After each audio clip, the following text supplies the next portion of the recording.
Vice Mayor, we are ready. Thank you, City Clerk. We'll give it another 60 seconds before we get going.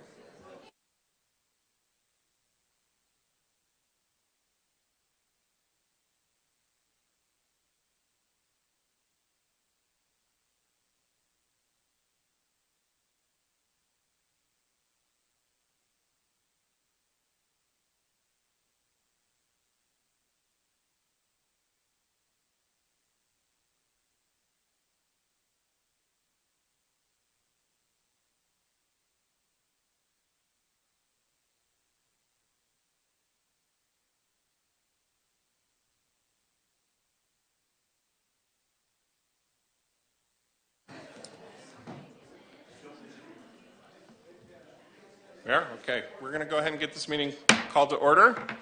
Welcome, everybody. Pinch hitting here today for Mayor Becky Daggett, who is in Texas. She was there for the eclipse, and apparently the apocalyptic signs got to her. There's tornado warnings going on where she's at, and she's a little under the weather, too. We'll see if she's able to join us as we proceed here today. But let's go ahead with roll call. Mayor Daggett, Vice Mayor Aslan. Here. Councilmember Harris. Here. Councilmember House. Here. Councilmember Matthews. Here. Councilmember McCarthy. Here. Councilmember Sweet. Here. Wonderful. Just a quick notice to the public pursuant to ARS 38-431.02. Notice is hereby given to members of the City Council and to the general public that at this work session, we may elect to go into executive session, which will not be open to the public for discussion and consultation with the city's attorneys for legal advice only on any items listed on the agenda. Pledge of Allegiance. Councilmember Matthews, will you lead us in that? Be my pleasure. Please stand if you're able.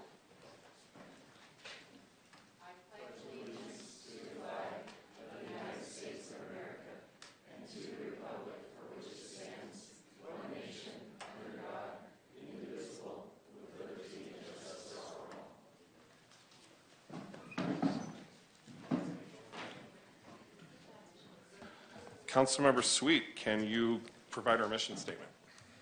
Happy to, Vice Mayor. The mission of the City of Flagstaff is to protect and enhance the quality of life for all. Thank you very much. Councilmember McCarthy, our land acknowledgement, please. Thank you. The Flagstaff City Council humbly acknowledges the ancestral homelands of this area's indigenous nations and original stewards. These lands, still inhabited by native descendants, border mountains sacred to indigenous peoples. We honor them, their legacies, their traditions, and their continued contributions. We celebrate their past, present, and future generations who will forever know this place as home. Thank you very much. Now we're going to start with open call to the public. Open call to the public enables the public to address council for items that are not currently on the agenda. Each commenter will be given a total of 3 minutes for this, and let's go ahead and get started. Dennis Gibbons, you're up.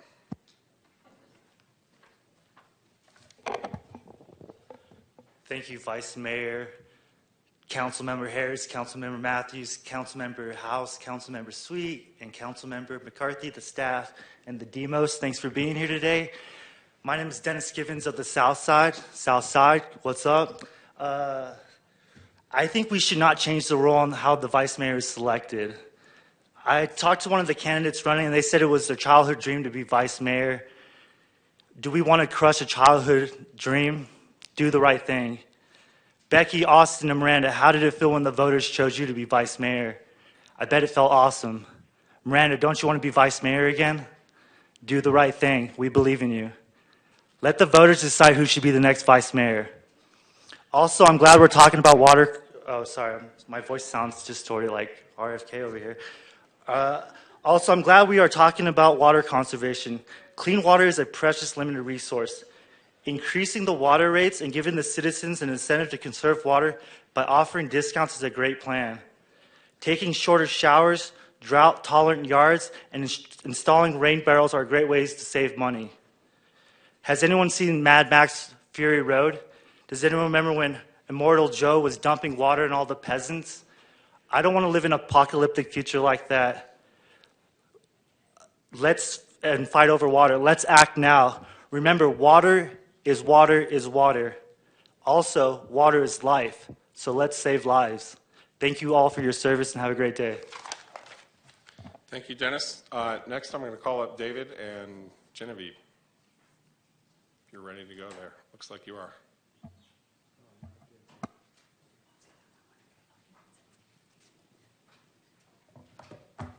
All right, good afternoon, Mayor and Council. I'm Genevieve, Pair 3 in Sustainability.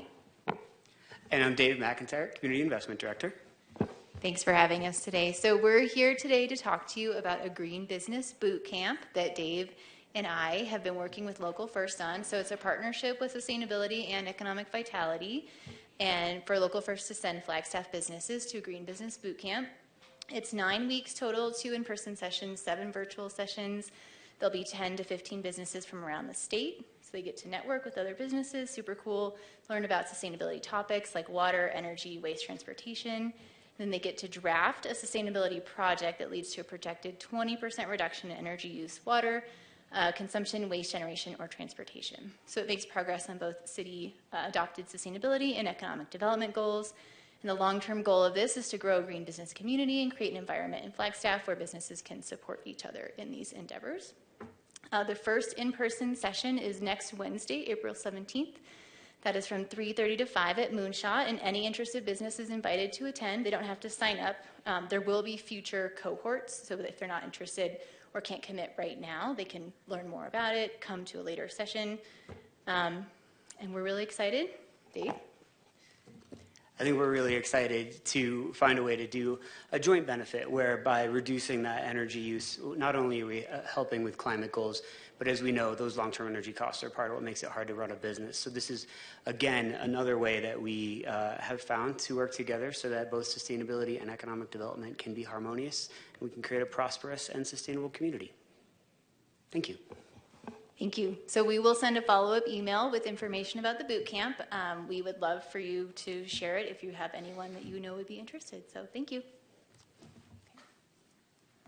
Thank you very much. Next is Linda Tilson from our library. Welcome. Good afternoon, Vice Mayor and Council. A few of us from the library are here today in celebration of National Library Week. And I would just like to recognize that we also have a board member, a library board member here, Catherine Moore. And she did tell me this is her first council meeting, so we sure appreciate her being here. So just a few fun facts about libraries that we wanted to share and some particular facts about our libraries. I forgot one introduction, sorry.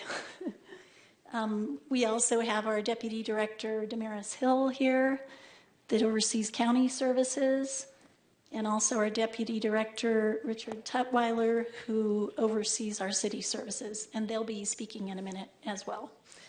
So my fun fact is, some of you may already know this, and some may not, but Ray Bradbury wrote Fahrenheit 451 on a rental typewriter in the basement of UCLA's Powell Library.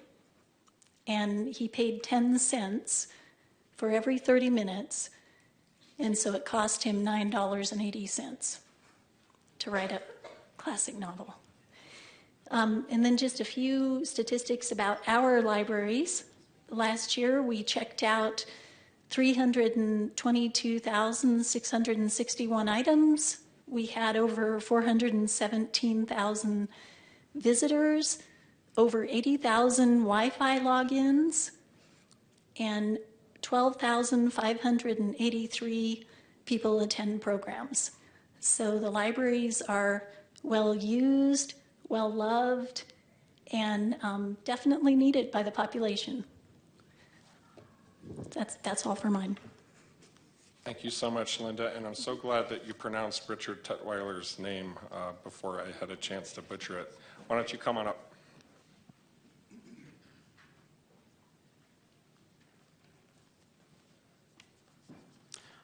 Thank you, Vice Mayor and Council, and it's great to be here as always. This is not my first council meeting, and pleasure to be here again.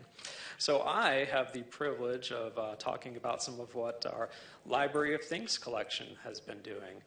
For those of you who may not know, the Library of Things is a non-traditional circulating material, so things like pots and pans, not necessarily books. We do a lot more nowadays.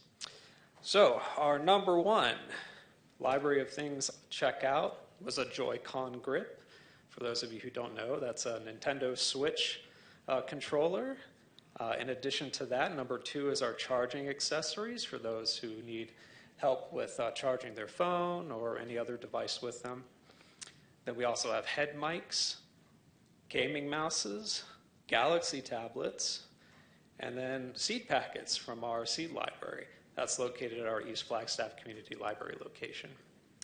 And then rounding out that list is two culture passes from the Museum of Northern Arizona and the Desert Botanical Garden. So those allow free access to those cultural sites for anybody with a library card. And now I'm going to pass it over to my colleague Damaris. Looks like we have an owlery now. I'm the quirky one, in case you didn't know. Hope I can rent a head wig from you guys. I'm going to talk about our most checked out titles from the library. Number one is Demon Copperhead 141. Number two is Lessons in Chemistry 122. Number three is Spare. Number four is It Starts With Us. Number five is Desert Star. Number six, The Midnight Library. Number seven, I'm Glad My Mom Died. Number eight, A World of Curiosities. Number nine, Hello Beautiful. And number 10, The Seven Husbands of Evelyn Hugo. And our number one checked out graphic novel series is Dog Man. And some advice from Hermione: when in doubt, go to the library. Thank you. Thank you all again, and a reminder to everybody, the library will be closed in just a couple weeks for a new boiler. However, we will not be far. We'll be right behind us in that room, so we're looking forward to seeing you there in our pop-up library. Thank you all. Thank you very much. One more public comment from Paula Richardson. I'm going to take a little liberty here. My daughter's a librarian.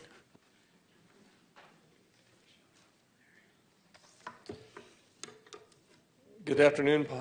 I'm Paul Richardson, and I wanted to address what I believe, if I were to title this, would be potholes or woke holes. A year ago, I was standing before the council. A lot of people came in and expressed their dismay with resolutions that were being put forth by the council or by the public and adopted by the council. And I refer this one resolution that was about a year ago in March. And so the reason I bring this up is that I was here and I watched a very decisive, contentious meeting, and people were imploring the council to just kind of steer away from the things that are not really the function of a city government. And I think that was kind of expressed, and that's what I'm here to express today. So I'd like to encourage the council to take care of the basic functions of a city, making businesses more friendly, keeping our streets, our utilities, our fire, our police department, our airports in working order and working along those lines. In fact, one of the resolutions were last year at this time were let's approve for firefighter trucks, purchase refuse trucks, all within the guidelines of a city function. I call that a pothole fill. What I call a woke hole fill is, or creating a woke hole is basically doing things that are not, are very divisive for the public. And this was resolution 23-12 about criminalizing abortion, standing in opposition to it. To me, it has nothing to do with the function of a city. And I'd like to encourage the city, the council, to stay on the basic functions of what a city is to do. That's to foster good development, good community, roads, streets, lights, fire department, and that's why I'm here. And so I would like to say, let's fill the potholes. Don't create indecisive woke holes for our city.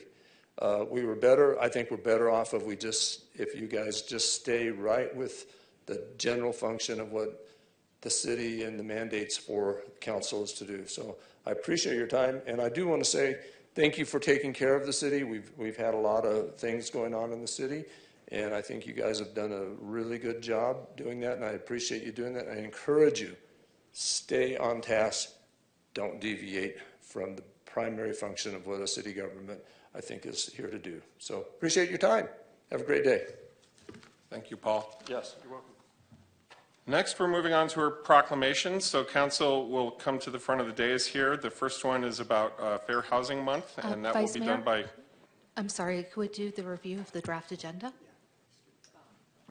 All right, let's review the draft agenda real fast before we jump into the fun stuff.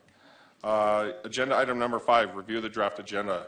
Does anybody have any comments about next week's agenda? All right, it looks like we were able to check that box.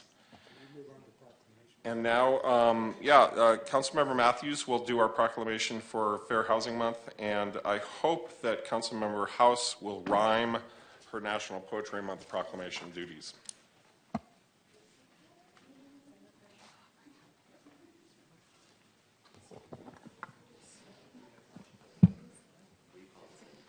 I'm sorry? Sarah Dar, come to the front. You're needed in the front.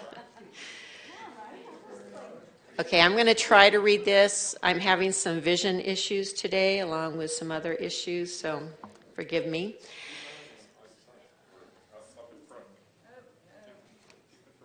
Get group Center stage.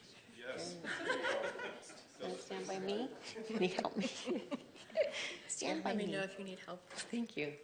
I'm trying to find a good, okay.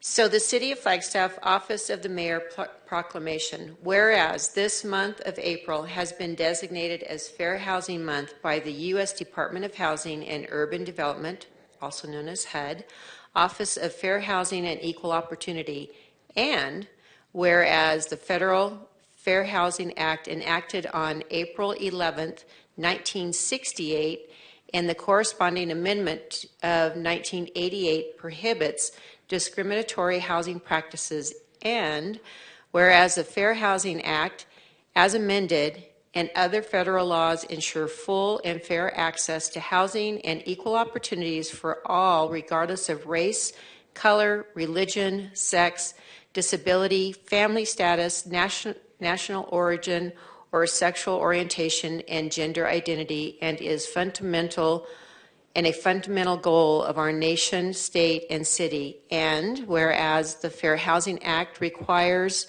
recipients of federal funds from U.S. Department of Housing and Urban Development, HUD, to affirmatively further the policies and purposes of the Fair Housing Act, also known as affirmatively further fair housing, and members of the above protected classes are increasingly and disproportionately more vulnerable to displacement, rental housing discrimination, poor quality housing, and barriers to opportunity due to rising home ownership and rental housing costs, and whereas equal access to housing is a critical component of family and community health and stability, and impacts access to education, the ability to seek and retain employment options, and the quality of health care we receive in emergencies. And whereas solutions to creating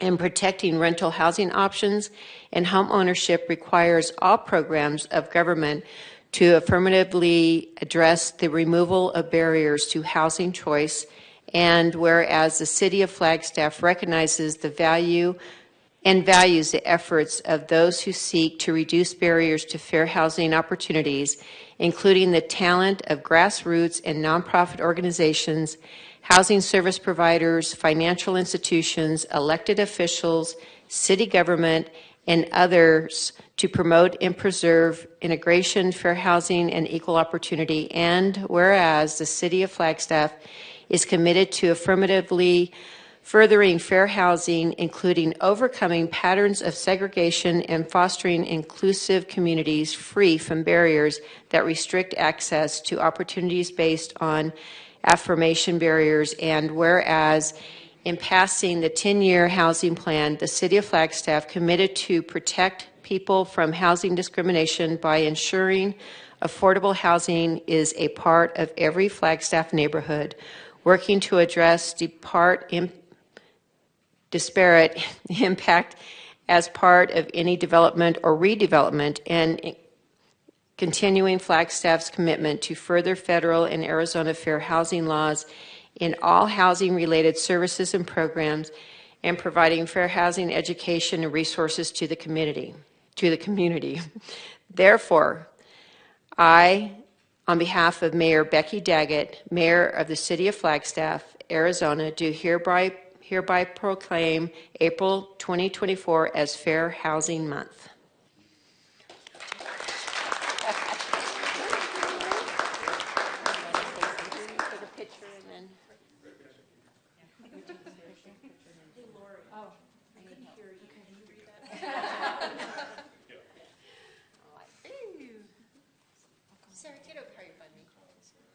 But then if I stand in front of Miranda, then it's.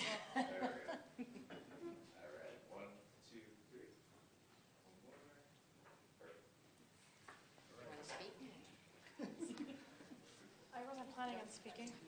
I delegated that. Thank you, Mayor and Council, for continuing to support the efforts ensuring equality in housing throughout our community.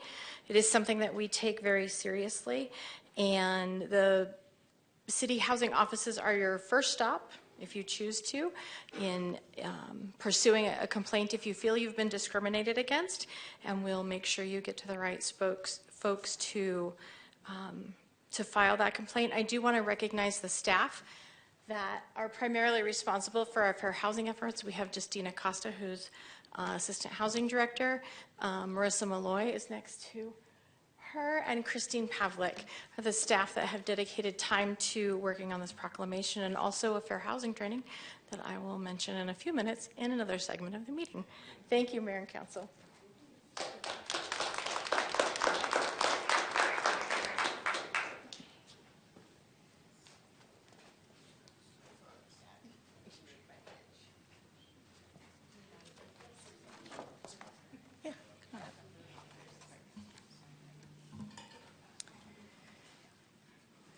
All right, it is my honor to read the proclamation for National Poetry Month. And I'm not much of a rhyming poet, at least not as far as I know it.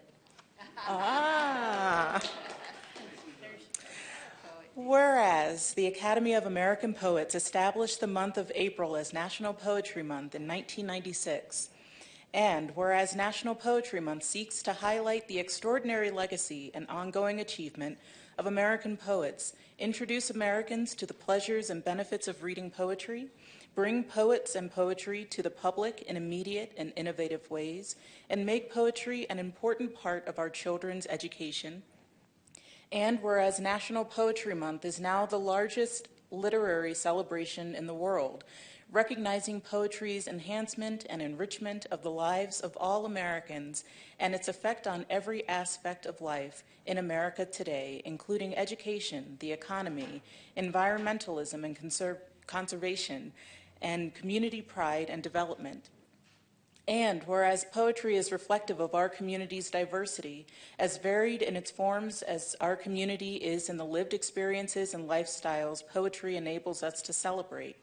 Poetry has produced some of our communities and the nation's leading creative artists, and has inspired other artists in fields such as music, theater, film, dance, and the visual arts.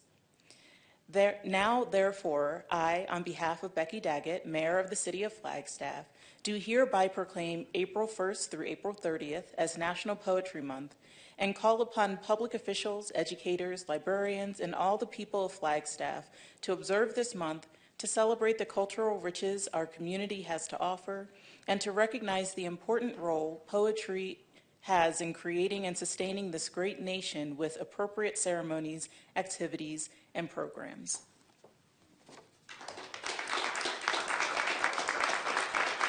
And after our picture, we are going to have a ceremonial poem performed by Flagstaff's Youth Poet Laureate.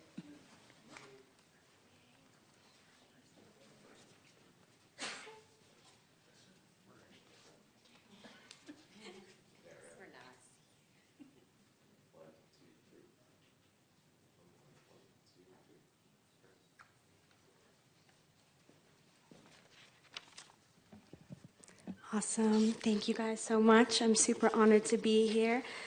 And I wrote a poem for this occasion, so thank you. There is poetry in your breezes, in the cottonwood kindling, in the dogwood stench, in the sly wink of the aspen eye, in the bleary-eyed, runny-nosed march towards spring, in the Amtrak hiss, harmonizing with Friday Night LaRue.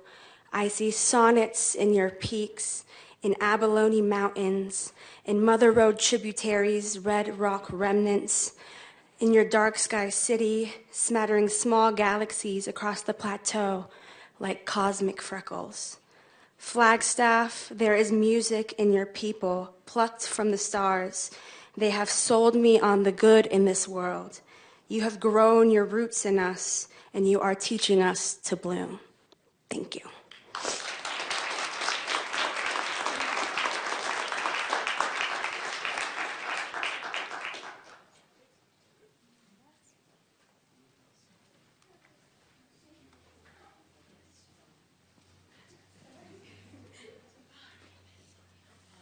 Vice Mayor, I'm wondering if you might want to gift that poem to the city, so perhaps we could have it framed and hang it, because it talks specifically about Flagstaff and all the things that are familiar to all of us. So, thank you. Vice Mayor, Mayor Daggett was able to join us, so she is online. Fabulous. Mayor Daggett, are you ready to take over? Do you want to take over? Actually, it's difficult for me to see the screen there and the chat at the same time. So would you go ahead and continue running the meeting, Vice Mayor? Absolutely. Thank you very much, and thank you so much for that poem. It was really beautiful. And thank you, Council Member Harris, for that suggestion. I was thinking along the same lines as you there. Okay, agenda item number 8, our city manager report. I'm going to let the Greg Clifton, city manager, take that one. Thank you, Vice Mayor. And thank you, Mayor, for joining us. We all hope that you feel better. And it is so grossly unfair to have to follow the act that I am. That was a wonderful poem. Thank you. This month's report, or this work session's report, touches on a number of highlights from the departments. I might just lift a couple here, and then in a minute invite our police chief to share with you a story of heroics that I wanted him to share with the council. But on to fire, the one item I'd like to make reference to is, and this is wonderful news, the U.S. Forest Service published the 2,600-acre Wing East Integrated Resource Service contract. That's a mouthful. This is thinning in the timber stands in the upper Rio de Flag watershed. The project will include 911 acres to be thinned by March 31st of next year, an additional 781 acres to be concluded by March of 2026, 650 acres by March 2027, and 260 additional acres by March 2028. All the logs and biomass will be removed from the area. We are so appreciative of the years of great work by the Coconino National Forest and the Flagstaff Ranger District. It's a great partnership to preparing this area and getting the bid package advertised within a week of the budget approval. So stay tuned on this. We'll be giving you updates. It's great news. Human resources, I'm going to defer also. I think somewhere behind me is Jen Caputo, our deputy director, and she may give you a few highlights from their monthly newsletter. some updates from Public Works as well. I'm going to mention this because I know it's of particular interest to our Vice Mayor, but we have been working to replace a number of street lamps with the dark skies compliant lamps. See if I can find the relevant information here. Yeah, the streetlight crew's been working to replace the old fixtures with new dark sky compliant LED lights and has completed a total of 20 replacements in just 1 week. So great news there. A lot of work happening now with our street crews. With spring comes the opportunity to do a lot of work and maintenance which is needed. If Chief Musselman is somewhere in proximity, I might have him give you this amazing story from the police department. I will note real fast, we did have our, I think it was either our 3rd or 4th High Country Academy graduation. Which is it, Chief, 3rd or 4th? 3, yeah, we just finished the 3rd one. We did attend, it was wonderful. Congratulations to all the graduates. And Chief, I want to turn it over to you to talk about Officer Rogers. Thanks. Thank you, City Manager. Good evening, Mayor and members of Council. I'm here to tell you about some valiant acts of Officer Austin Rogers. Last month, we sent Officer Rogers down to Phoenix for driver instructor training. It's a 2-week class. They do hit the driving track, which is in southwest Phoenix. And then on this particular night, they had night operations. So he rolled into a Circle K in the Maryvale neighborhood, for those of you who are from Phoenix, bought his Rockstar or Monster, whatever they drink now to keep people awake. And as he's getting back into a car, he hears a loud collision. Because he's got his marked unit there for the driver's training, he responded in his unit, rolled up on a fatal collision, basically. Intoxicated person blew a red light, struck a family in a vehicle. The mother was killed upon impact, but when Rogers got there before everyone else, he noticed that a 3-year-old boy had been ejected from this car. And this collision took place on 51st Avenue, where it's an overpass that goes over I-10. Rogers, without hesitation, began scaling the outside of this fence to get on top of the fence, and basically climbed up there to lift the young boy off and down to the Phoenix PD officer that arrived on scene. This is roughly a 100-foot drop to the busy I-10 interstate below. After he got down from the fence, he noticed the driver of the at-fault vehicle trying to slip away. He grabbed that driver and detained him and turned him over to the Phoenix PD officer. At the end of the night, the officer was so impressed with Officer Austin Rogers' actions, she wrote me a commendation, and we conferred him with the Medal of Valor from the Flagstaff Police Department. So very proud of him and wanted to share that story for you all. Thank you.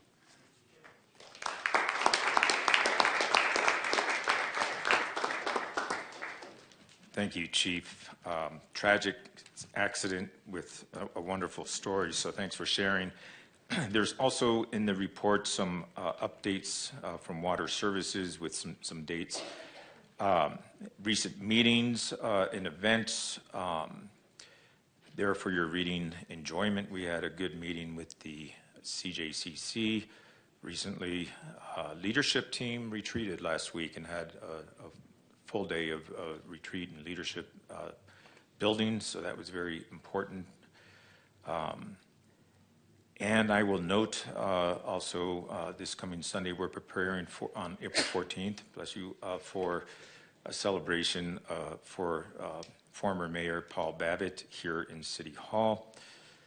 And everybody's working hard to prepare for that. At this point, we have, and I pasted it within the text of my report, the first ever monthly, well, ever as far as I know, monthly newsletter from Human Resources Division. So I might lean on Jen Caputo if she wants to give you some highlights. Thanks. Hi, Jen. Good afternoon, Mayor, Vice Mayor, and Council. Jennifer Caputo, Interim Deputy HR Director.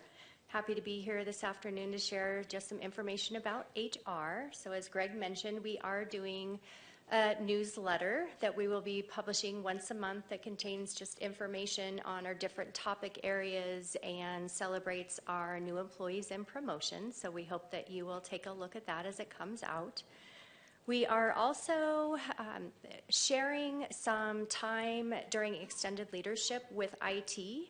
So we're going to be taking turns with IT and sharing HR tips every other meeting, and those will be related to things that are important to human resources and risk management, things related to leaves, recruitment, and one topic of interest is what to do when OSHA knocks at the door. So that'll be presented by risk management.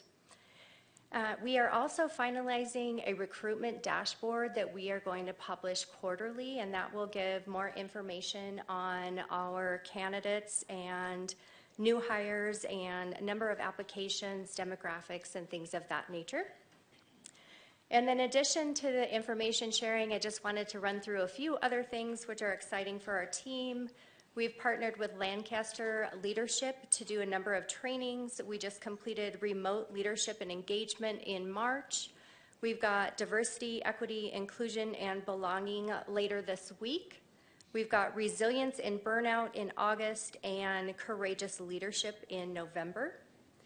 An item that we'll want you as well as employees to watch for coming soon is a new wellness portal. So it will be active on April 15th, and it will have a month. If you participate in our benefits program, you'll have a month to go in and enter your wellness points. It's been simplified. It'll be nice and easy for you and the employees to make those updates. And then the last thing I wanted to mention is about the HR team itself. I think many of you are aware that we've had a number of people who have left our team, and we are making some progress on filling positions. We had our new recruiter, Val, and she started on April 1st, so she's well into her second week of training. We've got an offer out to a classification and compensation manager, so we're very excited about that. And then we are still working on another HR manager and a senior HR analyst, and then we'll have another HR analyst to fill. So, any questions for me? All right, thanks for your time this afternoon. Thank you, Jennifer. It's remarkable just all the volume of work that HR is doing while being short-staffed. And as daunting as it is to think of the vacancies that we have through a variety of circumstances, retirements, people moving away from the area and so forth, there is opportunity, and that opportunity here is to see a new team being built. And we are quite confident that we will have a wonderful team to continue on with the good work of HR. We're going to hear from Rebecca, I believe, with pros, and then we'll finish up, hopefully, with having Sarah Dara return to the microphone, quite appropriate for Fair Housing Month, and she'll give you an update on housing. But let's start with pros. Thank you. All right, let me just get this up so that we can all see it. All right. Is that big enough for everyone? So super exciting, it's Ramada season. This year we were able to launch a new online Ramada reservation system. So it's entirely online. You can search the different Ramadas that we have. You can search by park, by size of Ramada, by number of people. You can see when it's busy, when it's available. You can pay for it online. You can reserve electricity, things like that.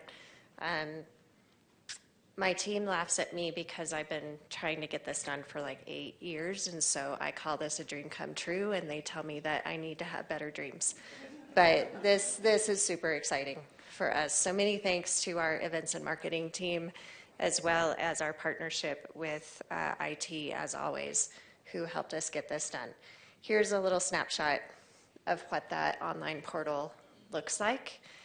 And as you can see here, it's showing you a picture of the Ramada, because we do get, believe it or not, a lot of folks from out of town that have no idea. They're just trying to organize an event for a loved one, a birthday party, a retirement. And now this gives them the ability to see what they're getting. As usual, we've got our trail counts. Route 66 West was a popular trail, as it always is, and Buffalo Park always. If you combine these first two bars, they always take the cake. I think we all know why.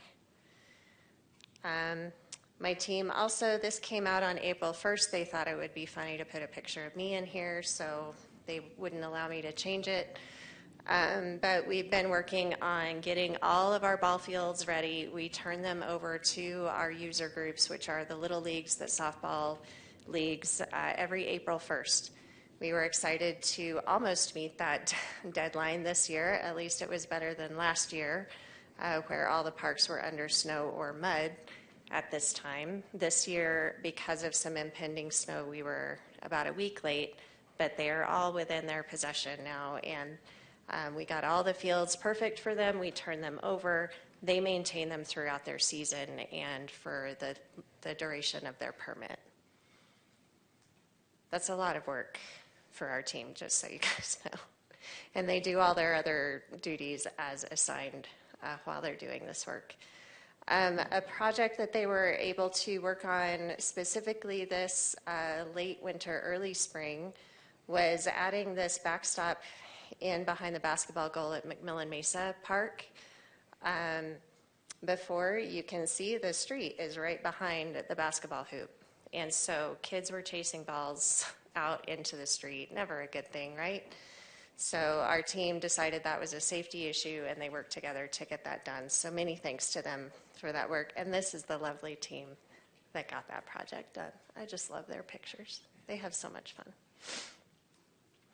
Over at the Josie Montoya Community and Senior Center, we once again were able to host the Piatigorsky Foundation. They annually bring us for free professional classical musicians to perform. I try to go to this every year if I can. It's an amazing event. They even, if they're bringing a pianist, we provide our old clunky piano, and we do our best to get it tuned up and ready to go for them. But they make it sound amazing, no matter what. This year we had a pianist and a clarinetist, and it was a really great afternoon. Small turnout because it was pretty snowy that day. Over at Hal Jensen, during spring break, they hosted different activities every day. They did a hike out up McMillan Mesa, so love this picture of one of our participants trying to catch insects and butterflies. And the Aquaplex extended some of their programming hours to meet the demands. Over in open space, they have been doing some outreach to local Indigenous partners to get feedback on new signage that they'd like to put up at Picture Canyon about the Pit House overlook, and have been taking that input into what should be included on that information and to be respectful of their history. We have also been hosting lots of bug events. We have a close partnership over at Killip Elementary, and they have an Earth Club there that we participate in, I believe, weekly, and do some arts and crafts and things. Finally, also due to our incredible events and marketing team, our social media followers, I'm not on social media, whatever you call them, they're increasing. That's a good thing, right? That's what we're trying to do. So all those metrics are going in the right direction, and we very much appreciate their efforts. And it's only getting better as we are able to fill some vacancies as our human resources team, I don't know where she went, is helping us do. So many thanks for that. Get ready for concerts in the park. That starts in June. We got a huge response this year, so there's going to be some exciting bands showing up, and we'll get more information out as those get lined out. Any questions for me? Thank you all. Yeah, I do have a question. Curious if you saw the letter to the editor in the paper on Sunday, or maybe it was Saturday, about the basketball courts. Nope. Nope? Well, be sure to check it out. I don't know who that young person is. I think it was a 14 or 15-year-old. But a nice letter about increasing number of basketball hoops and amenities around town. So Okay. I know that's in synergy with something I've been asking for, Yep. and others on council too. I don't know if you have an update on that at all. If you don't, that's fine. If there's some movement there, let us know about it. We're getting ready to have about a 30-minute presentation tonight. So that will absolutely be included. Wonderful. Thank you. And it's all about basketball hoops. I'm kidding. It's not. It's about everything we do. But we do have some information on that, including a couple of fair items coming up. All Thank right. you. I'll sit tight. City Manager. Yeah, thank you. Thank you, Rebecca. We will conclude with some comments from Sarah Dar. Thanks, Sarah.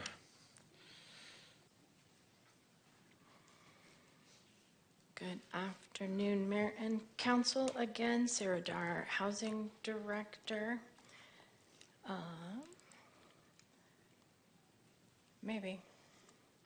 I want to go over some highlights from our April edition of Housing Newsletter that we've been putting out, if it will open. There we go. Ta-da! Some of this will be very familiar to you because you just made decisions on it, but we share this newsletter widely in the community. We have a fairly extensive mailing list. It also goes out on our social media, so while some of this may be redundant for you, we like to work to keep the community informed on your behalf as well. So we were super excited to highlight the Rental Incentive Bond Program Awards recently made on March 19th. See, there's the date. I knew it was recent. In the amount, a total amount of $3,330,000 for 2 different low-income housing tax credit projects done by the Foundation for Senior Living as part of the redevelopment of the old St. Mary's School site here on Humphreys. One of those, of course, is very close to having its full funding. The other turned in an application by the April 1st deadline for the low-income housing tax credit program through the Arizona Department of Housing. Those awards are typically announced in late June. We say typically because nothing's ever guaranteed as far as grant review timelines. And so we were super excited to bring those to you for your consideration. Thank you for your thoughtful consideration and award of those funds into the community, which will leverage millions and millions of dollars more, resulting in 139 new 100% affordable rental units in our downtown area. Adriana Fisher was before you a few weeks ago during public comment to share with you a new home sharing resources on the city webpage. She included a code here to scan, which will take an individual viewing the newsletter straight to this home sharing page. The number of empty bedrooms, spare rooms in the nation and in our own community is quite shocking when you see it. And per a goal in the 10-year housing plan and also interest and encouragement expressed by council, we were able to put together some home sharing resources both for those interested in sharing their home and those pursuing a room within an existing home here in Flagstaff. We do not facilitate those matches, but rather provide the information for folks to pursue those on their own. You'll hear about the last CAP, the Land Availability and Suitability Study, and the Code Analysis Project update quite in depth next week. We have been working side by side with a large project team, including planning and development services, sustainability, economic development, et cetera. The last piece, the Land Availability and Suitability Study, is nearing completion, and the code analysis project has been kicking off. My counterpart within community development, Michelle McNulty, the planning director, will be sharing that update with you next week. A Housing Commission update. We were able to welcome a new Housing Commission a new Housing Commission member, Kevin Bond, who is filling the builder seat appointed by you. Thank you, City Council. And the next piece for them to tackle will be programming the $7 million in bond funding designated for homebuyer assistance. And so we will be bringing concepts to them. And Kevin's bio is in our newsletter, should you choose to read it. In response from a request from Councilmember House, we were able to successfully work with the City Clerk's Office. Thank you, City Clerk's Office, to add a question to the application for commissions. If applying to the Housing Commission, do you have direct or indirect personal experience with homelessness? So that Council has that information at their fingertips when considering those applications. We had staff attend the Arizona Housing Coalition Awards ceremony with one of our community partners, Habitat for Humanity, where Habitat received an award for innovations in housing in Arizona for their Starter Homes project. And of course, we are very pleased to have been able to partner by providing land for the first 2 starter homes for this Habitat pilot project. And there's a lovely picture of Eric, and Jessica Watson is one of our new staff folks, and of course Christine, who you're familiar with and we'll be hearing from shortly. We're able to share some information from one of our internal partners with sustainability, announcing the availability of Flagstaff community garden plots. We do like to cross-pollinate with other programs and departments as we are able to. You heard me reference a fair housing training. We had more than 60 community members in attendance for this fair housing training last week, and that's not counting city staff that were coordinating it. We're very fortunate to have a partnership with Southwest Fair Housing Council and also with DNA People's Legal Services to be able to cover a number of topics relevant to fair housing, as well as the principles of the Arizona Residential Landlord-Tenant Act. We were excited, another celebration of a partner's success is we attended the ribbon cutting, as did several of you, for JoJo's Place at the end of January, which is 44 new studio apartments targeted to households experiencing homelessness. That project is done by Housing Solutions of Northern Arizona. I had those out of order in my head. I wanted Northern Arizona first. And so we're proud to be a financial partner in this effort and to have new home spaces open up for those experiencing homelessness in our community. And then working to create housing opportunities for all Flagstaff residents. If you have something you'd like to make sure makes it into our next newsletter, Marissa Malloy, wave, there she is the one who puts our newsletter together for us. She's on housing staff, and her information is always at the bottom of our newsletter. Thank you for the chance to go over some of that with you, and I'd be happy to answer any questions. Okie dokie, I'll turn it back over. Thank you so much. I'm sure we'll see you in a few minutes. Yeah. Thank you, Sarah. And Vice Mayor, that concludes my report. Thank you.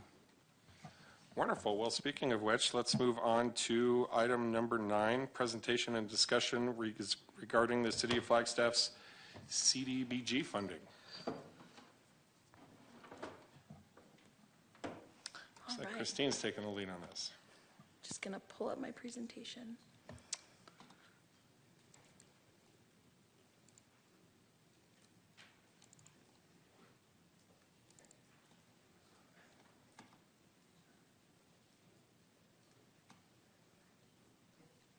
All right. As Sarah said, I'm Christine Pavlik, Housing and Grants Administrator. Thank you, Mayor, Vice Mayor, Council, and staff for having me. I'm really excited to talk to you about our Community Development Block Grant Program, which we refer to as CDBG. And I will use the acronym just because it's such a mouthful. So the purpose of our presentation today is to receive your feedback on the Ranking Committee and staff funding recommendations for our 2024 Annual Action Plan. We're going to be back April 16th for a resolution approving the submission of that Annual Action Plan to the U.S. Department of Housing and Urban Development. So tonight I'm just going to start with a brief CDBG refresher, along with some information about this year's Annual Action Plan process, information about our Notice of Funding Availability process, and then we're going to discuss the applications that were received from our community partners, and I'll share with you the Ranking Committee and staff funding recommendations. And then I'm here to answer any questions you might have, and I really hope to receive some feedback and direction on the allocation recommendations. We're also going to have a few, I think maybe all of the applicants online or here in person available to answer questions as well. So the Community Development Block Grant Program provides funding for housing and community development activities, and it's funded through the U.S. Department of Housing and Urban Development, also known as HUD. Flagstaff is considered an entitlement community, and that means that we receive an annual allocation. We don't have to apply for it. That allocation is based on a formula, and it takes into consideration things like our population, the age of our housing stock, the overall congressional allocation for the program, as well as any new entitlement communities in the state or region, as well as other factors. The most important thing to note is that we don't have any control or influence over this allocation from HUD. The primary objective of the CDBG program is the development of viable urban communities through the provision of the following: providing decent housing, a suitable living environment, and economic opportunity, all of which must primarily serve low and moderate income persons. And just a reminder, low and moderate income is defined as a household earning 80% of the area median income or below. Those numbers were just released, and a household of 4 at 80% is $79,900 this year. So City Council, you all can allocate CDBG funds as you see fit based on those national and primary objectives, your established priorities, which we'll talk about in a moment, and the needs identified in our 5-year consolidated plan. So along with serving low and moderate income persons, to be eligible, an activity must qualify as one of these types. A limited clientele activity benefits low and moderate income persons or those presumed to be low and moderate income. HUD defines presumed benefit as survivors of domestic violence, individuals who are experiencing homelessness, abused children, the elderly. So one example of a limited clientele activity would be operational assistance for a homeless shelter. Housing activities provide and improve permanent residential structures, which will be occupied by low and moderate income persons. So examples would be our owner-occupied housing rehabilitation, acquisition of affordable rental units, or down payment and closing cost assistance. Area benefit activities must benefit all of the residents in a low-income neighborhood. So an example of a past area benefit project would be improvements at the Hal Jensen Rec Center in Sunnyside, and like street and sidewalk infrastructure updates in La Plaza Vieja. And then lastly, we have job creation and retention activities, which are designed to create and retain permanent jobs, again, for low to moderate income persons. We sometimes use the acronym LMI. And a CDBG funded activity under this national objective was job training and creation at Sharon's Attic Thrift Store. So, lastly, there's a criteria that we must follow, and that's that 70% of CDBG funds must benefit low and moderate income persons. And historically, the city is really proud to say we have always served 100% of low to moderate income persons with our CDBG allocation. So in order to continue to receive our funds annually, we must submit a series of documents to HUD. The first is the reason I'm here today, our annual action plan. This tells HUD what the city intends to do with its annual entitlement funding. And it also tells them how those activities are going to meet the goals we've identified in our consolidated plan. We also submit what's called a Consolidated Annual Performance Evaluation Report. We call it a CAPER. It's due in mid-September, and it reports to HUD what we did with the funding from the prior year and the accomplishments of those funded projects. And then every 5 years, we complete and submit our consolidated plan. And this is a 5-year assessment of housing and community development needs. We last submitted it to HUD in 2021, and it's defined Flagstaff's goals for the last 3 years and 2 more ahead of us. And then we also submit a fair housing plan called an analysis of impediments to fair housing choice, which it's our commitment, like we talked about tonight, affirmatively furthering fair housing and what our goals are for the 5 years. Occasionally, we also submit amendments to our annual action plans when needed.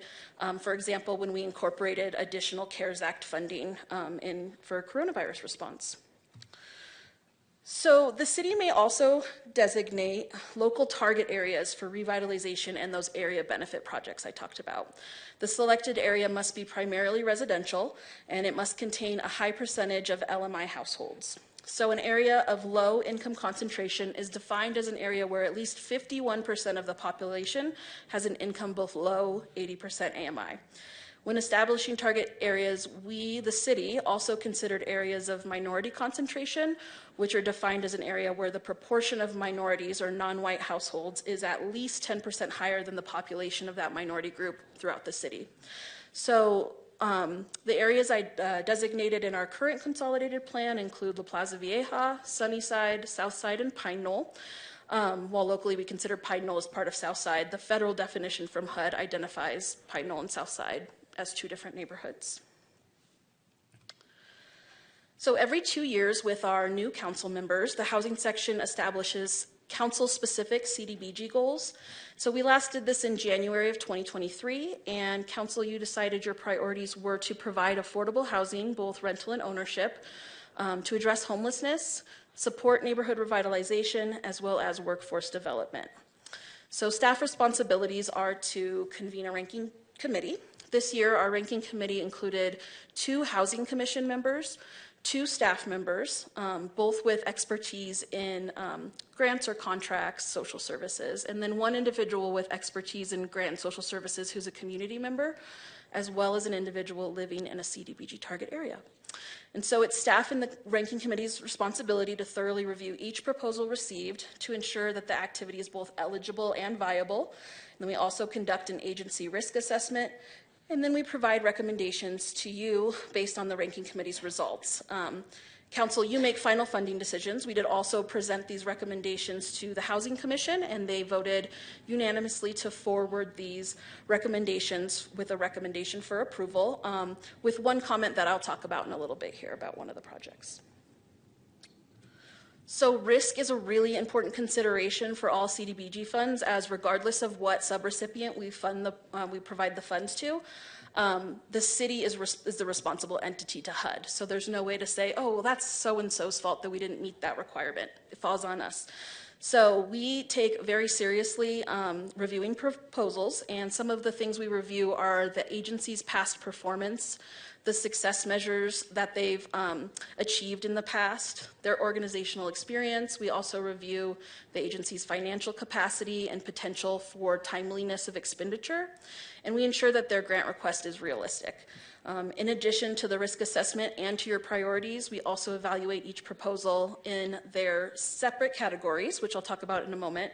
And it's based on things like the number of people served, the agency's ability to leverage other funds, collaboration efforts. Are they participating in the front door? Are they participating in the county continuum of care? As well as community needs based off our 10-year plan and our consolidated plan.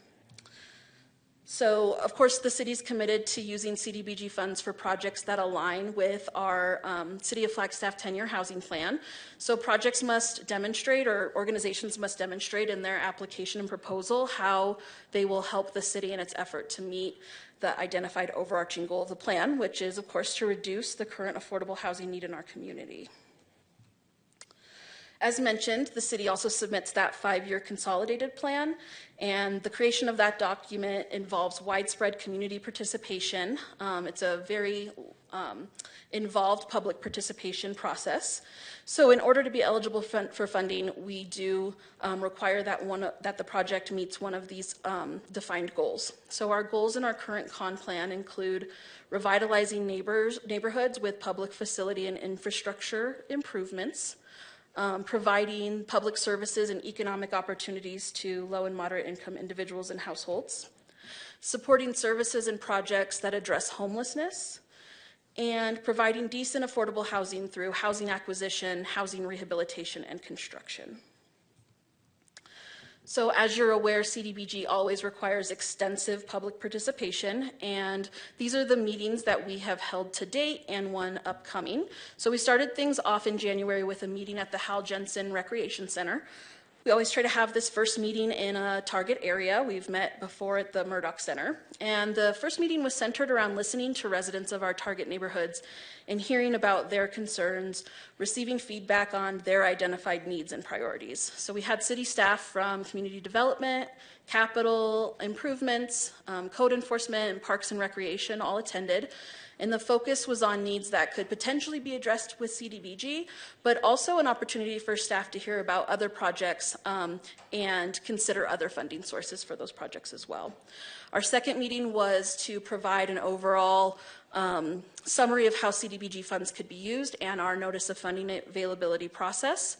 Then we had an additional public meeting where we reviewed all of the proposals that were received by the city. The ranking committee met on March 20th. We presented to the commission on the 28th. We're here to present to you tonight, and we will be back April 16th requesting that resolution. All right, the good stuff. So HUD has yet to release our final allocation amounts. As you know, Congress just approved those appropriations, so we're hopeful to get that number in the coming weeks. So we're going to use an estimate based on our last 2 years of allocations. Our program year 2023 allocation was $541,191, and the year prior was about $7,000 less than that. So we're estimating $535,000. We're also able to add to this amount with program income. These are funds from loans that are paid back to the city from past rehab or down payment assistance programs. We also add to it a reallocation of de-obligated funds. These are funds from a past year allocation, and it includes funds from the Boys and Girls Club, as well as the owner-occupied housing rehab program carried out by Housing Solutions of Northern Arizona.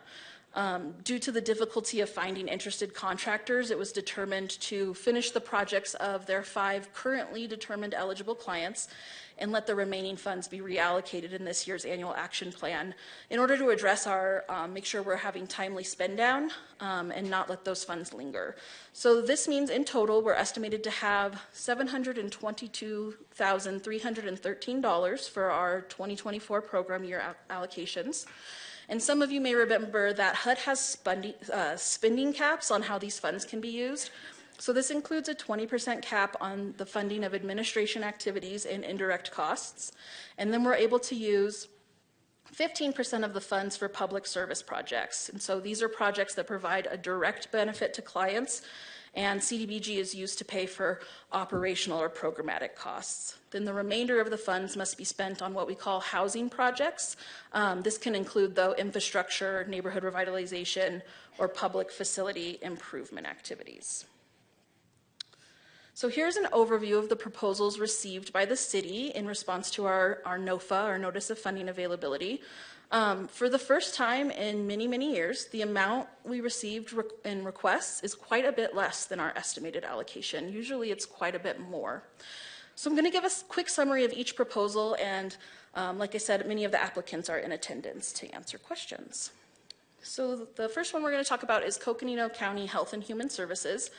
They've requested operational funds for their senior nutrition program, also includes a Meals on Wheels program. Between 40 and 75 meals are served at the Joe Montoya Senior Center as a congregate meal, and then around 80 meals are packaged and delivered to homebound, food insecure elderly individuals in neighborhoods throughout Flagstaff. So CDBG funds would be used to cover the salaries of a part-time driver and a part-time nutritional aide. Then we have a request from Community Assistance Teams of Flagstaff, often known as CATS, and this is for operations for their mobile shower and outreach bus. They're requesting $50,000 to be used to support payroll expenses, program supplies, and bus maintenance expenses incurred throughout their program year. That bus is used to provide free showers and other services, clean clothing, hygiene supplies, and referrals to local housing agencies as well. Our next request was from the Boys and Girls Club of Flagstaff, as well for operational assistance, specifically for their child care and school break camps. They propose to use the funds for childcare and summer camp fees for eligible households, kind of like a scholarship or a voucher. This allows them to use other funding for operational costs, program supplies and materials, as well as direct staffing costs. And so they had proposed to serve 75 youth from low and moderate income households. Lastly, our final proposal received was from, again, community assistance teams of Flagstaff. And this was for the acquisition of an existing building to be used for a homeless resource and day center. That building's located at 2109 East Cedar Avenue, and it would be used similarly to the bus, except for in a solid location. It will offer clothing, food supplies, a mailbox service, personal lockers, a day room, facilities for showers and laundry, and then again referrals for other agencies, and they could actually come and provide those services on site. And so CDBG funds would be used for a down payment for the acquisition of the property, and they are able to acquire this property through a seller carried loan. CDBG funds would be a silent second loan. There'd be no payments on it. It would, however, become repayable if the property were to be sold, no longer used for a CDBG eligible program, or if the owner never stopped carrying flood insurance on the property. So that loan would be paid off in any of those circumstances. And then we do have a unique situation this year where we're anticipating having more money to allocate than the request received. And so I'm going to invite Sarah, our housing director, up to talk about our recommendation of funding for what we're calling a staff-sponsored project.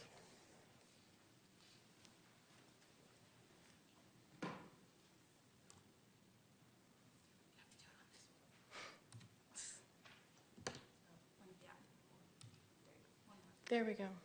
This one? I can't remember the last time I was in front of council 3 times in one night. So, Mayor and Council, Sarah Dar, Housing Director. This year we have a little bit of a unique situation. It's not completely without precedent, but we, as Christine mentioned, we did not have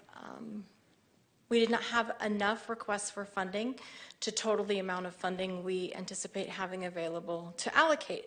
When that happens, staff looks around to see what other unmet community needs there are. We, in the past, have come forward with staff requests in partnership with Capital for things within target neighborhoods. We've come forward with projects such as owner-occupied housing rehabilitation when we were running that program in-house, et cetera. This year, 2 things happened at the same time. 1, we realized we only had 1 application in the housing category, and 2, some other unmet community needs were identified. So what is in front of you tonight is a staff request on behalf of an agency for funding. This is also not without precedent. For example, years ago, after the grant deadline for CDBG had passed, the building where the Cedar Rose Shelter, run by Catholic Charities, is now located, came up for sale after the grant deadline, but before the allocations were made, and the seller was not going to hold on to it for a year. So they came and staff brought forward a request on behalf of the agency, and now we have a Cedar Rose Shelter housing families experiencing homelessness in our community. What the request in front of you from staff is for safety improvements at the Lantern on behalf of Flagstaff Shelter Services. It is important to note that Flagstaff Shelter Services did not come to staff with this request. Staff went to Flagstaff Shelter Services after learning of some unmet needs that are related to urgent and critical safety improvements at the Lantern. Various conversations within the community, Flag Shelter Services became aware of additional work that needed to be done before that property could be occupied.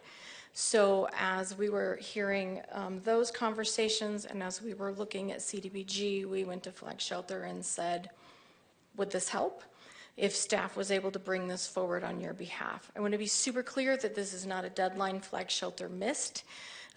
They were anticipating applying for funding for this property in the next grant round in 2020. 2025, I almost said 2005, that'd be way off, in 2025, but this need has been identified to be more urgently addressed than they anticipated. And so, like I said, not without precedent, but a little outside of what is usually in front of you to consider. This is entirely up to you, City Council. It's a staff-identified need within the community. If this is not your wish, then we will go back to the drawing board and come back to you with something else. However, it is something that seemed to really align. We did not have enough proposals in the housing category. We saw the need over here and went and knocked on a door. So that is the history of what we've done in the past and the staff request on behalf of Flagstaff Shelter Services this year. Before I go sit down, any questions specifically about this part? And I'll turn it back over to Christine if not. Okay. Thank you. All right, so this slide shows the ranking committee and staff recommendations along with the scores, the average scores of each proposal. So I wanted to just remind you about the funding caps. Because of those caps, we always slightly recommend funding them at just a little below the max allowed in order to provide cushion for ensuring we're in compliance with HUD's funding caps. We never want to have go over those. And so we are recommending $126,000 to cover administration of the program as well as indirect costs. Those indirect costs are a 10% federal de minimis. And then the public services category, it's always our most competitive category. We often do not have enough funding available to fund every application.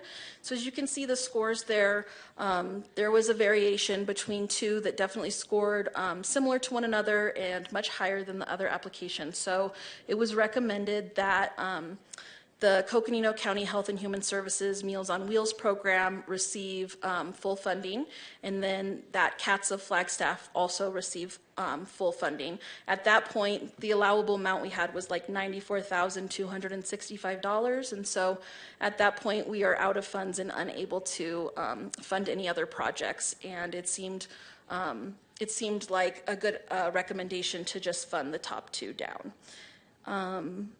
Then the remaining funds would fund CAT's request for acquisition funds.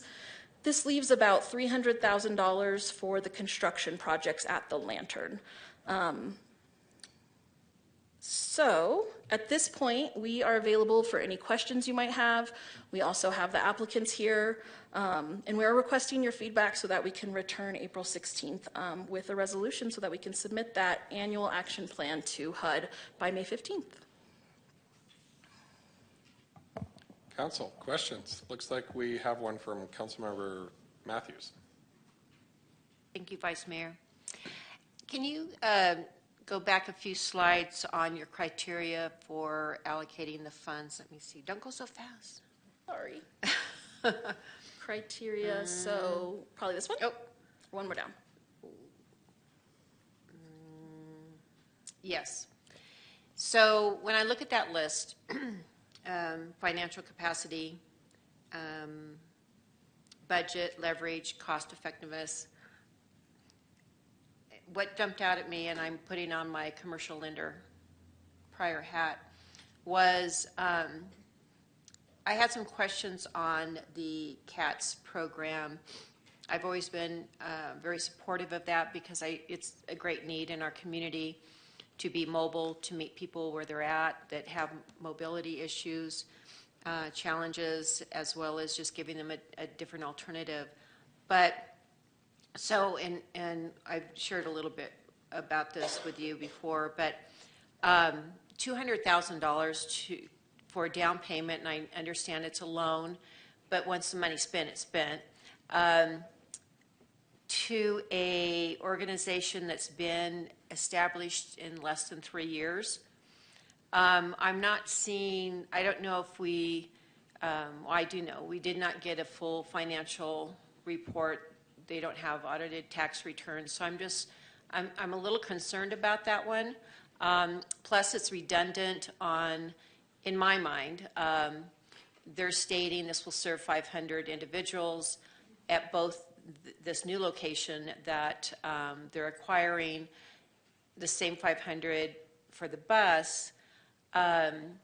So, you know, I can ask the applicant this to where they get those numbers, but I'm just a little concerned about a new, almost new startup organization that doesn't have quality financial statements yet, and we're ready to allocate $200,000 when they're going to provide the same service, well, maybe a little bit more, I guess, mailboxes and storage, which is very valuable. But I look at this maybe with a closer lens because I understand that the Boys and Girls Club scored lower, but they were the only applicant that is serving low-income children that wouldn't necessarily have an opportunity to participate in daycare or after-school programs.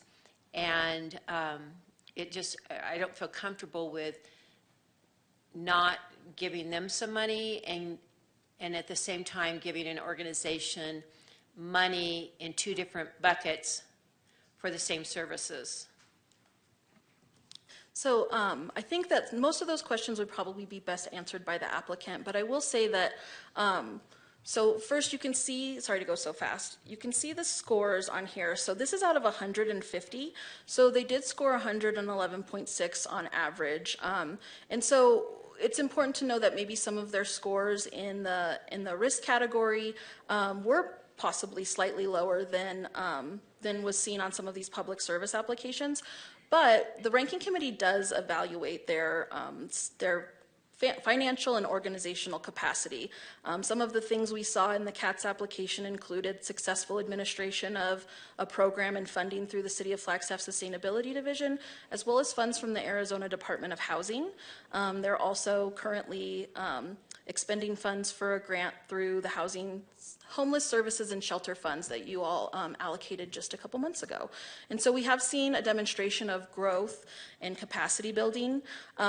Like you said, Boys and Girls Club, they aren't competing with the acquisition project. They're only competing with the outreach operations project. So that's important to note, just for your information. Yeah, I understand that, but you know, when I look at the scoring for the CATS program, and I don't mean to pick on them, just trying to understand the process, they scored in the housing in public facilities 111, and then Boys and Girls Club scored 107, which doesn't seem to be that much of a variance.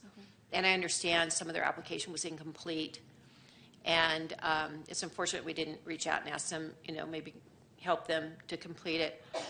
And once again, just cutting out that whole population group of underserved children that wouldn't have access to these services without the Boys and Girls Club and without getting some support here. And yet we're allocating funds to an organization twice to provide the same services for the most part. I am interested in knowing the size of the grants that you just mentioned that they have successfully administered. Were they in the hundreds of thousands, or? No, I believe they were 50,000 to 100,000. Is it okay if Wendy comes up and answers some questions?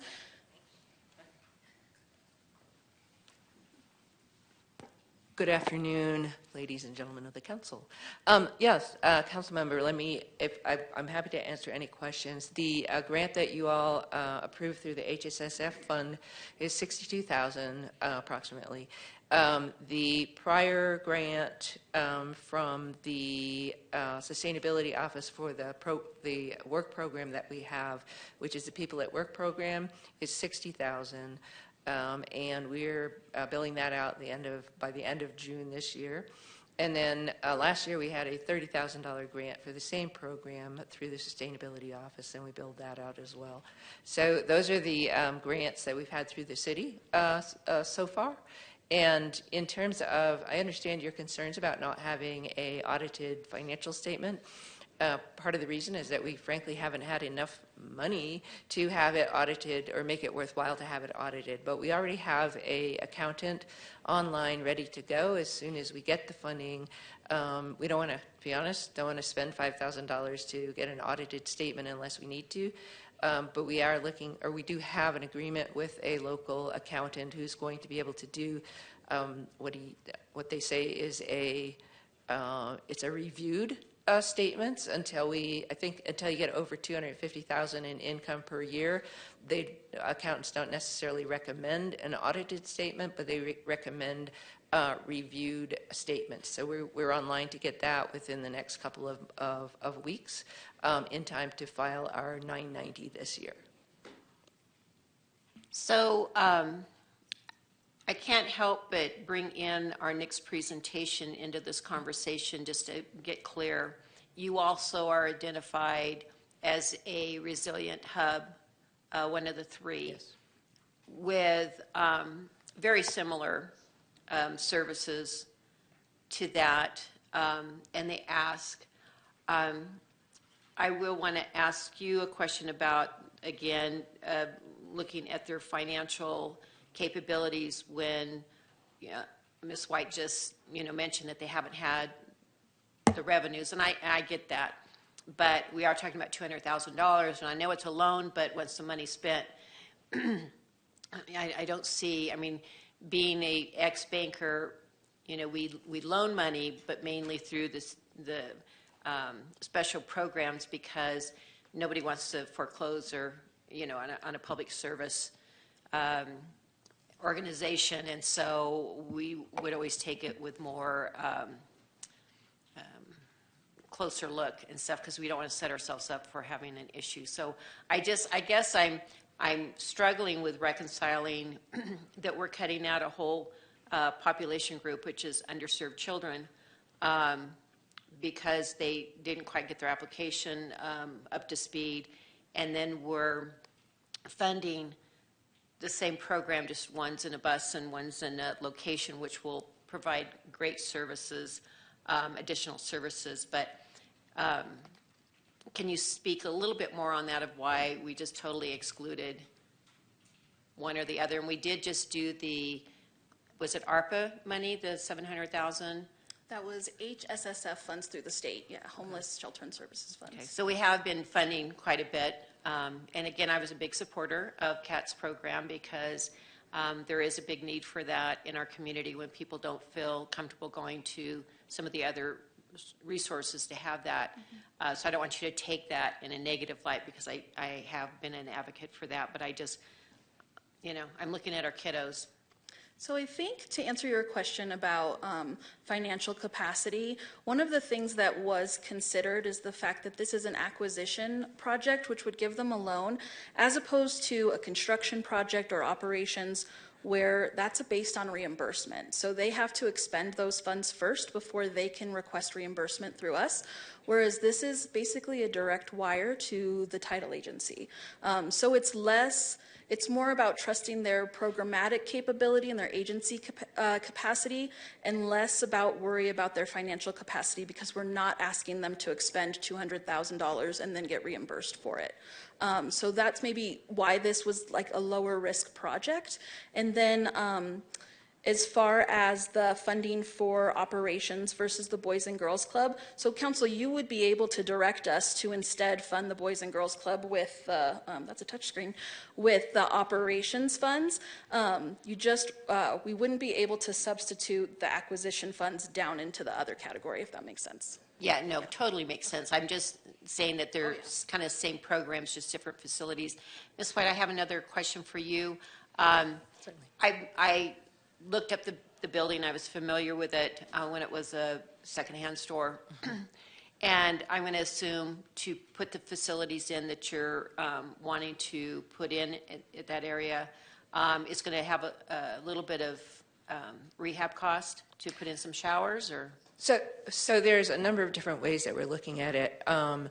We are looking at being able to do some temporary showers almost immediately without doing any rehabbing to the building itself. These can be standalone on the outside of the building. It has one bathroom inside it, and we can temporarily do, and we will be wanting to expand that at some point in time. But we will be also being able to put a temporary bathroom on the outside while we're doing that. Quite honestly, so y'all know, maybe you don't know my background here, but when I co-founded Flagstaff Shelter Services back in 2006, the city was kind enough to provide us with the old where the mountain line is now. And we were able to remodel the interior of that building up to the standard that was required for the time at a cost of $12,500 out of pocket. The city had obtained an architect to tell us how much it was going to cost us to rehab it based upon an architectural standard. That was $125,000. We were able to actually do it for $12,500. So our ability to do what's required for us to use it immediately is going to be very, very low. It's an open building, so the inside it's 2,300 square feet, and it's just an open building. To me, it's like a blank canvas, if you will. And so the rehab costs are not going to be significant at this stage. We can always build later. We are applying for some additional funding through CARES First. We don't know if we'll get that or not, but there is a grant opportunity that we're going to apply for that in June for some funding for the rehab process. Also, I'm not sure, I can't remember if we explained how the seller carryback is going to work on this one, but the purchase price is $525,000. And the seller has agreed to carry back 70% of that, which is quite significant, really. The more we get for a down payment, the less we would have to pay on a monthly basis for that seller carryback note. But the $200,000 we're requesting for would be to cover the down payment costs plus closing costs, which are going to include an appraisal fee, environmental assessment fee, and those kinds of things. So it's really. Plus, I don't want to spill the beans here, but we'll probably try to negotiate a slightly lower price on the building before we actually close on it. So at this point, though, they've agreed to sell it for $525,000. Thank you. And I do want to acknowledge that I do know a little bit about your background and that you brought a very critical service need to our community when you started Flagstaff Shelter Services. I had the privilege of being on that board for a while. Two last questions. I was curious of this with other agencies and other grant conversations, but how are you, where are you obtaining the 500 people to serve? And then my second question, and I promise it'll be my last, is how will the public service grant request 50,000 use be different or the same as the Resilience Hub funds? So our current payroll for 1 year is going to be about $100,000. That pays for our assistant program manager who runs the bus and also actually provides direct services on the bus, as well as two navigators, we call them, who work on the bus and provide direct services as well. It also pays for a driver for the bus. It's a big 40-foot long school bus, so we do have a CDL driver who, by the way, actually himself is unsheltered, so we are providing a paid job to someone who is living unsheltered. So what we are looking at, so that's going to be our payroll for 1 year. We also have the expenses of bus maintenance, which, by the way, for a school bus that old, can be significant. In fact, today, the mechanic was out there fixing a fuel sensor. So there are quite a few expenses on a big diesel machine that we're paying for that. So the $60,000 that we're going to be getting. Oh, also, by the way, the $60,000 is a 2-year program. which you'll hear when the resilience team comes up to talk about it. So that's a 2-year grant program. What we're requesting for this would be $50,000 for a 1 year, basically 1 year expenses. So it's going to supplement or add to the payroll expenses that we have, as well as partially pay for maintenance. We have fuel costs. We have to pay by diesel fuel. We buy propane to keep the bus heater going in the winter so that we can have a heated space for folks. We pay for some very little. We don't pay for very much in terms of actual distribution of items. The only thing we really purchase is water. So we buy bottled water to distribute it, but mostly we get all of our distributed items donated from Cedar Closet, Assistance League of Flagstaff. They generously provide us with new gloves, underwear, socks, which are really needed in this community. And we get used clothing from Cedar Closet. We get food from Flagstaff from Flagstaff Family Food Kitchen. We distribute food that we receive from them. We distribute hygiene items that community members donate. So very little is spent on actual items that are distributed. Almost all of it is spent on the operational expenses. So 60 plus 50 is 110.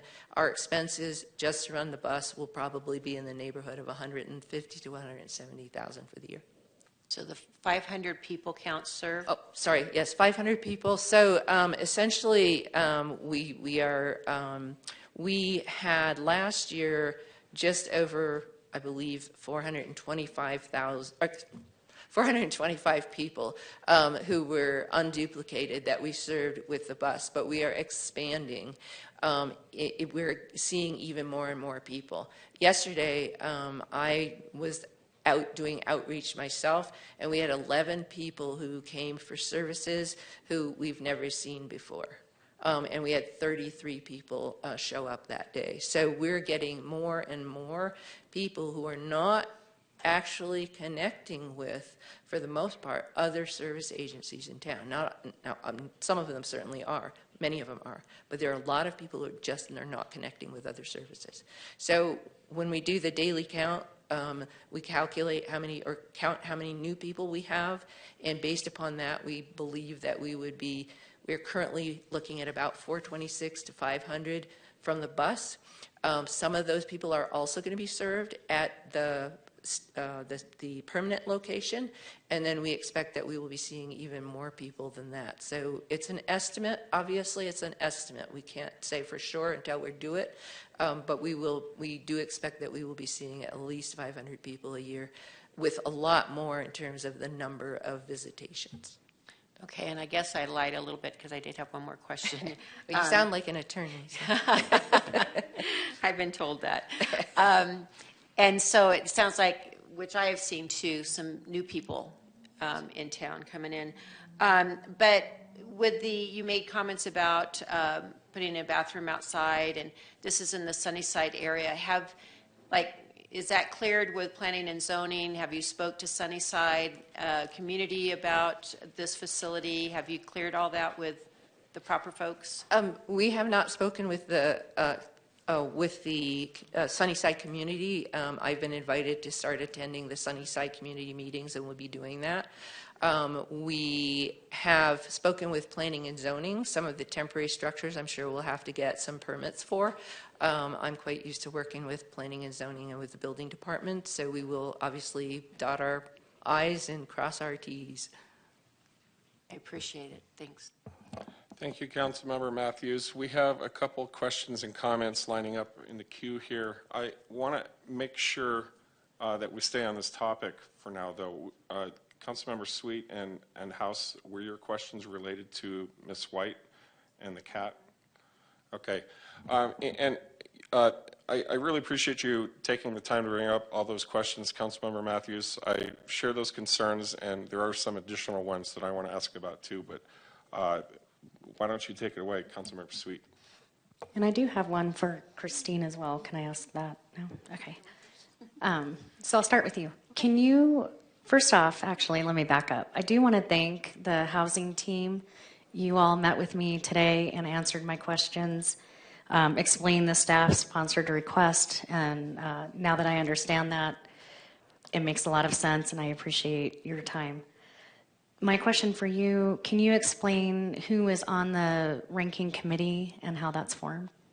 Sure. So we don't give out specific names, but we did have 2 Housing Commission members this year. In the past, we've just had 1. We also had a community member that has a background, or you could call it an expertise, in social services, nonprofit management, and grant management. We had an individual from that lives in a target area, which is a newer goal that we have set in the last 3 years after our partnership with a League of Neighborhoods. And then we had 2 staff members who were, I believe they were both one from housing and one from grants and contracts. So they have a lot of expertise in this area too. I don't rank, I just guide the conversation, take notes. Thank you. And Wendy, Councilmember Matthews kind of asked my question, and I just want to reiterate, I had a couple of Sunnyside community members reach out to me today saying, wow, we didn't have any idea this was happening. So I would just advocate that you do some reach out and to all of the community and the businesses surrounding, and just make sure they know. Thank you. Absolutely. Even though we're not required to get a good neighbor agreement for this type of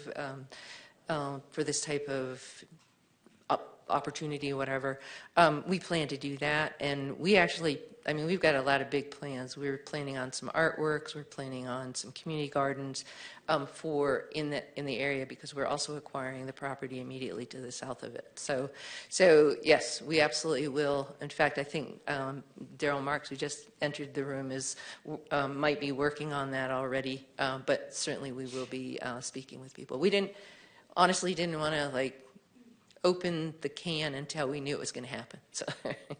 Thank you. I appreciate that. Councilmember House. Thank you, Vice Mayor. My question is for you, Christine. So I spent a lot of time this afternoon just reading the very, very, very lengthy CDBG guidance from HUD. And I'm wondering if you can briefly break down the difference between public facility improvement and public services for just the benefit of the conversation. Absolutely. So the way that it helps me to think of it is sometimes construction versus programs. So public services are always programmatic. They provide a service as opposed to a location or a building. Maybe that's part of the program, is that there is a location, but it's paying for things like salaries, rent, maintenance costs, maybe paying for utilities, things like that. Or sometimes direct client benefit, like I think Catholic Charities has in the past bought sleeping bags or work boots, things like that, related to the program that they're offering. Public facility improvements fits inside that housing construction category. So it's a little confusing because homeless shelters are considered a public facility. And so sometimes people think public facilities must be like a rec center, right? That's what comes to mind. But homeless shelters are also considered public facility improvements. The Resource Center is an acquisition project, and it's qualifying because it serves homeless individuals, but it can also qualify because it is potentially an asset to the Sunnyside neighborhood as a community public facility as well. So it can kind of fit under either category. We would use it as a way to address homelessness as opposed to necessarily a public facility, since its primary goal is to address homelessness. I hope that makes sense. It does, thank you. And then my only other question is just popping down to the public services category. So am I correct in understanding that there is no more anticipated funding available within that category? So the funds that we're seeing allocated there are the funds that exist. So it's either an all or nothing kind of category? Yeah, I think there was about 65, maybe 165 extra dollars that we didn't end up utilizing. And it would only go up if our entitlement amount went up. So if it went up to 600,000, then there would be quite a bit more money in that category because it's 15%. I don't believe that's likely, and so I would say that it probably wouldn't go up more than 2,000 or 3,000, and it may very well go down as well. Thank you very much for that. I share Councilmember Matthews' concern or desire to see there be something that could be done for the Boys and Girls Club request there, just because it's such a meaningful program, and it really hurts my heart to see them receive a $0 allocation for a program that is so important, particularly in the preventative stages of working into these sorts of needs. This is really the opportunity to meet the youngest members of our community at the point where they are entering systems without even their choice, and having the opportunity to be benefited by their community. So if there's anything that can be done there, I would love for there to be some finagling or movement that benefits that. But I assume that we'll have more conversation about that coming up, so thank you. And I will just say that I think both cats, they can speak for themselves, in the Boys and Girls Club, would be able to put to use fewer funds. I don't think it's an all or nothing. I think they can use whatever they're allocated. Obviously, they can do more with more funds. I do think the Coconino County Health and Human Services, and they're here as well, I think that amount is pretty crucial for them, but they can speak to whether or not they can utilize fewer funds as well. Councilmember Harris. Thank you. And my questions are for you, or my comments. So bear with me. I'm going to do a little bit of personal privilege. If you think about the Boys and Girls Club and the program that they're running, or that they want to run, the requested funds, think about it in terms of keeping families in homes. Because if I can't go to work, I can't pay my rent. And so as a person who used services like this at one point in time in her life, they are critical because it was a free service. And so I did not have to use those resources that I had, limited resources for childcare. Whether people like it or not, the bottom line is that they're one step away from being homeless. And we're trying to keep people in houses and not add them to the unsheltered. So I would ask that we think about that. And the last comment that I will make, and I'm sorry, Mayor, Vice Mayor, I said question and I should have said comment.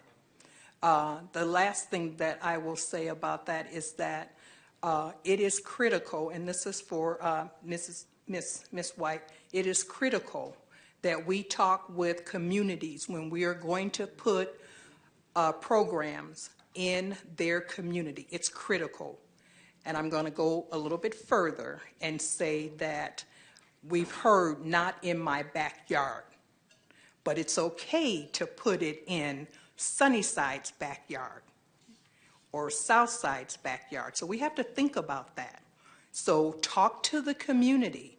It's not that they don't want it. They want to ensure that their neighborhood is going to be okay. And we have to be respectful of them and what they want. So thank you. Thank you very much, Councilmember Harris. My questions piggyback nicely off of your comments. Councilmember McCarthy, I know you have a question. Is it regarding the cat or Ms. White? Okay, go ahead. Well, just as a preliminary, I'm also sympathetic to the needs of the Boys and Girls Club. So, but my question regarding the cat is, it seems much more efficient to have a brick and mortar location to help people as opposed to having a bus driving all around town with the maintenance cost and the added heating costs, et cetera. So could you talk to, the need for a mobile facility versus a stationary facility? Sure. The mobile bus, we were able to operate on a shoestring budget and actually have been operating on a pretty shoestring budget, partly because myself and board members are spending time on the bus without getting paid anything. So I spent hours and hours. I actually have even driven the bus. Some of you may have seen me drive the bus, so which was scary the first time, but it got better. So, so you know, as we've grown, obviously it's become more expensive, and as we grow, it will be more expensive. We have a assistant director now who's taking on some of the duties that I was doing for free, so that is actually now being paid for. I do all the grant writing. I do all of the, you know, bookkeeping, all of that kind of stuff without getting paid anything. So in terms of efficiency, I would actually say that a permanent location is actually probably more costly than the mobile outreach bus, even though we have to pay like chunks of change to get the bus fixed every once in a while. The overall cost of maintaining a property is probably going to be more expensive than the mobile outreach bus. Efficiency, so why is it important to have both? The downtown location that we go to, which is actually just on the south side of the tracks in the RV parking lot, is the most visited area that we have so far. The people that are downtown often do not go to the east side, and vice versa. People on the east side often do not go to the downtown location. So the point of doing the mobile outreach is that we're reaching people where they are, as opposed to trying to force them to come where we are. So it is.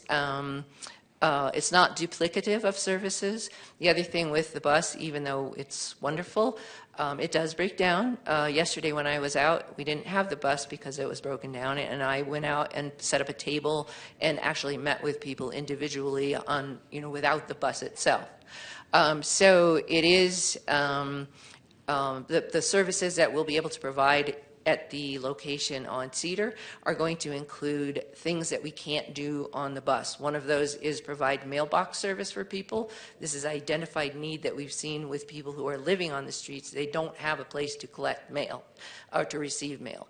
Another is personal lockers where people, you were talking about not being able to go to work if you have other things going on.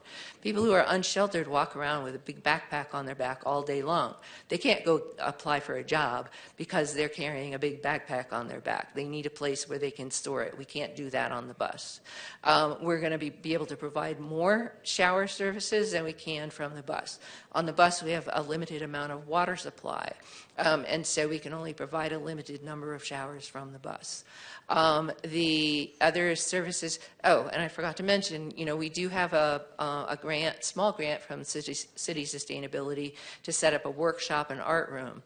We're going to be actually able to house that in the new location. We'll be able to have a little woodworking shop and an art room on site. So instead of going out and spending money on leasing property from somebody else, we'll actually have the facility and able to provide that. Our People at Work program will be sited from that location as well. So the first year when we did the People at Work program, we used the bus to throw the bags of garbage on. That wasn't really nice because after we were done, the bags leaked all over the floor, and we decided, okay, that doesn't work well. So then we got a small truck. So now we cart the garbage that we're picking up for the city off the city streets. We cart it in our truck up to the designated areas. So we're going to be able to consolidate everything in that location. It will be more efficient to be able to consolidate all of our operations, but we will not stop the mobile outreach. It's really successful. We get a lot of comments. We get a lot of people who are not meeting, and they're not going to go. They don't go to Catholic Charities. They don't even go to FSS. They don't go anywhere, but they come to the bus. So we are still going to do that. All right. I appreciate your input. Thank you. Okay, I guess it's my turn. I do have some significant questions for you, Ms. White. First of all, I want to thank you so much for the role you play in the community and the service that you provide. It's a needed service, and the clientele appreciate it, and it's a nice niche. Councilmember Matthews brought up some questions about finances. And one of her questions, I believe, was my first primary question, which is, have you talked to the community yet? And I'm very concerned that the answer to that question was no. Right. I think this is a bombshell that we're dropping in Sunnyside. Everything you're describing sounds amazing, but it's a really big operation. It's enormous, and it's going in the middle of a residential area next to, equidistant from 6 schools. I'm very concerned that we're putting the cart way before the horse here. If that community is open to this amenity, and the larger community is strongly in favor of consolidating things here, I think that's a process that can bear out, and I'd be very supportive of the result of that process. But I'm reeling here, thinking this conversation that's going on for such an enormous, immense program and operation that hasn't been touched upon by the community that's located where those services would be provided. Honestly, this strikes me as a 6-month process at the very least. Council, I feel strongly that if we were to approve this $200,000 next week, we'd have 200 people in this room. And the week after that, on the 16th, when we were supposed to ratify it, we'd have 400 people. I'm very concerned about that. Ms. White, you also mentioned that you're planning on buying property south of where is it? Yes, it's right. It abuts the property. It's 2 pieces of property that are abutting. Yeah. Where's the money for that coming from, and what's going to be built there? And these are just major questions that have never even been broached by the city and by the community. And I really think we need to take this much more slowly. Well, I would say I agree with that, except that we have a limited time for being able to purchase a property, for one thing. And we are getting funding for the other property through private funds.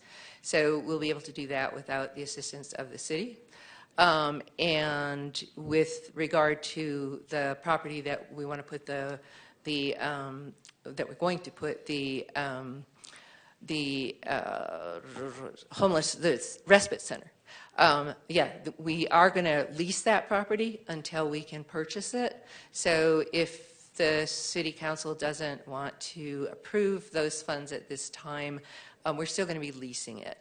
So it's, I understand the concerns, but there are I'm sure you know, I'm sure Ms. Harris knows, Councilmember Harris knows, that there isn't a lot of property available in the city anywhere, and in order to do this kind of development, you have to find affordable property. The seller in this case has been wonderful in terms of their ability to carry back the loan at a very low interest rate, actually below current rates. It's going to be carried back at 6% interest, which is way below current interest rates. So we have the ability to go forward. We would hope, given that what we're doing is something the city has been actually asking to do. I think the city put out an RFP in 2021 to do exactly this type of event or this type of development. And we're hoping the city is behind us with this. If we could find a similar cost property in where I used to live over in University Heights, we could buy it there. If we could find it in Flagstaff Ranches, we could buy it there. If we could find it anywhere else, we'd be happy to buy it. But quite honestly, there's not a lot of affordable property out there, and certainly not property where the seller is willing to carry back the loan at such a low interest rate. Thank you, Ms. White. I appreciate you speaking to that, and I appreciate you listening to my concerns. I understand the conundrum that you're in, and I can deeply sympathize with that. At the same time, I don't feel that we can afford to rush this process This is going to be a thing that evolves, and it's going to evolve one way or the other. And this is a pressure cooker, and I think it could very easily explode in our faces if we just sign on the dotted line and move this forward. The mayor herself would like to weigh in on this, and I also know the city manager has had his hand up for a long time. City manager, I'll leave it up to you if you'd like to speak now or wait till after the mayor. I'll defer to the mayor. I want to be respectful. Mayor, do you want to go ahead and comment? Thank you. Yeah, my colleagues shared some of my same concerns and asked really great questions. And I too have major concerns about allocating money for a project that hasn't had any kind of public input, and where we're unsure what the entirety of the project looks like, as well as the same concerns about the Boys and Girls Club and the ability for youth that couldn't otherwise afford it be able to attend these summer programs. And so I'm staff, can you help us with what kind of timeline, like how many council meetings we have left before a final decision on this has to be made? We were hoping to have that final decision on April 16th. We have a little wiggle room because HUD hasn't provided us our final allocation. And so even though typically, and what I told you was that our annual action plan is due May 15th, HUD has directed us to not turn in our annual action plan until they have given us that amount. So potentially we might have another 2 meetings to go if we needed. Okay. Thank you. I think what I might propose, I think that this project is too big to begin here with the CDBG process. I think that I have so many questions, and I know that the community is going to have a lot of questions as well. So I think I would suggest that either we table this discussion this evening, or we talk about reallocation of some of the funds. So I'm wondering what council's thinking. Madam Mayor, you can't see it, but Sterling just swiveled his mic over, so I think he might have some comments. Mayor, Vice Mayor, and Council. Okay. Thank you. I appreciate it. Just a note, if Council does choose to table it, that means it comes back at the next meeting. If you want to leave it more indefinite than that, then the language should be a motion to postpone. Thank you. And postpone to a time certain, correct? You Mr. can City Attorney? you can to a time certain if you'd like. That's up to you as a council. And then my question is, are we able to separate that consideration out from the rest of the CBDG conversation? Because I know there's a timeline for that. You can simply make a motion to table the CATS bus and come back to that later. Not table, but postpone. I used the wrong word too. Thank you. Wonderful. Thank you for that clarification. Sarah, before we hear from you, I know that Councilmember McCarthy had a specific question. I share that question, so go ahead and ask it. I think it's for Ms. White. Well, a couple things. The first thing is, what are the plans for the second property? So we're working with, or we've spoken with the Zoning Commission about certain plans for that. One of the things that we would like to do, and again, this is all subject to getting approval from planning and zoning and the building, would be to create a small tiny home village that would have maybe 10 max of tiny sleeping pods around a community center for people who are currently unsheltered. Obviously, once they move in, they're no longer unsheltered or homeless. So they would become housed at that point in time. So that we would need and would do a community good neighbor plan. It's required under the zoning code. So that's certainly something we've talked to planning and zoning about as well. And if you don't mind, Daryl, Mr. Marks was also wanting to just speak about that as well. Absolutely. Good to see you. Good evening. So I hear the concerns, and I know that there's a pressing messaging that you're bringing forward. One of the things that I want to re-emphasize is that the work that Community Assistance Teams of Flagstaff is doing is identifying needs that are not being met by some of the other services. The folks that come onto the bus, and I, along with other board members, have, like Wendy said, been able to sit in on the bus. And I encourage any and all of you to come and visit us on the bus so that you see what work is being done and listen to some of the conversations that are being had. One of the things that we hope to do with this property is, again, present and house the PAWS program from there, and looking at the concerns or listening to the concerns that are being presented, I'm wondering if we could be a little bit more explicit with what that could be, right? Because we have unsheltered folks that are working through the different programs that we operate with, getting the opportunity to put personal belongings in a safe space so that they could go about Flagstaff without feeling judgment or being profiled by the community as being unsheltered, right? Also, being able to acquire services like laundry, showers, and services that help them not only feel better about themselves, but change the way that the community interacts with them.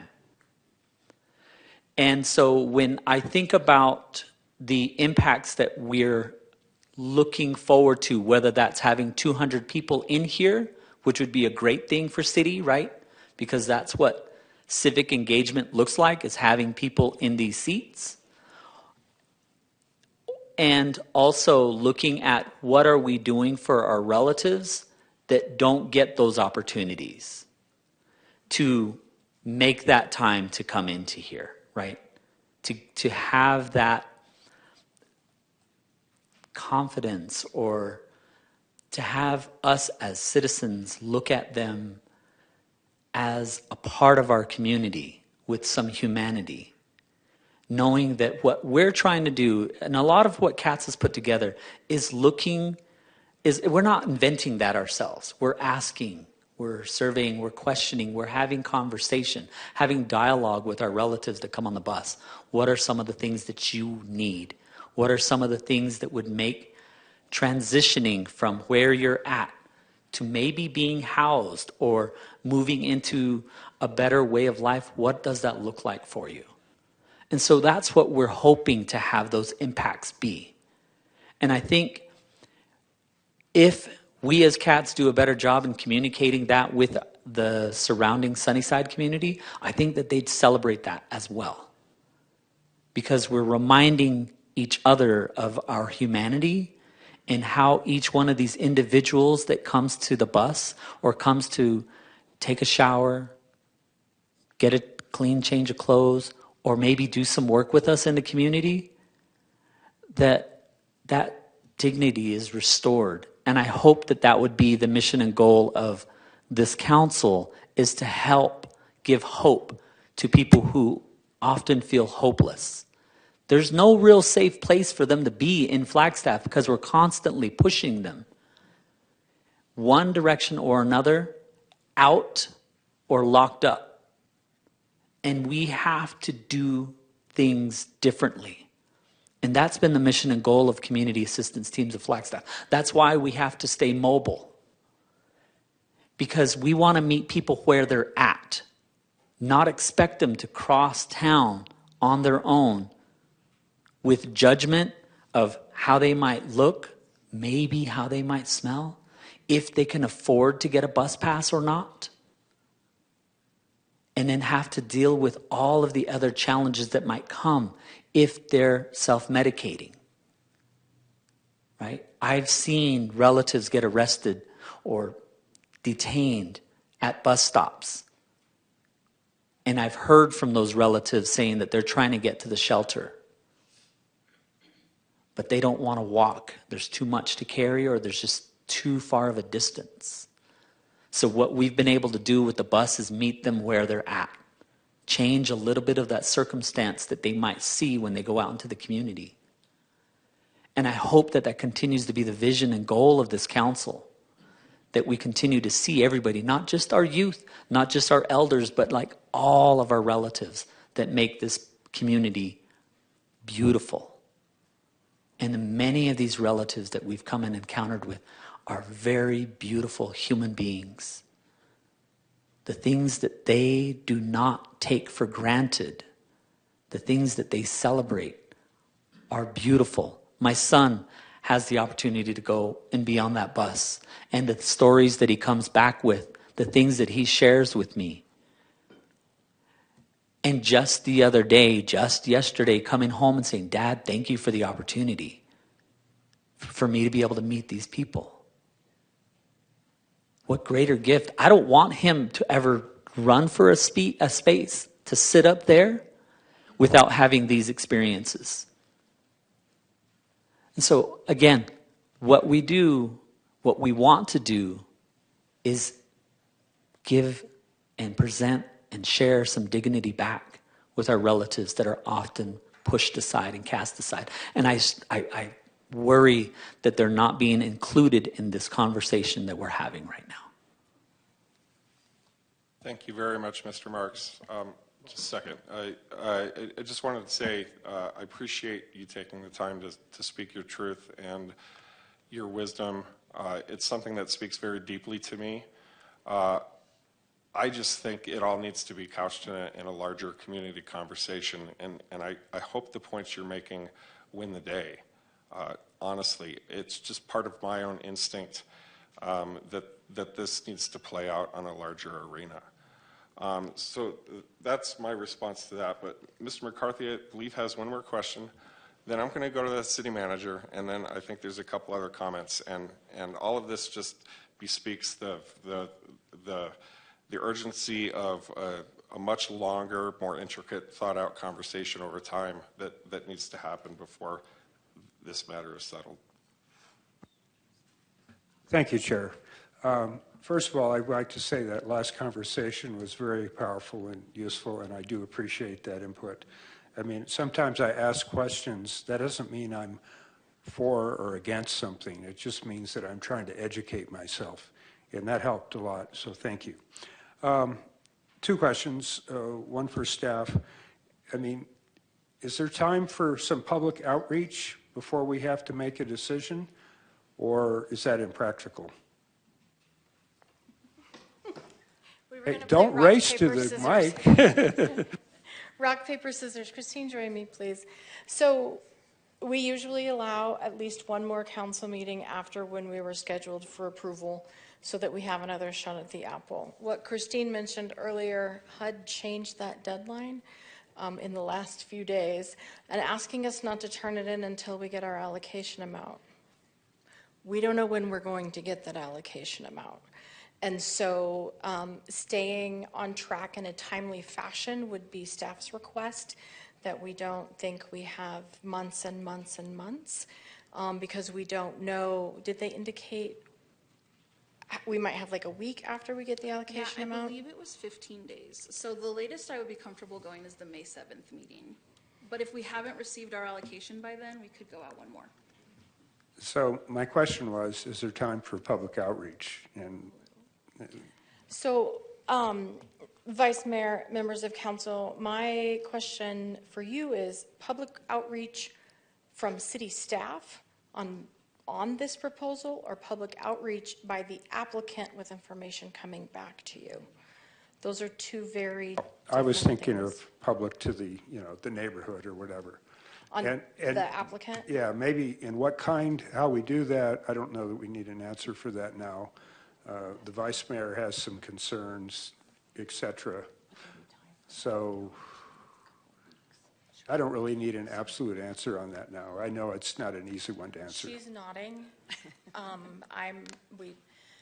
For staff doing it, it's different. It would be on CDBG as a whole necessarily, but the applicant, if that's a question for them doing outreach, we'll let Wendy answer it.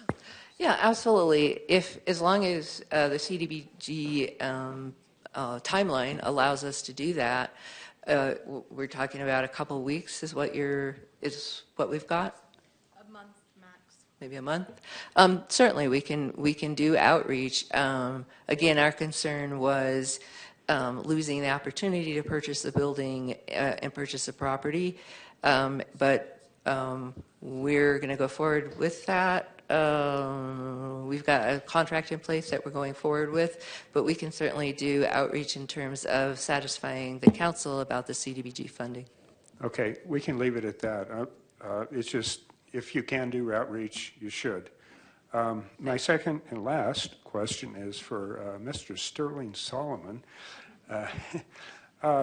We had some talk a minute ago about postponing or whatever. My understanding is tonight we're just giving informal input. It isn't like we have a ordinance on the table or something definitive, so it isn't like we have to formally postpone it. We're just going to talk about it tonight informally and then come back. Tell me if I'm wrong. There's a C in the chat box, if you might notice. I actually looked at it a little further. Because we are in a work session, Council, it would just be giving direction to move forward with those ones that you're ready to move forward with, and not on the ones that you're not, that you want more time on, simply not including that in the direction that you give. Simple enough? Right, so we can just do what we want to do. We don't need to do anything formal. No formal motions, correct. Okay, thank you. I appreciate that. I yield. City Manager, and then Councilmember Matthews. Thank you, Vice Mayor. Thank you, Council. Thoughtful discussion. I want to add to it. I share many of the concerns that Council has articulated. I think there's a bigness to this that many of us are not really appreciating at this point because of the lack of details. But I want to respond to one thing and then offer a comment. Reference was made to an RFP that the city did a couple of years ago. There are members of this council who remembers that event. We were endeavoring to put the CARES program together with federal funding. It was very successful. But along with the mobile unit was the idea of a bricks and mortar facility to provide shelter services during the day, a day care, or pardon me, a day resource center, much like what is being talked about this evening. Those council members who were at the dais when that conversation unfolded will remember in vivid detail that it was explosive, and it brought about a lot of response from our current service providers throughout the community, not just one or two, but many of them. And it spanned a couple of meetings and a couple of, I think, a town forum as well that I was not attended at. But the outcome of all that clearly at the time was the message to the council and to the city staff that this kind of facility was not needed and was going to provide, an unnecessary duplication or redundancy to existing infrastructure and services. I don't want to comment as to what the needs are today. I don't pretend to understand that. It's not something I'm close to, but I do recall the discussion that occurred a couple of years ago, and it was very contentious. The comment I want to make in response to the eloquent comments that we heard from Darrell, the vision of the council, I think, has been visible with the care unit, which is a mobile unit that is an alternate response unit that provides transportation and on-site care as well. Not showers, granted, but many of the things that we're talking about, clothing, food. I just want to put it out on the record that there is something that has been operating, and I think that it's a bit of an omission, in my opinion, to not talk about that. Now, that preceded the CATS program. The CATS program is something that many of us have been very excited about and we support because it is providing an important service to the community. I just wanted to put it out there that it's not the only program and that the council's vision is something that has been materialized in a very positive way. Thank you. Thank you, Vice Mayor. So, Daryl, hi.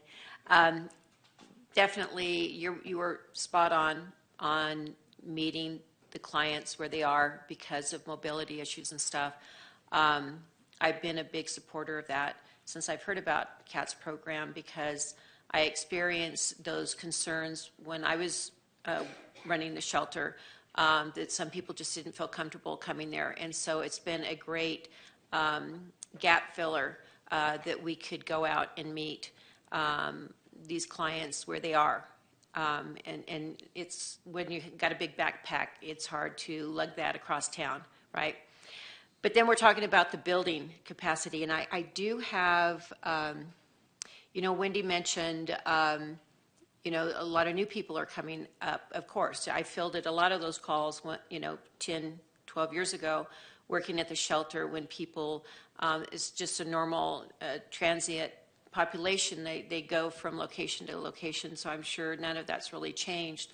We do have the Lantern and the Crown that offer a little bit more private housing, which can definitely address some of the concerns about being an open area with a lot of mixed people with different things going on.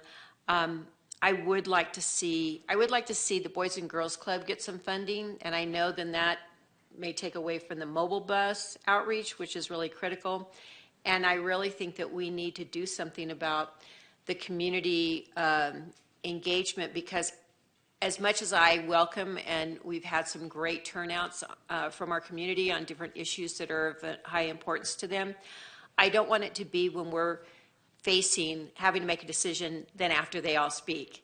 I'd like a more casual opportunity for our community to talk back and forth and come with solutions and come up with their questions without feeling that, man, I've got 3 minutes to speak and maybe there's 10 of us, and then they're just going to make a decision before they've really had a chance to digest it. So I am, supporting what other council members have said about waiting a little bit more than 2 weeks. I wish we would have, once again, received this information a few weeks ago. The process has been going on since January, and I'm not sure when the ranking was finalized, but here we are now forced up against the wall to make a decision soon, even if it's just a couple of weeks. So that just concerns me. But, the CATS program provides a valuable service, and I want you to know that I support that. The building part is a big deal. And I don't know if the other lot is zoned to put little pods. I know, Wendy, you brought it up, and Daryl, you brought it up when we met over at the library. So I felt like that was probably part of this overall big plan, so I'm glad you brought it up today. There's been a lot of research in that and stuff. So those are just, I'd like to get money to the Boys and Girls Club, because we're not serving that population if we don't. And I'd like to have time for the Sunnyside area to really feel that they are not being rushed into conversation of this and really have some vital input.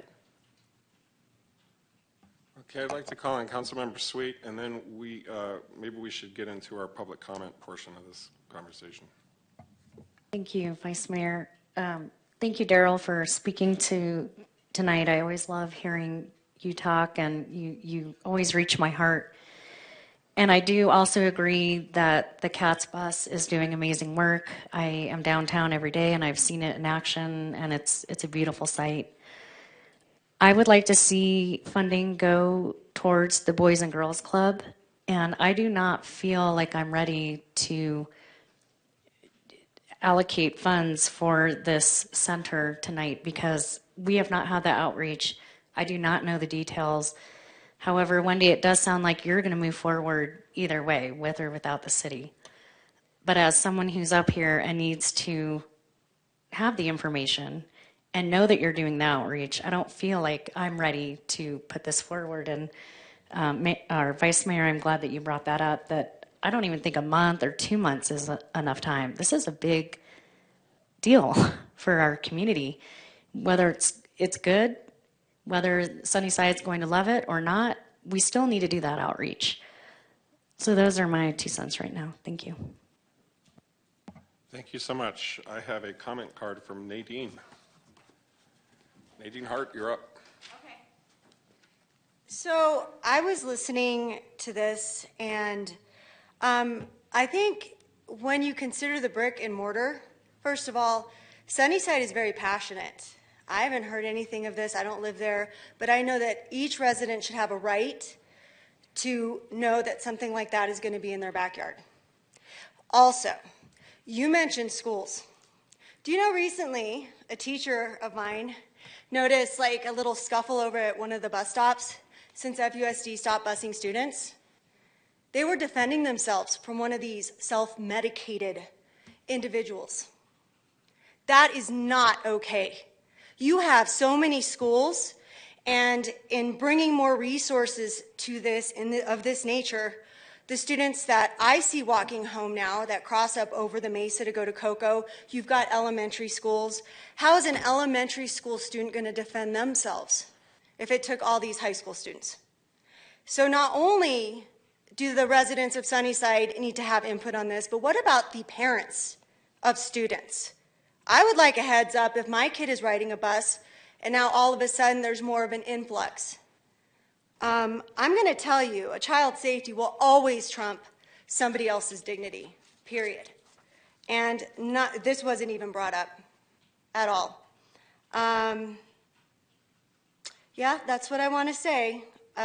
Let's consider the parents of students that are attending the private, charter, and public schools to see if they feel safe with this. It sounds like schedules are going to change as it is for students at some point, which also puts a stress on families, which would be kind of nice to see Boys and Girls Club get funding. But as a resident, I think it's just a lot. It's a lot to put on people's backs. And who's going to patrol and make sure that personal property is safe in Sunnyside? Is the police department, do they have the resources to do that? So, thank you. Thank you, Nadine, for your input. That is the only comment card I had. I'm going to call Sarah up. I think she has some questions about council direction, and then we might be in a place to draw this conversation to a close for this afternoon. Thank you, Vice Mayor, members of council, Mayor online. My request on behalf of staff is for us to understand where you want us to go in the next few weeks with this direction. What I'm hearing is you're desiring the CATS team to do some community outreach. As far as staff goes, would you like us to start looking for potentially other things or ways to allocate the funding? Do you want us to hold tight and see what the outcome of that public outreach is? We're desirous to know which ones you are supportive of moving forward. If you choose to reallocate funding within any categories, as Christine has said, it's entirely up to you. We are here to present the recommendations and then abide by your wishes. So that's my one request is, what would you like staff to do before we come back to you in the future? And I understand that's going to take discussion to get there. Thank you. Thank you, Sarah. Well, I'll start. I provide my input, and then I guess we can go around the room and see where there's a majority opinion. I'm not prepared to allocate any money to the CAT program for real estate acquisition at this time. I don't think that concern is going to be assuaged before the time period ends for the CBDG grant program. So I think we should just strike it. Honestly, I think we could take that $200,000 and allocate it differently amongst the programs that are also listed alongside it. That would take care of the Boys and Girls Club concern, and I don't have specific thoughts on how that redistribution would go, but that's kind of where I'm at. So I guess we should go around the room on this one, I think. Sure. I think what we're missing here, and staff can probably talk to it, is that there's categories. And you can't take money from one category and put it into another category. So, for instance, on the CATS brick and mortar thing, if we don't allocate that, we can't put that to Boys and Girls Club. You know, as far as the safety improvement at the Lantern, fine. I'm fine with that. It sounds like there's a consensus on council that on the brick and mortar CATS, we're going to come back on that. But in the meantime, we better think about what we might want to do if council, and I don't know where council's going to go because it's not going to be decided tonight, where that goes. I think I also hear a consensus that there's a support for the Boys and Girls Club, and I don't know where that money's going to come from. There's basically only two other things on this table, which are both really good programs. So I'll just leave it at that for now. But we have to be conscious of categories. I appreciate you clarifying that. Councilmember House. Thank you, Vice Mayor. That's exactly what I was going to say as well. Just that, I know, because you cut the line, sir. You cut the line. No, but seriously, that was the other consideration that I had as well, was just the need to stick within those categories. I think the challenge here is also that we don't know what the actual allocations are yet. And so I'm not comfortable moving forward with these recommended allocations until we have that better sense of what the actual funds are that we're working with, because it would be certainly very disappointing to move forward with any of the recommendations that we have now and then find out when that allocation comes across the table that we don't actually have some of those funds to begin with. The other thing that I think we never actually circled back on was the conversation about the Coconino County Health and Human Services, the need there, if that was a pointed number for them, and I don't know if the representative from that organization is still here to be able to speak to that, or if there was flexibility in that number. Lorraine Krim is here, and she can speak to that. Hi, thank you for that question. I'm the Senior Services Program Manager of the Meals on Wheels program. Currently, we are funded by ARPA for one of our routes that serves 20 people. We also have an additional approximately 20 people that are distributed through our other 3 routes that would also lose their meals. So these are people that are homebound seniors. Most of them are low income, and this meal is sometimes the only interaction that they get from an outside member of the community every day. It's an extremely important program where we've even had times that, or several times over the almost 5 years that I've been there, where we have had our drivers find individuals in their homes that have fallen, and they're just waiting for our Meals on Wheels driver to come upon them and get them and save them. I don't want to tell these people that they're not going to be receiving the meals anymore, but the truth is we had to, we expanded when we got the ARPA funds, and we're able to take all these people off of our wait list.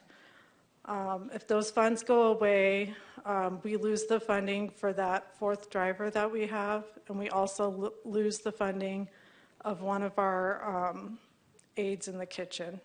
So we would no longer have the capacity to provide as many services. And they would immediately lose their meals. Thank you for that. So in terms of the 44.2 that's being asked for, that for you all right now in that need is a hard, fast number? It is. It's the funding that's required to pay the salaries of the driver and the aide in the kitchen that helps prepare the meals. Okay, thank you. And I'm also trying to buy some time for Councilmember Harris. I know she's up next with a comment for when she gets back in the room. But I think for me, my thought is that I'm not ready to move forward on the community action team's property acquisition question. And I would like to see that postponement on the others until we get that clearer vision of the actual funds that are available. I'm hoping that number will come into you all sooner than later. But are you foreseeing that if we postpone this conversation until, I'm trying to remember which date that you said, but if we postponed it to that point, we would still be safe to move forward? Yeah, I think as long as we do it May 7th, if we haven't received our allocation by May 7th, we could push it out a little bit longer. But like Sarah said, we don't know when we might get it. Last year, we got it right around this time, like almost like a day before we came to you.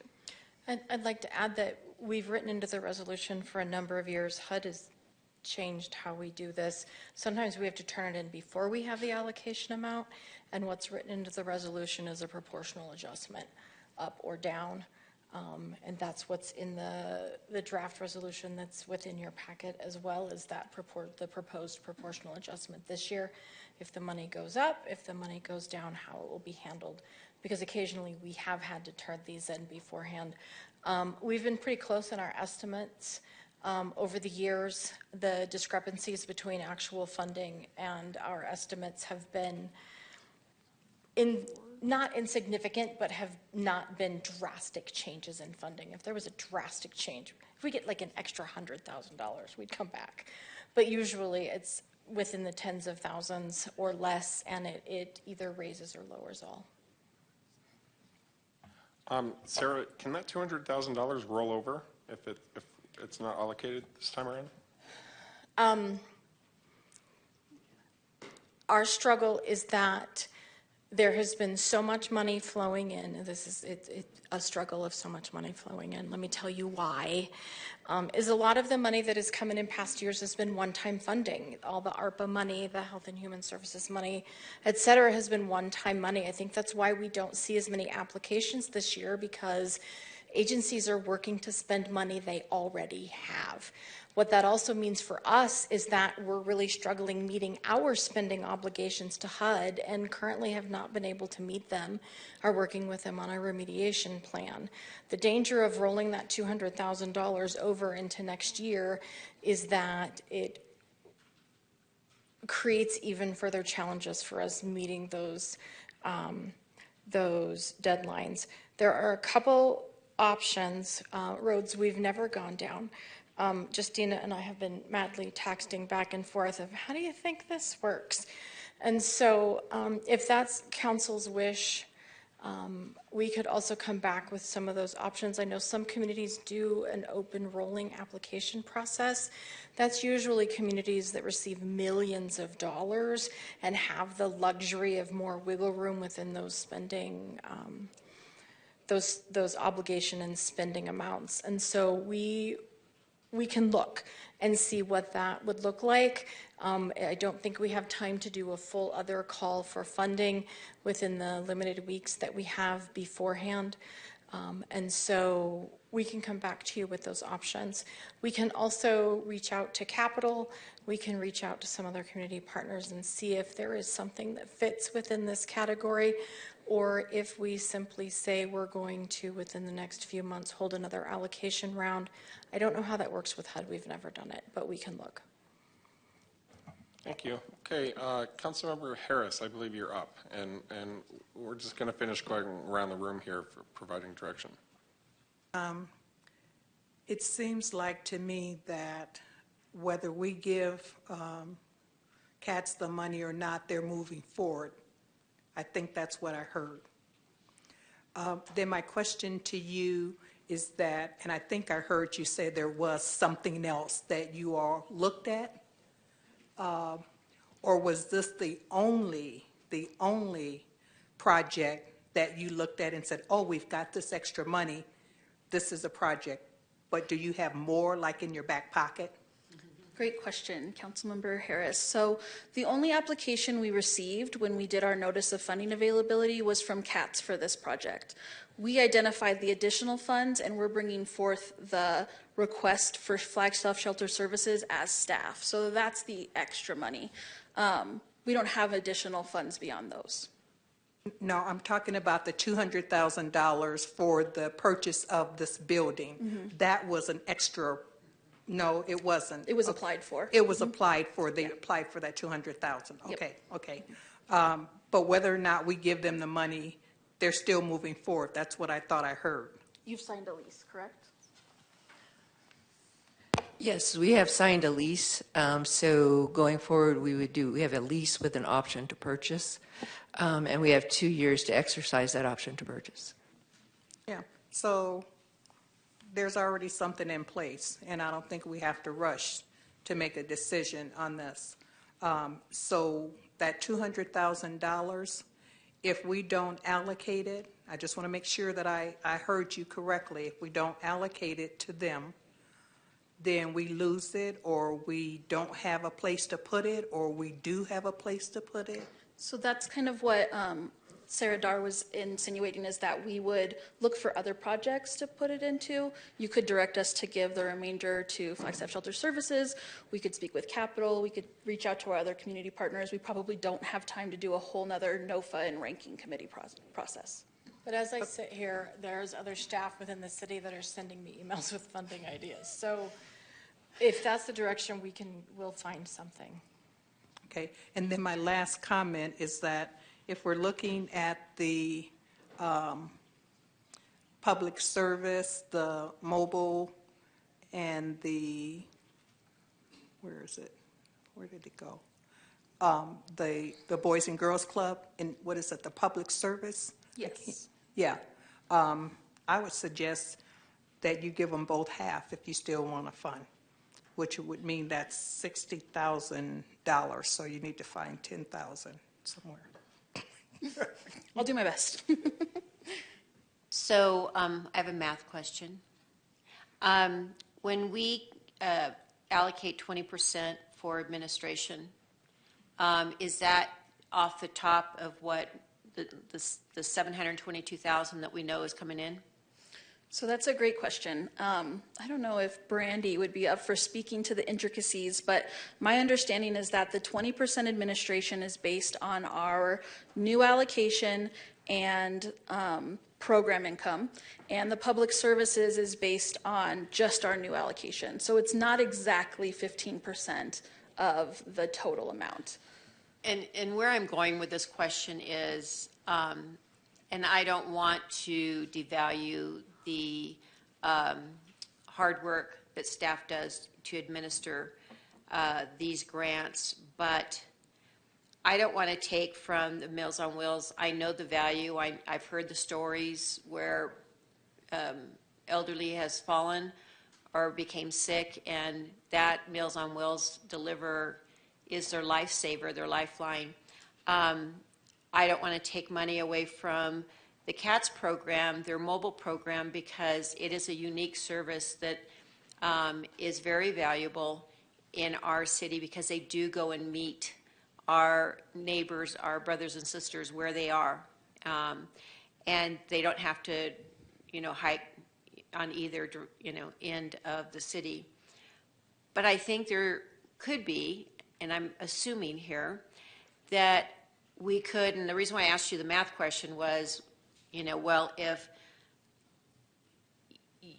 the 15%, like if we could take a little off the administration pay like we did on the monies that we discussed a few months ago, and gave the Boys and Girls Club some money. I'm very passionate about wanting to make sure our children, our underserved children, and as Councilmember Harris mentioned, if parents don't have daycare, they can't go to work, and now we've added to our unsheltered population.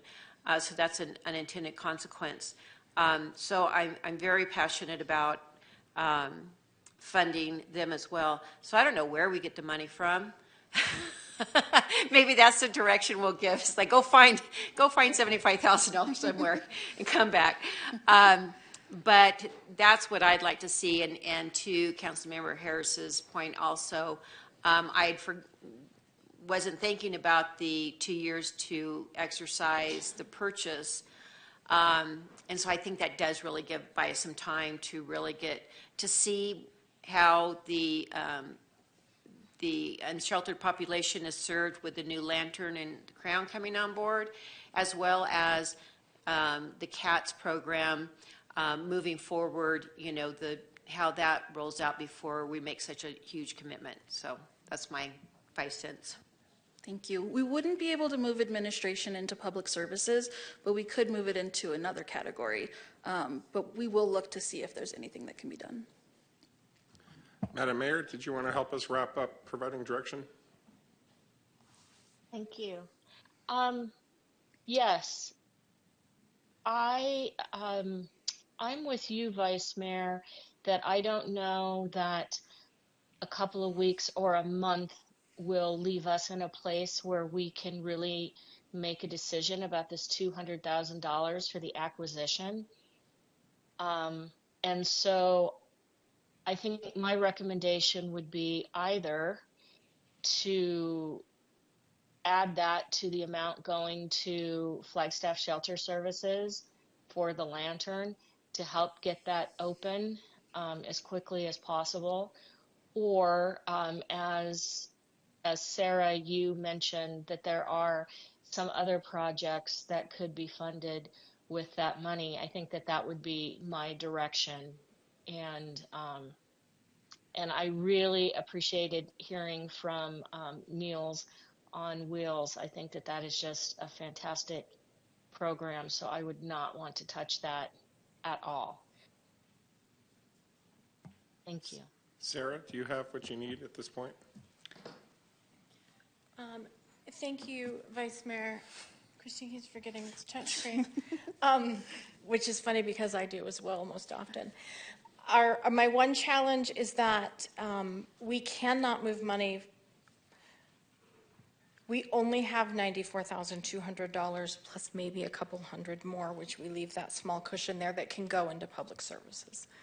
So if funding were to come for Boys and Girls Club, it would have to come out of the 2 allocations above. That would be the direction that we're seeking relative to funding Boys and Girls Club. It's regrettable that there is this hard 15% limit on public services. It's not something that we get to play around with. If we're in violation of it, we are in a position to pay that money back if we overspend that 15%. On behalf of Rick Tatter, who I don't think is here, money coming out of admin and indirect, in the past we have been able to do that. I would want to have a conversation with Brandy, with Rick, to talk about where does that money come from to cover the expenses. This funding here does not fully pay for what the program costs to administer.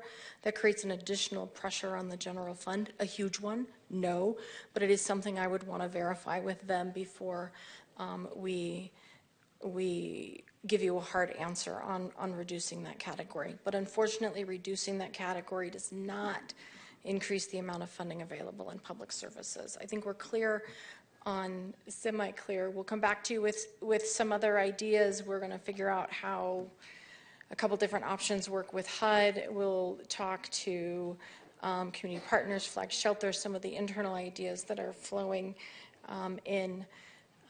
There's only been one so far, but I don't think Capital's here to hear it, so there may be others.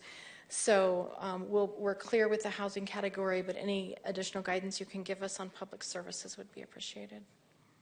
So is that a yes or a no? No, I'm just kidding. I'm going to go to Councilmember Harris.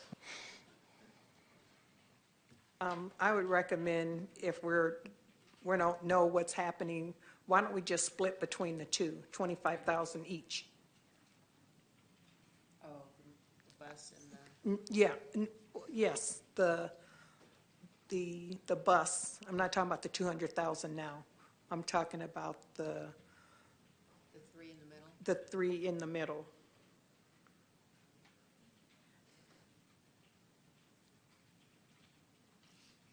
Because you don't know if you can get money from anywhere else to go to that. So It's pretty unlikely. I think the most Yeah. we've had in that category is maybe 105,000 in the past. So that would be my recommendation. If we can't get money from anywhere else, split the two. Split it between the two, I'm sorry.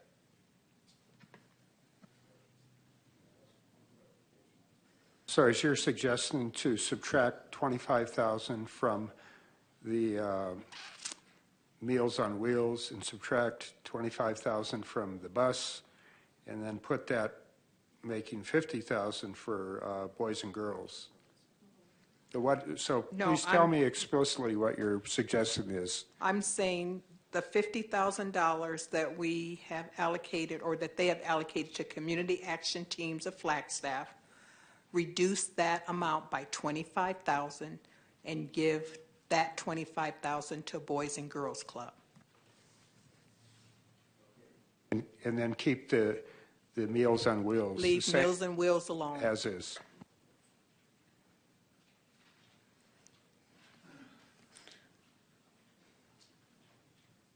I don't know if it's helpful to share that Boys and Girls Club of Flagstaff did receive CDBG funds 2 years ago. I think it was about 30,000. They spent it in about a year and a half. So the 75,000 does feel like a large ask, but I know that it is to expand some of those programs that they have. But compared to their prior ask and the timeline of spending it in a year, I don't know if they would realistically spend it in a year. I do think Mark Cox is here, though, to speak to that if you have questions for him. Mark, if you'd like to speak to that, start making your way forward. If not, that's fine. Meanwhile, I'm going to take Councilmember House. Actually, I was going to ask a question of Mark, so if you want to come on down, because I would like to get that information. I think it's we've asked the question of the other organization, so I'd love to be able to hear from you directly. Is that a hard and fast number for you that you were anticipating, or what that flexibility looks like for your organization? Yeah, so the number, obviously, we'd be grateful and appreciative of any number, but for us, like Christine said, it did take us a while to spend down those funds. Reason being is we did get federal funding from the governor's office to provide a no-cost summer camp in the last 2 years, which was amazing. But with that, we couldn't spend down this. Reality, we give about $400,000 in scholarships to our kids every year. That's not a small number. So again, the funds that we would receive, we would spend down pretty quickly, knowing that the amount of students that do attend for after-school program, I think when we first started with CDBG, we had probably less than 10 kids that would actually apply for it. Now knowing that we have 20 plus kids in our neighborhood alone, because we had this agreement with the city years ago when we first established that no kid would have to pay for any programming if you lived in Brandon, Seiler, or Clark, and we still honor that thing to today. But to answer your question, we go through a lot of money every year, at least with scholarships and helping families as much as possible. Any other additional questions? Sorry I was late. I was taking care of kids. Thank you for being here. Yeah. I'm in favor of Councilmember Harris's suggestion.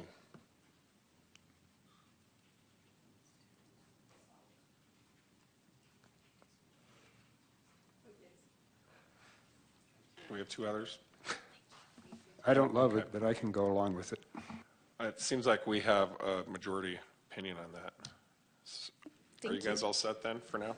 I think that's everything we need. Thank you all so much. Okay, thank you very, very much. we'll entertain a recess at some point, but I'd like to get through agenda item number 10 at least. I think thematically it sort of follows through a little bit, and let's go ahead and get through that one at least. If you need to get up and take a small break, it's at your discretion. Feel free to do so.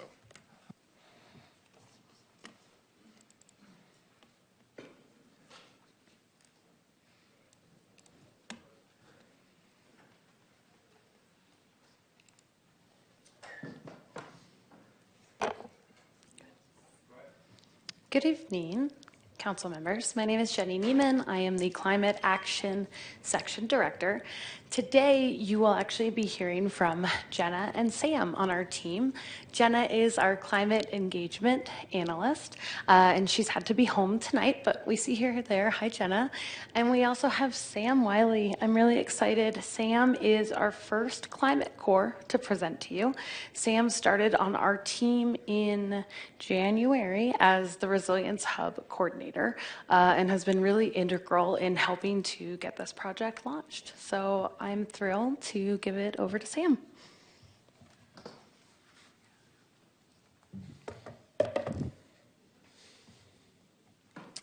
Good evening. I don't know where the mayor is, but good evening, Mayor, Vice Mayor, and Council. And thank you, Jenny, for the introduction. I'm so excited to be here with you all discussing the Flagstaff Regional Resilience Project today.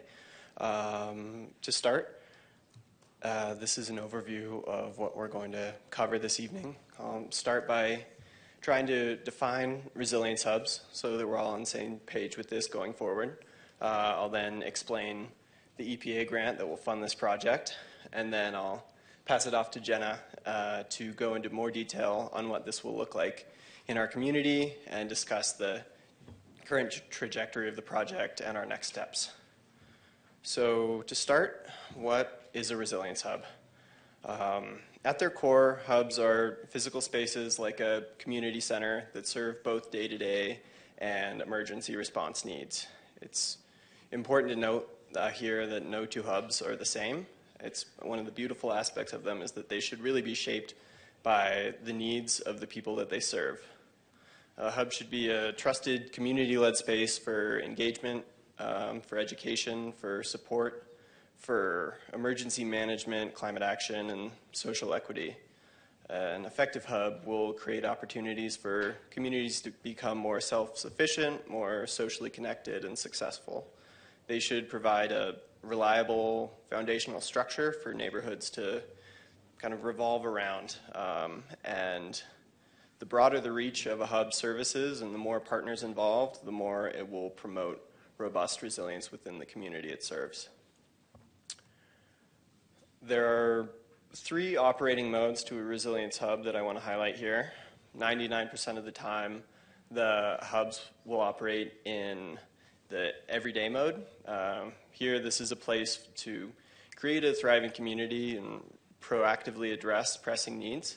It's a time for resilience education, for health and wellness programs, and for fun community events. This phase of day-to-day engagement can also help foster trust and show people that they have a safe space to go when they need it. That leads us into the second operating mode, which we'll call disruption. So in the event of extreme weather, climate hazards, or other emergencies, the hub can serve a bit different purpose. It can be a gathering point for people in need of support. It can be a place for resource distribution and for emergency response coordination. And it can also provide clean air, reliable power, and stable temperatures in the event of extreme heat or cold events. The third phase is very important. It's the recovery phase. The goal here is to continue the effort of healing post-disruption and see that healing process all the way through. So in the event of some sort of emergency, the goal here is to help community members get back on their feet with a full head of steam after that event. This step is critical to the goal of turning those disruption events that could be setbacks into opportunities to bounce forward, promote interconnectedness, and strengthen communities. So in order to function properly in all 3 operating modes, there are a few foundational elements, 5 foundational elements that need to be considered in developing a hub. Operations is one of those. So the hub needs to have well-trained personnel that keep the hubs running smoothly, and they need to have established clear processes for emergency response to a wide variety of potential emergency events. Hubs also need to provide reliable power. So in the event of power outages, hubs should have a reliable backup system. This is a great opportunity to incorporate some sustainable power sources in the form of solar generation and battery storage. Hubs also need to have a solid communications network to coordinate emergency response and also to promote day-to-day engagement with the services and workshops and programs that the hubs will provide. Those services and programs are another foundational element, and they present a wide variety of opportunities to build relationships within the community, teach resilience, improve the emergency and hazard preparedness of individuals, and to promote health and wellness. The final foundational element is the building itself and the landscape surrounding it. So the facilities need to be robust, resilient, sturdy, and meet the operating needs of that specific space. And they need to be a reliable place for people to go in the event of extreme weather events. This one. So with that general definition of a hub, the Sustainability Office and members of the community felt that this is something that could serve Flagstaff well. So a little more than a year ago, my colleagues pursued a potential funding path to establish resilience hubs in Flagstaff through the EPA's Environmental Justice Government-to-Government grant. This involved the development of a grant proposal and required a lot of community outreach and interaction to find trusted partner organizations to work with on this project. They also had to find solid physical locations to host these hubs. That grant proposal was a success, and the Flagstaff Regional Resilience Project was selected to receive a $1 million grant from the EPA to build resilience and improve public health throughout Flagstaff. So that grant, again, the Environmental Justice Government-to-Government grant, has some specific goals, and part of the Sustainability Office's role in this project will be ensuring that we meet these goals, so I felt it was important to share them here. Their goals are to achieve measurable and meaningful environmental and/or public health results in communities, to build broad, robust, results-oriented partnerships, particularly with community-based nonprofit organizations within disproportionately impacted areas of Flagstaff. They want to pilot activities in specific communities that create transferable models, which can be expanded upon in other areas of Flagstaff or replicated in other places around the country. And the final goal is to strengthen the development and implementation of meaningful approaches to achieve environmental justice. So that grant writing process and the work plan that was developed resulted in the Regional Resilience Project. And that funding will be used to launch and support 3 resilience hubs pilots strategically located around the city, each operated by separate community organizations. So one of the hubs will be at the Murdoch Center, led by Southside Community Association, one at the Market of Dreams, led by Sunnyside Neighborhood Association, and then the third will be a mobile hub led by CATS.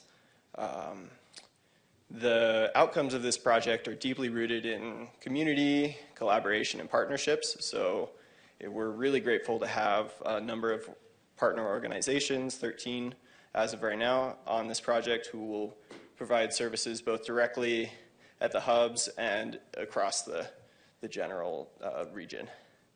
So at these hubs, we hope to offer across the 3 years of the grant 216 workshops that can engage community members on a wide variety of resilience topics ranging from home energy efficiency upgrades to creating defensible space for a Firewise home, to DIY air filtration projects, to rainwater harvesting, to gardening and food preservation. There will also be monthly healthcare days at the 2 fixed hub locations, offering checkups, potentially immunizations, guidance on insurance, and support to get folks connected with a primary care provider. So here we have a list of the project partners. So in addition to those 3 funded partners, Southside Community Association, Sunnyside, and CATS, we're partnered with 8 CBOs, so F Cubed, ICF, NACA, Terra Birds, and Willow Bend, as well as Super Yard Farms, Coconino Community College, the Flagstaff Unified School District, and NAU, and then Coconino County will be involved as well. And with that, I'm going to pass it off to Jenna to go into a little bit more detail. Thank you so much, Sam. Good afternoon, Mayor, council members, and members of the community. My name is Jenna Ortega. I am honored to be here with you representing the climate section in the Sustainability Office. I apologize that I couldn't join you in person tonight and a family emergency come up, so I have to join you virtually this time.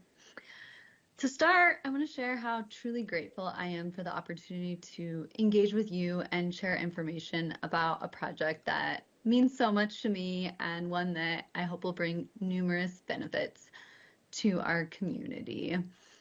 At the heart of this project are several key goals. First and foremost, our approach is people-centric. We aim to build upon the existing resilience and strengths within our community by improving social connectedness, increasing access to services, and fostering trust. It's crucial to recognize that our community is already incredibly resilient.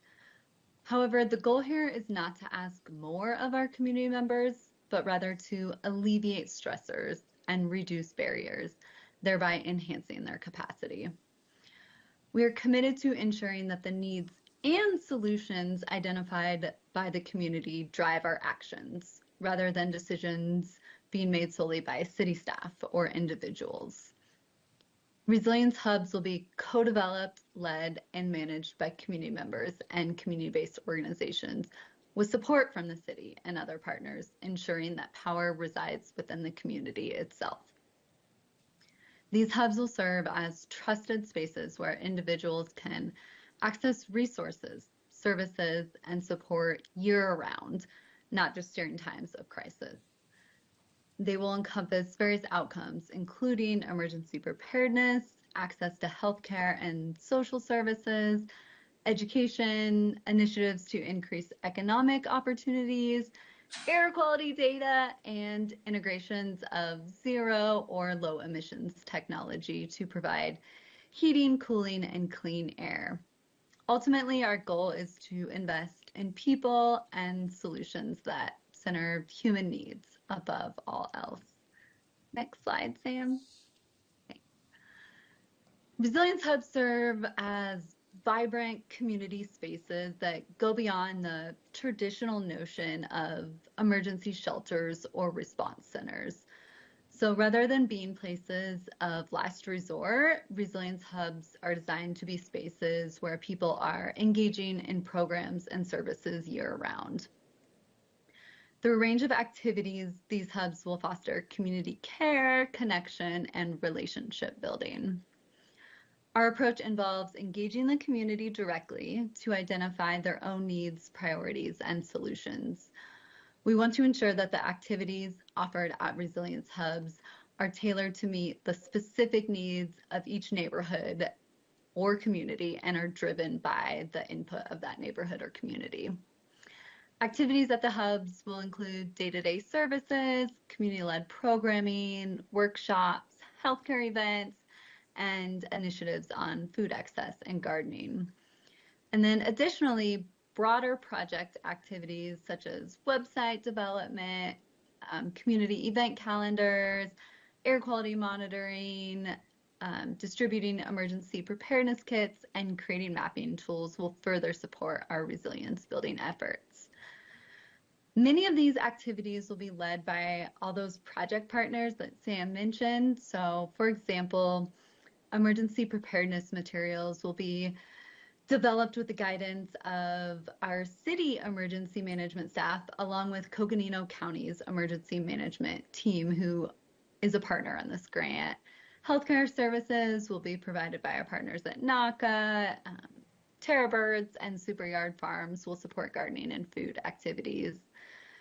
Thanks to the diverse strengths and expertise of our many partners on this project, the hubs will be a pathway to invest in our community's resilience all year long.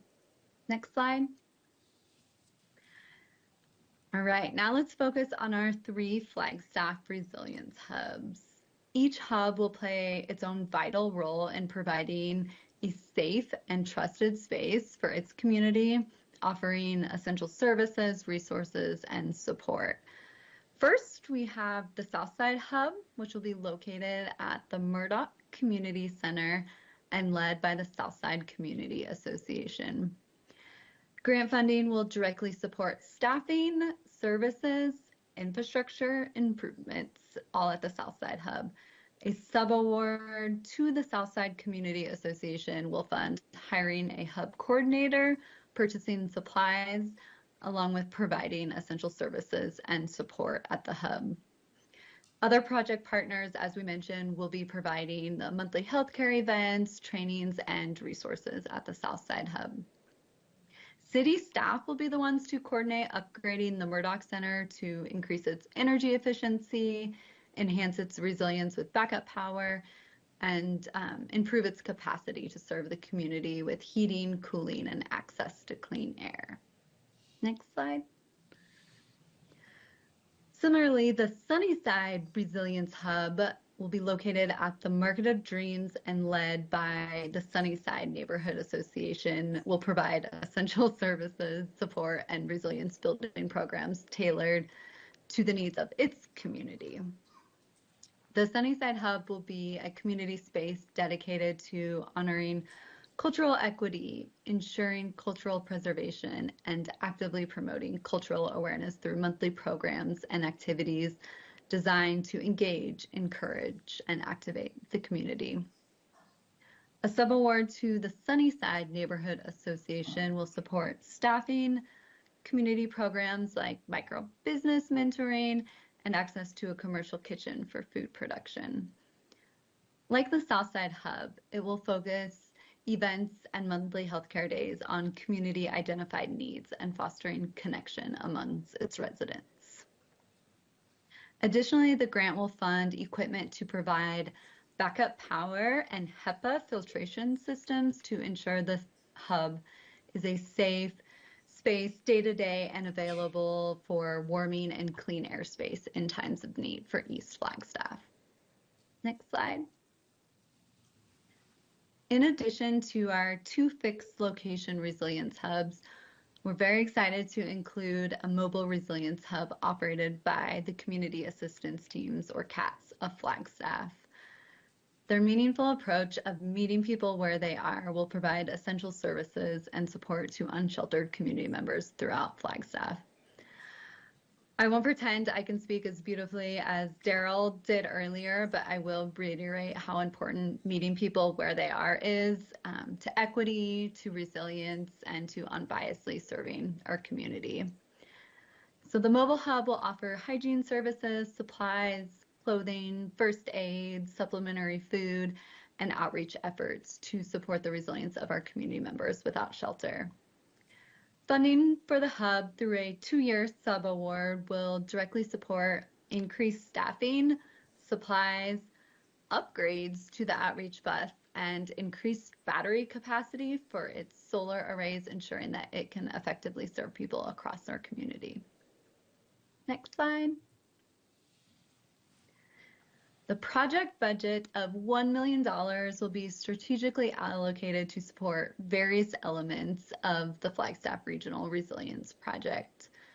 Nearly half the budget will be allocated as sub-awards to the 3 community-based organizations leading the hubs based on their scope of work and needs. About 20% will fund a city position to oversee project implementation, work alongside our mini partners, and provide support to hub operations. About 25% will go towards building upgrades at the Murdoch Center, with the remainder of the funding going to emergency preparedness supplies, services, and other supplies at the hubs. Next slide. We're currently at a crucial stage in the project, awaiting the finalization of the grant agreement with the EPA. Once finalized, the grant agreement will be presented to Council in May for your consideration and acceptance. With Council approval and receiving the grant funding, we will officially be able to launch this 3-year project, hopefully around May or June of this year. So the timeline provided here does not encompass the entire 3-year project, rather offers a snapshot of our progress and current status and first steps. And so you can see our kind of current status is noted with that star right there. We are still awaiting for the EPA to send us the final grant award. And then initially our focus will be on hiring staff, purchasing supplies, engaging the community, and planning events and outreach efforts. During the first year, our primary objective is to really just establish the hubs. And then in years 2 and 3, our focus will shift towards growth and improvement. Next slide. As we look ahead, we have a detailed plan of necessary steps to move the project forward.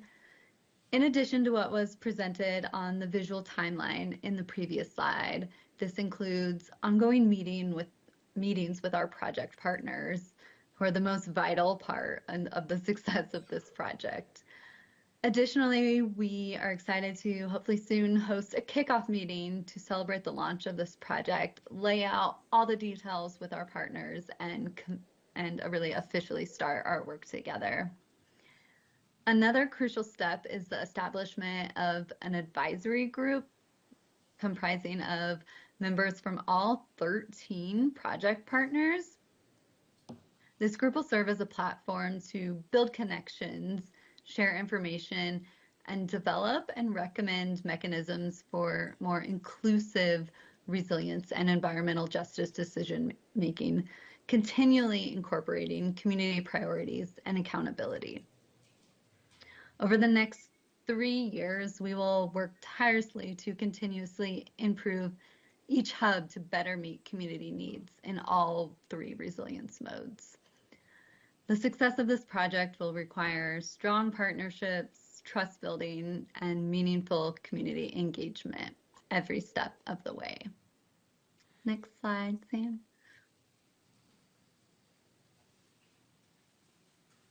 In closing, I want to extend my ongoing gratitude to our 13 project partners and all those who contributed to this project proposal. These partners and community leaders are already actively engaged in the important work of forging connections and uplifting the strengths in our communities. This grant award is truly a testament to their dedication, ideas, and trust in us. We are deeply honored and excited to work alongside them as partners.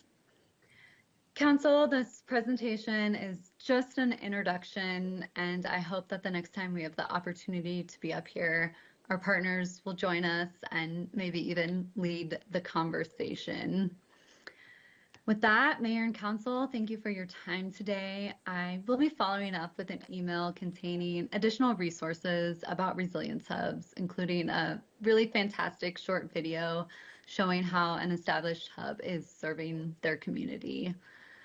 We welcome your questions or any comments you may have. Thank you. Thank you so much. We do have a question from Councilmember Matthews. Thank you, Vice Mayor. Thank you, Jenna. Sounds like a really great program, especially the services being provided to the south side and the Sunnyside area and to our unsheltered population.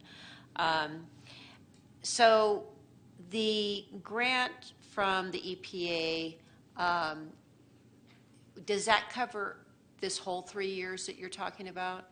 Because I did a little research, and it says the grant was for emergency preparedness to provide safe heating, cooling, and clean air. So we're providing additional services. Is that something we'll get funding from other resources, or does that still cover, or is covered in the $1 million? Thank you for the question, council member. Yeah, so this is funding for 3 years. Back in that budget slide, for our subawards, and I believe Wendy might have mentioned this earlier, that CATS has a 2-year subaward, and our other 2 community partners, Southside Community Association and Sunnyside Neighborhood Association, have 3 years of funding as part of their subaward. So other than the mobile hub, funding will cover the 3 years for all the other services and things mentioned in all the goals and activities. And so after the 3 years, where is the funding going to come from? That is a great question. We were already talking that it is maybe now time to start looking for more grant funding. So we feel very fortunate to have gotten this funding, and we are committed to starting to look for additional funding now to be able to support this project after 3 years. Yeah, I think that's a great idea. You know, we're getting into our budget discussions, and we have already concerns about, you know, monies tightening up at the state level and stuff. So I'm glad to hear that you're looking for outside funding sources, because I know our budget's going to be a little taxed for a little bit. So that's good to hear. And these are great services. So thank you. Councilmember House. Thank you, Vice Mayor. Thank you so much for the presentation. First of all, just kudos to you and the team and all the partners involved with getting this grant for our community. It's a very exciting opportunity, and it sounds like it's going to bring just a myriad of great resources to different populations and for the betterment of the entire community as a whole. So that's very exciting. I'm hoping that you can speak a little bit more to the, I know that there's a community-led focus element to the programs that are being developed. So can you speak a little bit more to that and how members of the communities where the hubs are based, including or inclusive of the mobile hub, will be enabled to speak into things like the program development and different resources to address their needs as represented by the communities themselves? Thank you, Councilmember House, and such an important question. And I'm going to give you an okay answer, hopefully. And so I think that goes back to really working with our partners on this. And I kind of mentioned that kickoff launch meeting, we are really going to do our best to support our partners in how they think engagement should be done. And especially for those 3 communities that we're serving and our 3 sub-award partners, they already provide services. They already are in the community. So we hope to support them in engagement efforts. I know a lot of them hope to go door to door, and that this funding in a sub-award is so important for them to be able to have staffing to do engagement. With this grant, we, the city, aren't here to tell them how to do engagement. We are here to support.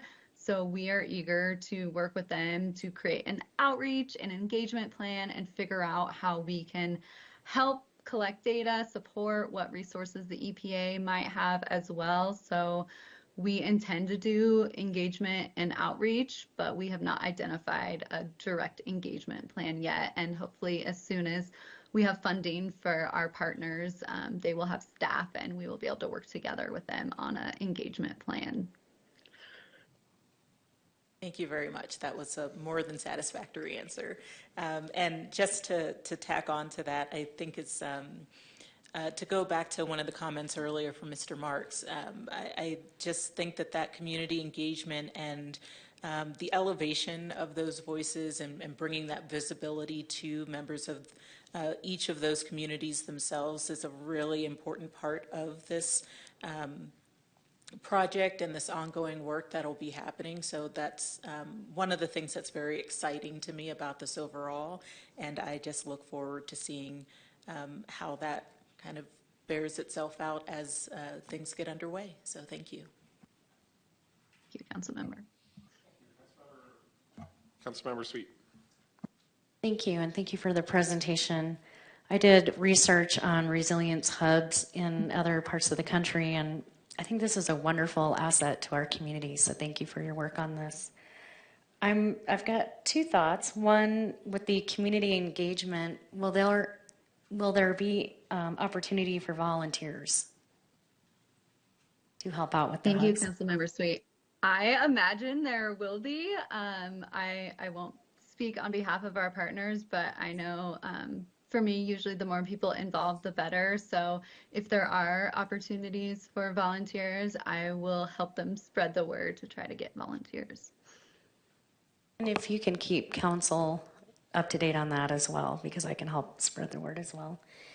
And I'm wondering, after 3 years, do you anticipate our community utilizing more hubs?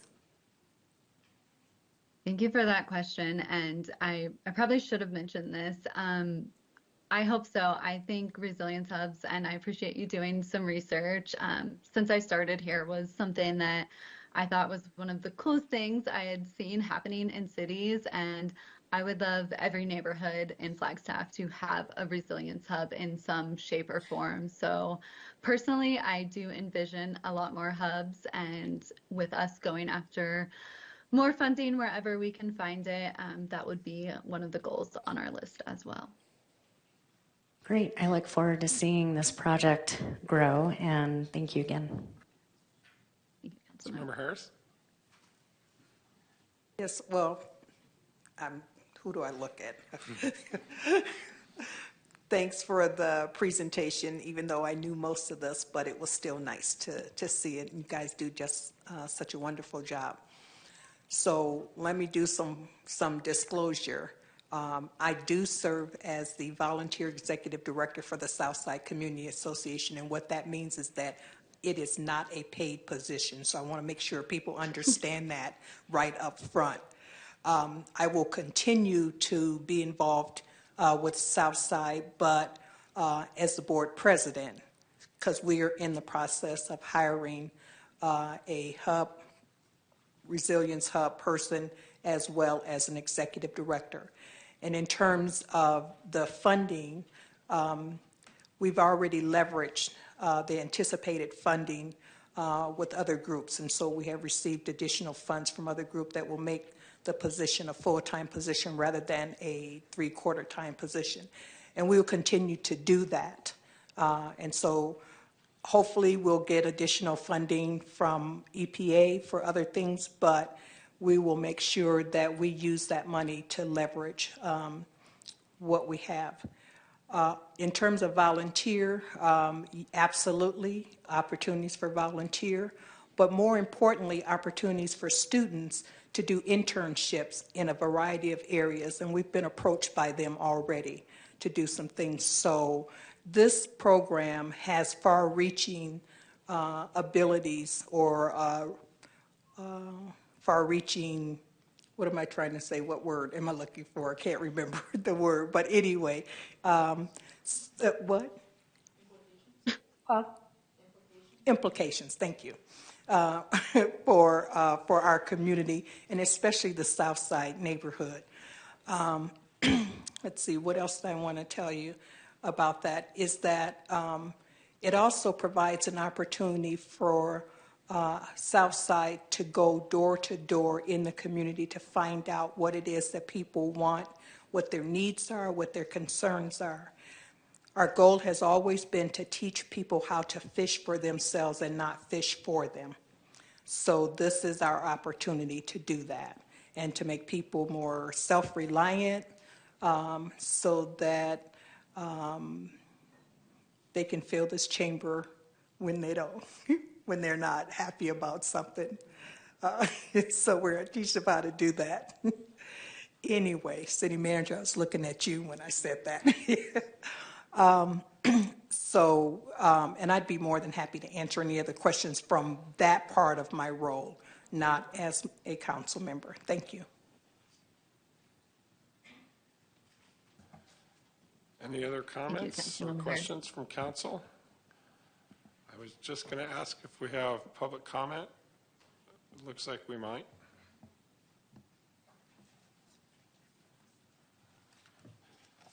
So I'll go ahead and take public comment at this time. Nadine Hart, come on down again. So I really had more of a question. Looking at your budget, you have a huge chunk for city staff.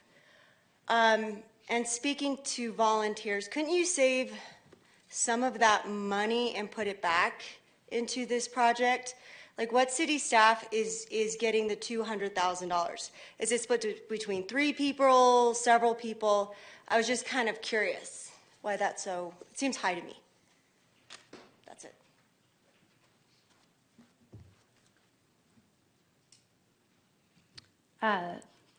Thank you for the comment, Mayor, Vice Mayor, and Council. So that staff number really represents a project manager for 3 years. This is an incredibly complex project. Also requires EPA certification, EPA compliance, reporting, et cetera. And that is over 3 years. So that is what is budgeted within there. It does not include a great deal of staff time, including all the staff already working on this project in sustainability, as well as the deep work of our partners in our grants and contracts team, facilities team, community development. It goes pretty far. So this is actually an underestimate. The city is giving a great deal of in-kind staff time to this project.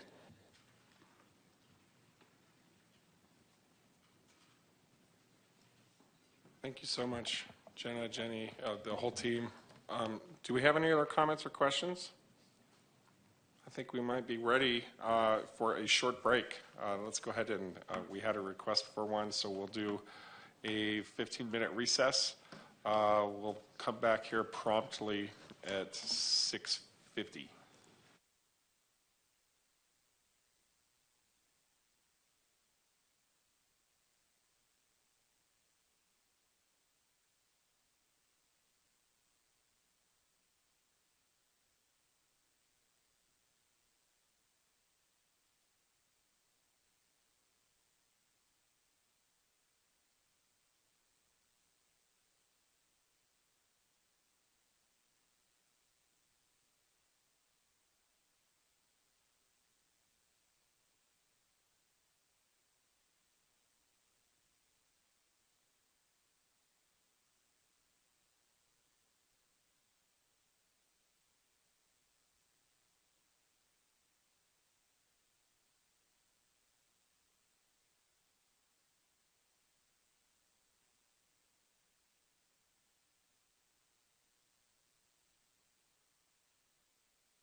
Testing. Great. Okay. It is 6:50 and we have a quorum. I'm calling the meeting back to order.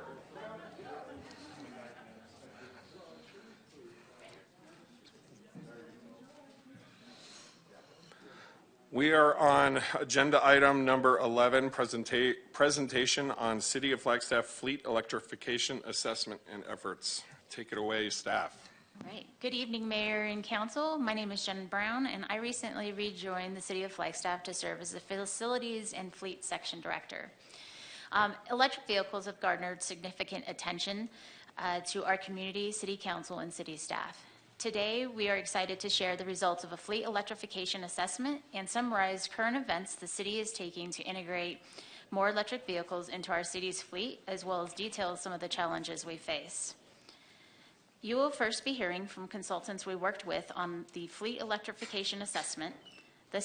Then staff from Fleet Services, Sustainability, and Procurement will each speak briefly to our ongoing efforts to support the transition to electric vehicles before opening it up to questions and discussion with Council. Danae Pressler with the Sustainability Division was the project manager for the assessment and will provide context and introduce the consultants. Hello, Mayor, Vice Mayor, and Council. Flagstaff was selected as the first city to pilot a new fleet advisory services program that was offered through Arizona Public Service, commonly known as APS. This program helps municipalities plan for the transition to electric vehicles by identifying which vehicles in our existing fleet could potentially be replaced with electric versions, evaluate costs and benefits, and understand the future charging infrastructure costs and needs. At the same time, the program helps APS understand the potential additional load to the electric grid so they can be prepared. This type of study is called a fleet electrification assessment. APS provided the service to the city at no charge and hired DNV as the consultant to conduct the assessment. Over a 10-month period, city staff from Sustainability, Public Works, Management Services, and the Police Department worked with DNV and APS to provide information on our current fleet and operational needs and discuss DNV's analysis and assumptions. The final report of the fleet electrification assessment is included in your agenda packets, and Walter Schaefer and Andre Gibrovich from DNV will provide an overview of the results this evening. Tony Perez with APS is also here should there be any questions of the utility. With that, allow me to welcome DNV to the virtual podium. And Walter and Andre, please take it away. I will advance the slides for you. Great. Thank you, Danae. Can you guys hear me? Yes, I'm now. Yes. Fantastic. Hi, everybody. Thank you for the intro, Danae. My name is Walter Schaefer. I am a senior engineer at DNV, and I was the project manager and lead for this study. I worked with my colleague Andre, who will present in a few minutes. I'll hand it off to him. And I guess before moving on from this slide, I wanted to thank Danae and team. We worked closely with Danae, Jenny, Nate, and others to make this study happen. Also want to extend my gratitude to Tony Perez with APS for his support throughout the process. So with that, on to the next slide. Thank you. Agenda-wise, really quick, I'll give an overview of what our study includes, kind of what the scope looks like. Move on to talking about kind of high-level electrification opportunities for the Flagstaff fleet. Then we'll move into potential cost savings from going electric, talk about charging infrastructure considerations, and we'll close with recommendations, considerations, and challenges. And I will hand off to my colleague Andre in a couple of slides. Next slide, thanks. For a quick glossary of some terms that you may see on the slides or may hear me use, we refer to light duty, medium duty, and heavy duty vehicles, or LDV, MDV, HDV. These are just different weight-based classifications for different vehicle types. So if there are any questions on specific vehicle types, we can circle back to those. I'll also use the term TCO for total cost of ownership. And the TCO approach is a way of looking at two different vehicle types, basically, to compare them on an apples-to-apples basis, looking at all the costs that the vehicle might incur over its life. So the cost to acquire, cost to retire, fueling costs, maintenance costs, etc. So we use a TCO approach to compare electric vehicles with their internal combustion counterparts. on an even scale. Next slide. To briefly summarize the scope of our fleet electrification assessment, we started with our first task, which was to collect data from on the Flagstaff fleet, working with Danae, Nate, Jenny, and others. We got a sense for what comprises the fleet, what kinds of vehicles Flagstaff operates, looked at operational data, including mileage, and we ran a fleet analysis effectively to look at the economics of operating an EV versus an internal combustion engine vehicle. We also looked at the greenhouse gas assessment for both vehicle types. Our second task involved looking at EV charging infrastructure. Particularly, we zoomed in from the full fleet to look at a subset of the fleet and look at how many chargers and what types of chargers those vehicles would need when electrified to ensure that they can operate, do their duty every day. And then our third task was really pulling all this information together and summarizing it in a report, which I believe is linked on the web page. And so this slide helps to kind of walk through the thought process that we follow in our studies. And we recognize that electrifying a fleet is a complicated endeavor. It can be expensive. It's operationally challenging at times. There's a lot of thinking that goes into making this transition and making the individual decisions to electrify certain vehicles. So we recognize that, and we took kind of a really top-down, high-level view and successively stepped in to do more and more granular analysis. So we began by looking at the overall fleet, filtering out things like generators and trailers that, aren't powered vehicles, and looked at what is the potential cost savings and potential greenhouse gas savings from electrifying all these like on-road vehicles. That's where we began. That helps us to get a sense of what is the scale of the overall opportunity, which may be something that unfolds over several years. And from that point, we stepped in to look at the vehicles that were at the selected facilities. We looked at vehicles that tended to be older than others, like more than 15 years old would be electrified first. And then we zoomed in on the vehicles that would have positive TCO savings as like the vehicles that should be prioritized to electrify. And that's why after successive steps, we ended up at our green dot of the vehicles that we included in the infrastructure assessment. And this is basically a recognition that even if the whole fleet showed potential to electrify, it's not possible to wave a magic wand and electrify everything at once. There are budget constraints, there's space constraints, operational things to consider, and potentially electric capacity constraints that have to be resolved. So we stepped through things in that way. And I think the next and last slide for me will summarize just the facilities we looked at. Great, thank you. So this is a quick one, but we looked at Flagstaff City Hall, the police department. We looked at Public Works, which I think is interchangeably referred to as core services. And we also looked at Thorpe Park as the 4 facilities included in our study. And with that, I'll turn it over to my colleague, Andre, to present on the results. Yeah, thank you, Walter. As mentioned, my name is Andre Gurvich. I'm a principal engineer with DNV focused on electric vehicles. I just want to reiterate Walter's thank you to the mayor, vice mayor, council members, and all those in attendance for this opportunity to present on our work with the Flagstaff team. Starting off, I just want to show a high-level breakdown of the existing Flagstaff fleet. There's as Walter mentioned, over 500 pieces of various equipment, we'll call it, about 360 of which are actually on-road vehicles that we've included in our analysis. Those other ones, as Walter kind of highlighted, are trailers, specialized construction equipment, generators, and so on, that are not readily electrifiable, or just don't even have any power to begin with. On the slide, you see a breakdown of the various vehicle classifications. Just to kind of break it down a little bit more than Walter did a little bit further.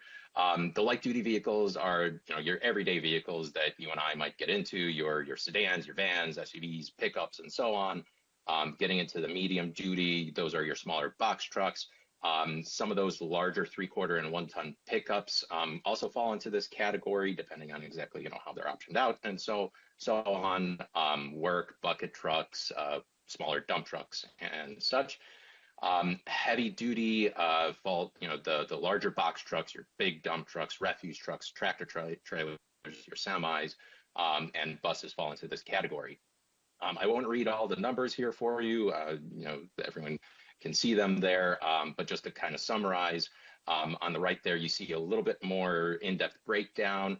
I do want to highlight that for the police department, a lot of those cruisers weren't included in our analysis, but as so many vehicles currently, that they have additional use case challenges to overcome that they may not be good candidates for electrification, and they might not just be available in the market. The battery capacity is limited for the use case, or potentially the charging needs, just the turnover between shifts is just too quick to be able to charge them right now. So although they're included in our analysis, we do describe the challenges that need to be overcome before those fleets can be electrified. In the next slide, we get into the total cost of ownership analysis. So this is, again, just digging in a little bit more from what Walter highlighted.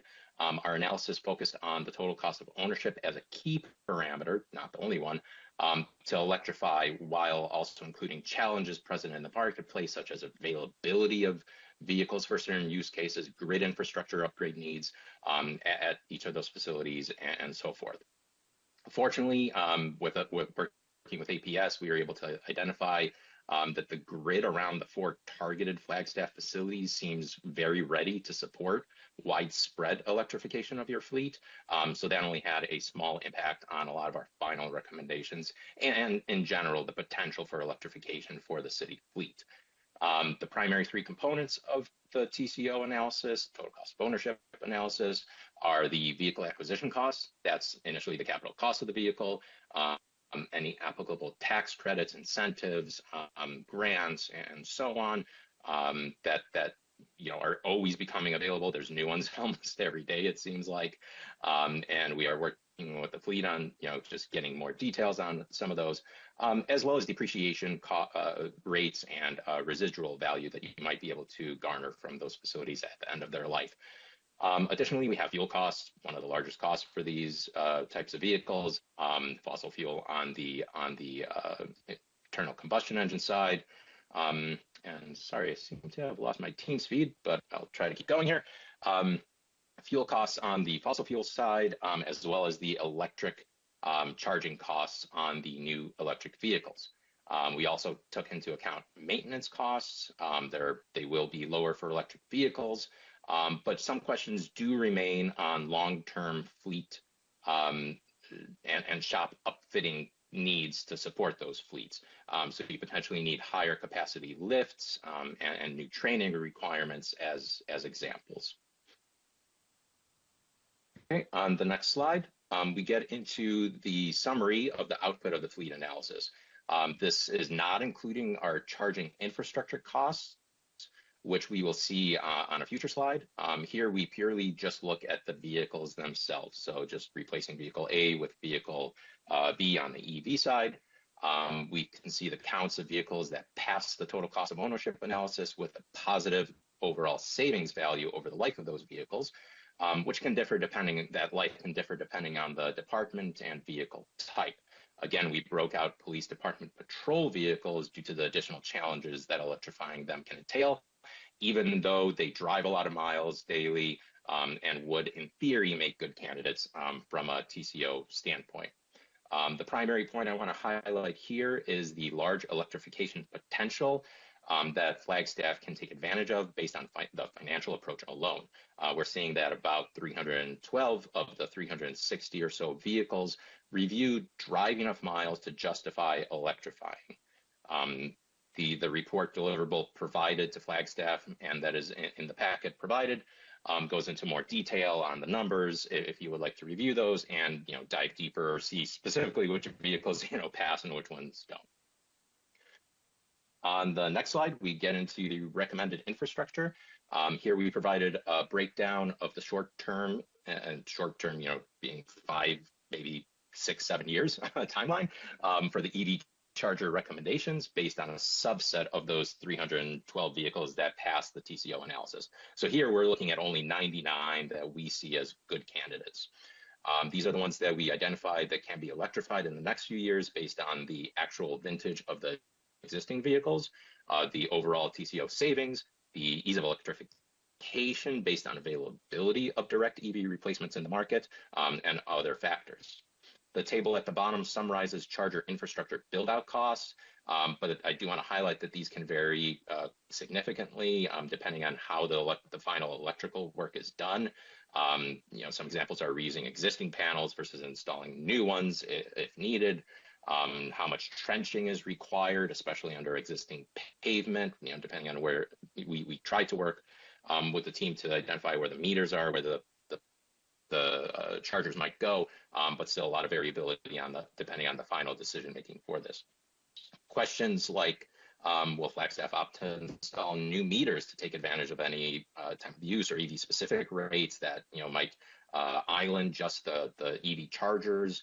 And again, for those times of use rates might be offered now or updated in the future. All of those considerations would change the final impact costs here quite a bit. The last thing I want to highlight here is that the 99 vehicles chosen do result in a savings over the lifetime of those specific vehicles, even including the recommended charger infrastructure to support that batch of vehicles. It may even be able to support additional vehicles beyond those 99 as the fleet learns and adapts and kind of understands when and how those should be charged. Maybe changes the driving habits. Are you able to reduce? So there's a lot of factors that go into this electrification journey, and you'll hear that a lot.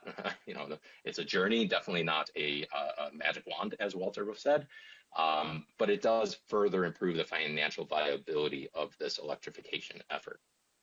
Finally, on the last slide for us, we have a little bit more subjective recommendations on how to proceed on this, again, electrification journey, where we have identified 99 vehicles for this, again, short-term effort, but it's still millions of dollars, and we do recognize that it is a large capital investment that, although it will pay back over the life of the vehicles, it is an upfront cost that does need to be managed. You do have a fleet of hundreds of vehicles, so that entire journey will take time, and that's not necessarily a bad thing, right? More vehicles will come online, lessons learned will be shared, and so forth. Okay, on the recommendation side, we definitely support the current efforts the fleet team has undertaken to review EVs as that first replacement option for vehicles as they reach the end of their life. Keep looking at those EVs first, but be as the fleet is, be ready to fall back on hybrids or ICE vehicles as appropriate for specific use cases. We recognize that not all use cases, not all vehicles have an available EV in the marketplace today, but they will have it in some point in the future.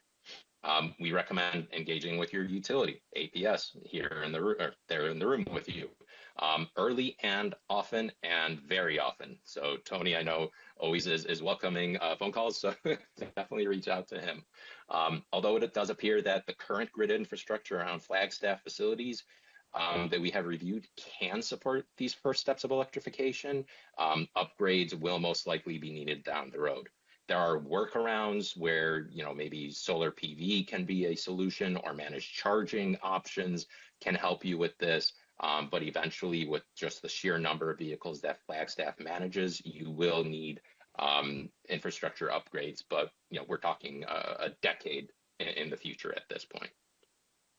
Tracking. There is a saying that you can't control what you do not monitor.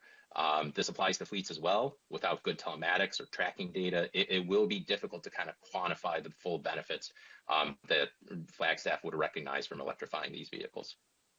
Some considerations we do want to highlight include moving ahead, what we'll say deliberately. That's a bit vague, but fleet electrification is still a developing area with charging solutions, vehicle options, funding opportunities coming onto the market often, and lessons learned becoming available as other fleets electrify, right? This is all all the fleets are along this path at the same time.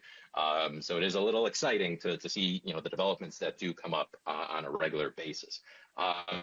And really take advantage of that as much as you can on each step of this. Reach out to those other fleets, learn from them, look for those funding opportunities often, which the Flagstaff team that we've worked with has been great on that. They've often challenged us. Oh, what about this? Oh, what about that? So we love that kind of approach. We recognize that there are challenges, right? The nascent status of the market in some vehicle classes, like the 3/4 and 1-ton pickup market, it is difficult to overcome right now. There's just barely any options to choose from, and some may not work for you. We shy away from making recommendations in these vehicle types that lack a proven EV solution. But the Flagstaff team, I'll reiterate, has done a great job of watching the market and identifying those new EVs as they do become available. The last point I want to highlight is that little data is available for certain questions. For Flagstaff, you're special. You're a very specific city in cold climate. You have hills. You're high altitude. It's a lot of things to overcome as you're electrifying this fleet. And we recognize that EVs might not reach their specified driving range under these kinds of conditions, but little data is available on what those impacts might be and will vary based on driving habits and specific vehicle routes. We also recognize that there are many concerns with electrifying fleets. But at the same time, we challenge you not to shy away from this. Start small with a specific vehicle type. Let the drivers learn, report back, and see how it works on certain routes for certain end use cases, and then adjust. The biggest takeaway that we kind of push here is that this will be a journey that will span many years and will require collaboration between many different entities to be successful. This wraps up the DNV portion of the presentation. We will still be on to answer questions at the end. And as you know, I just want to reiterate that the full report has been provided in the packet. But now I want to hand it over to Danae to introduce the Flagstaff fleet team's electrification efforts.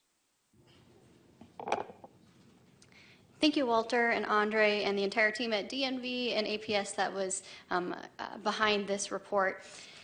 We appreciate you staying online for questions or comments that council may have afterwards. But first, as Jen Brown had mentioned, city staff is going to provide some additional context and share updates on other efforts that are underway to the transition to more electric fleet, including updating our city policies, streamlining our procurement processes, and expanding the EV charging network. These efforts are all part of creating a strategic approach to fleet electrification. And up first, to give us some context on market availability and EV suitability, is the city's fleet manager, Nathan Naliborski.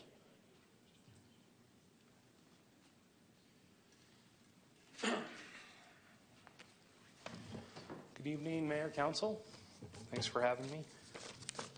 I wanted to touch on market availability and suitability for the City of Flagstaff fleet, and especially the EVs that we've began looking into. First, I'd like to touch on delivery time. Availability on EVs in fiscal year 24 has been extremely varied. We've seen lead times anywhere from 6 months to a year on vehicles we've ordered. But we've found some success in procuring these EVs on what we call on the lot, working with vendors to see what they have versus ordering new from factory. The timeline is pretty similar for gas and diesel in the same time period. I think that the markets are still affected by the last 3 to 4 years, and everybody's recovering on that. We're seeing some positive changes in those lead times, but still some uncertainties. Second thing I'd like to highlight is the EV costs. Along with the availability, the pricing has fluctuated greatly. We've seen EVs go from an estimated $40,000 2 years ago up to $100,000 and back down to $65,000 and everywhere in between. It seems from what we've seen in the last 6 months that has stabilized to a degree, but there's still some uncertainties there. In fiscal year 23, we had a special funding approved that was intended to help cover the price differences between what was originally budgeted and these newer prices. That helped greatly for us to put EVs in our fleet last year. It helped cover those costs. For an example, if we budgeted for a traditional $50,000 vehicle, that fund could help a department come up with another 10 to afford the EV versus a traditional gas model. And then also on the EV cost would be federal tax credits that the city is actively pursuing to help recoup some of that cost after the purchase. And there is a slew of those out that we are looking at. Last would be the EV suitability, and to highlight how we go about deciding whether or not to go with an EV or not. Fleet works directly with divisions, sections. We discuss their service needs, the vehicles they need, the specifications they need to do their jobs. And then we look at what's available in the market. Is there something that fits those needs? If there is an EV that fits those needs, can we get it? Can they afford it? Can we make it work with the budget? And then we go down the list from there. Plug-in hybrids, or maybe your traditional engine. But the beginning factor is to work with those departments and discuss what their needs are in a vehicle to do their job.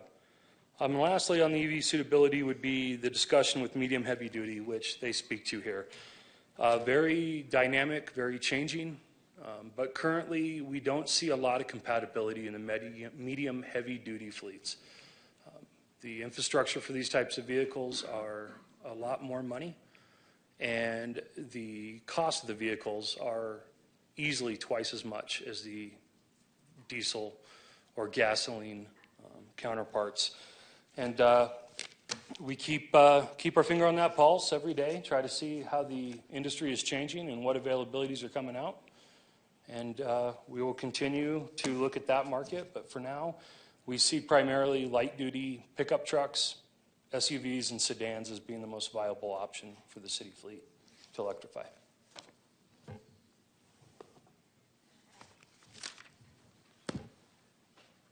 Small difference, height difference between us.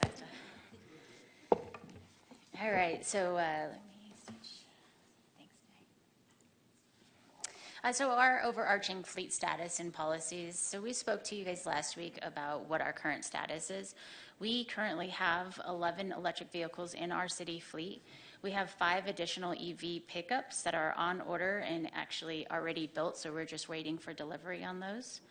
We're currently streamlining our policies, so we are in the process of updating and streamlining the City of Flagstaff fleet utilization, new request and replacement policy with the City Manager's Office, as well as various departments to include fleet, sustainability, and finance.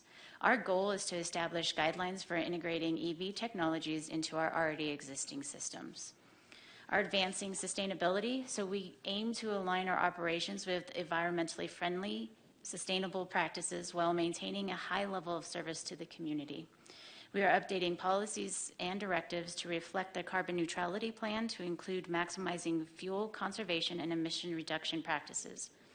The city's fleet management committee has implemented an EV first policy in 2022, and this entails considering and pursuing EV options for replacement first, if feasible. So if a full EV is not feasible, the city then considers plug-in hybrids, hybrid EVs, and then gas or diesel. And the current fleet electrification policy describes the EV first process and is included in the agenda package for your reference. So the city's approach is phased replacement of conventional gas and diesel vehicles with EVs when available to ensure operations maintain the same level of service. So in the context of vehicle electrification, attrition involves the phased replacement of traditional internal combustion engines, also known as ICE, with electric vehicles when available, and to ensure City of Flagstaff operations maintain the same level of service to our community. Electrification of vehicles through attrition offers a gradual yet effective approach towards achieving sustainable transportation. Market evolution. This allows for natural market evolution rather than abrupt disruption, facilitating smoother transitions. The infrastructure development. This enables gradual expansion and optimization of EV charging infrastructure. We currently have 28 charging ports. Our consumer adoption minimizes resistance from consumers accustomed to traditional vehicles, promoting acceptance of EVs. Our fiscal responsibility. Costs of transitions are spread out over time, allowing for strategic planning and budgeting and reduced risk to the city by taking advantage of improved technology and efficiencies as the EV industry continues to evolve. Excuse me. So our staff is preparing a solicitation specifically for EVs that I will, not into procurement.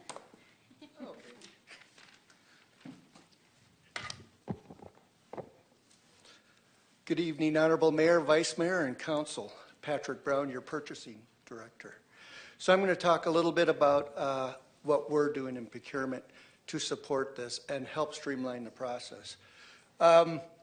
So we met recently. When I say we, I mean myself and my partners in sustainability. We met with another agency in the state who has developed a contract for purchasing vehicles from multiple different dealers throughout the state for EVs. It's mainly light duty, light to medium duty, but they have a contract and it acts sort of like a on-call contract. So we order them from them as needed, as many as we need. So what we're looking to do is develop our own contract based off of what I'm going to steal some of their language from their contracts and develop our own, so that we can put our vehicles in there. Our vehicles may not be the same vehicles they have, but we have a fleet of our own vehicles. We're going to have our own specifications, thanks to the fleet committee. We're going to have set vehicles that we're going to be purchasing. So we'll develop those contracts based off of that with multiple EV dealers throughout the state or country, whatever responds to the solicitation. That allows us to buy as many vehicles as we want and stay within the pricing within that contract. And it'll be a multi-year contract, so we can just keep going. We're not there yet. I still have to develop it, but what we plan to do is to piggyback off their contract, because they were kind enough to put cooperative language in it, so we could piggyback off of it. But again, they don't have all the vehicles we have, so it's going to be vehicles that we normally purchase that are in our specifications for our fleet. So we'll be utilizing that, and that's a relatively quick process. So we'll plan ahead. We're planning ahead. We're going to work with our fleet committee, advisory committee. As a matter of fact, we already have somebody who attends the committee meetings, and I think we have a member on there too, don't we, Nate? Yep. Purchasing has a member on the fleet committee, so they're in the forefront. They see what's coming down the pipe, and we can prepare for it and be ready to mobilize on a procurement once that comes through. What we're hoping is once they have their policies and procedures developed for streamlining, it's more of a, hey, we get this bulk for the next fiscal year. The first of the fiscal year, we order 10, 15 vehicles, whatever we need, with that dealer or multiple dealers, in lieu of waiting to find one that pops up on a lot somewhere and buying it, because that could be a little more pricey than having our own contract to buy off of that contract. So the hope is to get to a point where in the new fiscal year, we already know all the EV vehicles or hybrids or whatever vehicles we need to buy. It's been through fleet committee, budgets approved it. They did all the voodoo that they need to do. It comes to purchasing. We place that order for 11/8, whatever it is. Those dealers then will send them to us when they get it on their lot. So basically, we have a standing order with them for these. When they get them, they let us know. We get those vehicles.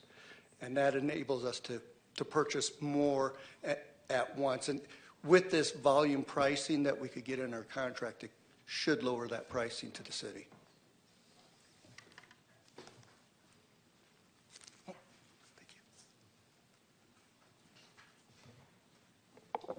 All right, our last little piece here is just a quick note that as we look to integrate more electric vehicles into our fleet, we know that we also need to expand the charging network that's available to them. This screen is summarizing the existing charging ports that we have. We have 28 ports across 9 city facilities. And I want to note that of these, 10 are dedicated or primarily used by fleet, and the others are available for public and staff to use as well. Looking into the future, we are planning for more designated fleet-only chargers. We have 12 charging ports that are coming to core services. Those are currently under construction and will be operational by the end of May. 2 of those stations will be available for visitors. The rest will be dedicated to fleet only. The East Side Utility Shop and Thorpe Park Shop will also see the addition of charging available at their locations with the addition of 2 or more ports each. And then just this week, we also confirmed that we will be able to expand charging at the Coconino warehouse and add 2 charging ports there as well to serve those vehicles. So in total, this would actually, updated with this week's information, be 46 total charging ports, likely by the end of summer. The one nut that we haven't cracked yet is the DC fast chargers, and those will be essential for any medium and heavy duty vehicles. And with that, I will open it up for questions or comments from City Council, and just note that we still have our consultants, Andre and Walter, with us, as well as APS. Thank you so much, Danae. I know we have a question from Councilmember Matthews. Thank you, We Vice also Mayor. have a public comment, so let's keep our questions to technical ones, and we can sort of evolve into a discussion after we take public comment. I think my question is probably for Andre. When you were going through the cost of ownership, one thing that came to my mind or my awareness a couple of months ago, I'm on the Mountain Line Board, and we talked about the increase in property insurance because of the high risk of potential fires. I mean, it was very significant. Is that factored in at all? I don't know how many of these areas where we maintain our fleets are in garages versus open lots, but have you considered the increased cost? I mean, it was several $100,000. Is that factored in at all? We do recognize the increased cost of insurance for the vehicles themselves, but that is generally based on the increased cost and value of the vehicles. We have not seen reports of increased property insurance values because of the fires. And in fact, this is it has come up as a concern. We have not found literature or other research to show an increased rate of fires from these vehicles. General fuel can combust as well. I will say that one of the primary first kind of maintenance trainings fleets receive when they do purchase one of these vehicles is on how to discharge batteries before doing any work on them. But we would welcome if you can provide that documentation. We can review it and have that discussion with the Flagstaff team to see if we need to update any of the report values. Sure, yeah, and maybe better yet, reach out to our insurance provider. We're facing higher insurance cost up here just on regular homeownership because of the fire risk, but this was a surprise to me when I heard it, that I hadn't considered that if we have electric vehicles or at least buses, there was a increase in the property fire coverage. So I think it'd be worth looking into to see what that was, because it was a big number. So just putting the bug in Nicole's ear. If I could chime in as well, this is Walter. I'm just picturing back to the screenshots of the 4 facilities that we looked at. I believe the vast majority of the parking there was, uncovered outdoors. We appreciate this point because I think it's an important one to consider. And perhaps that's a consideration for the Flagstaff team to take into account when picking between vehicle A or vehicle B. Maybe thinking about those that'll park outside. And I think certainly more data will become available in the coming years that can help kind of guide more data-driven decisions around that insurance cost element. Thank you. I think I'll go ahead and take public comment at this time. Stefan, thank you for your patience as you waited through tonight's entire meeting.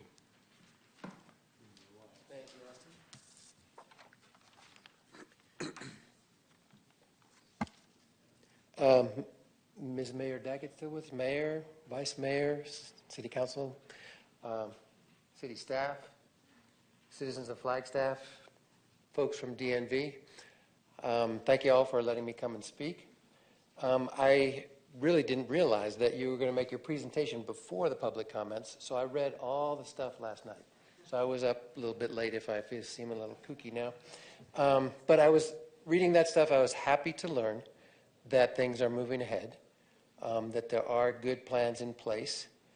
But there are still some important questions to be addressed, I think.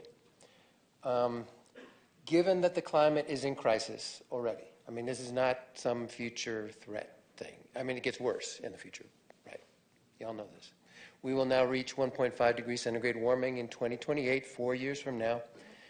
The city has declared a climate emergency, and we need to act as such because it really is an emergency. And so, given all that, the timing of fleet electrification is critical. Not just fleet electrification, but all of our carbon neutrality goals. Fleet electrification is just one. And it's a good one because we now have all this clean source of electricity being installed all around Flagstaff, 1,424 megawatts of wind and solar power.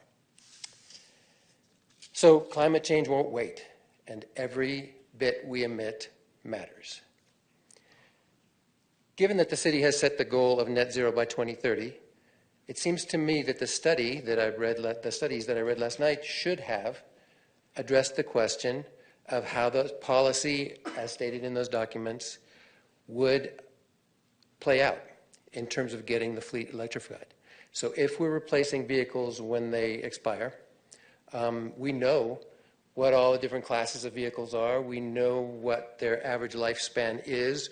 It seems like we could make that calculation pretty easily and figure out, okay, if we do these things, will we be fully electrified by 2030? Or will it be before then?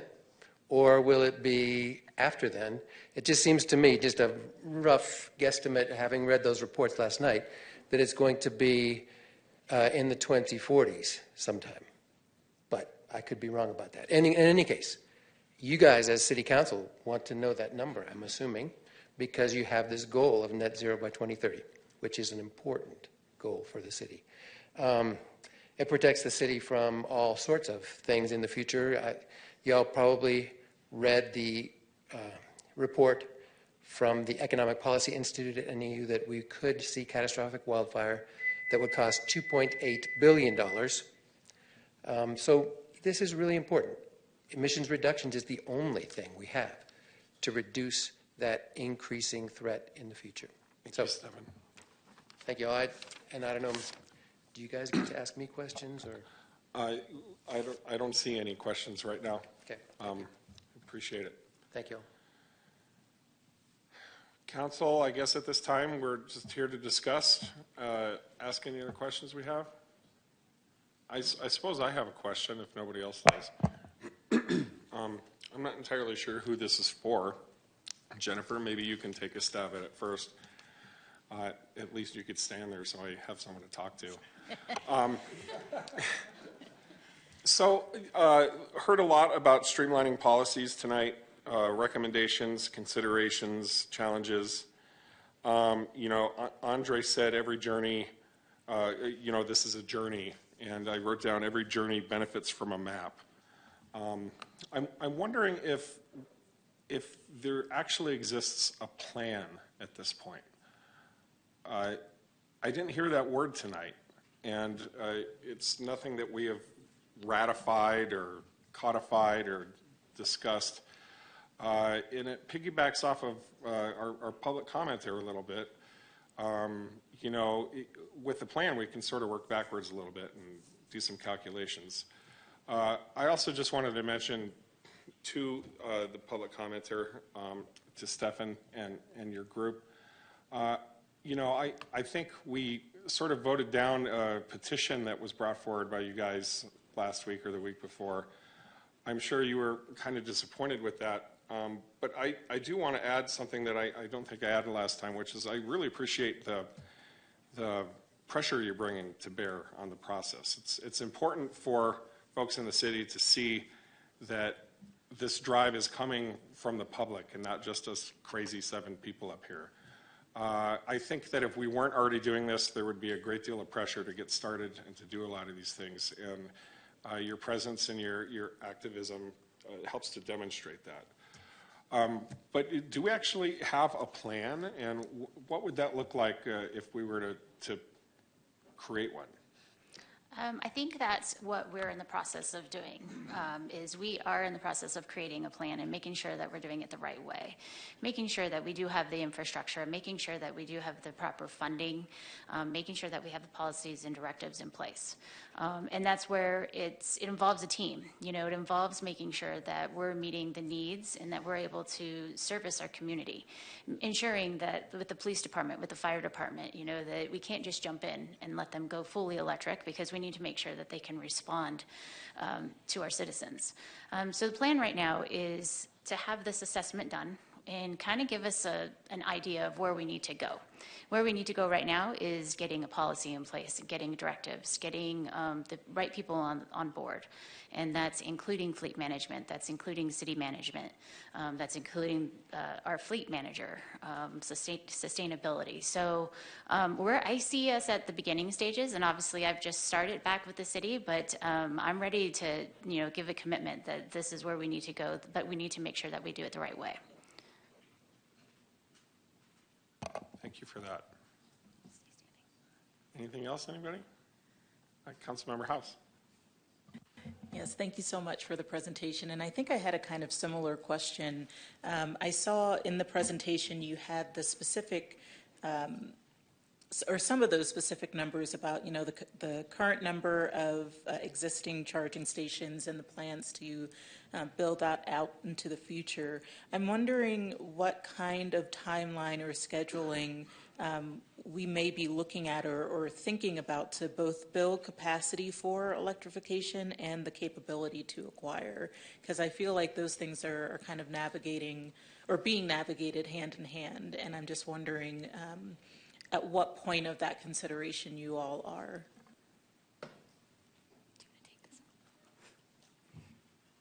Mayor, Vice Mayor, Councilmember House. When it comes to the charging infrastructure, so that last slide is the ones that are already underway currently. And so these will be coming online by the end of the summer. We know that we need to look further out in the horizon, and we're looking for some grant funding opportunities.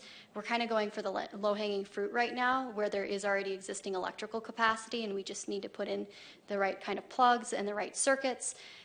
The core services, that's a larger project that's funded through that citywide energy efficiency project that's contracted with NORESCO. And the others are being completed within existing budgets with minimal costs for infrastructure improvements. But when it comes to the big ones, the DC fast chargers, we don't currently have a timeline, and that's where we could really use the grant funding, because those are bigger dollar items. Councilmember Harris. Excuse me, thank you for your presentation. Appreciate that, and for the consultants, thank you. I think this is a question for Chief Musselman. So are you still back there somewhere? Okay. I'm going to ask my question while you're walking down here.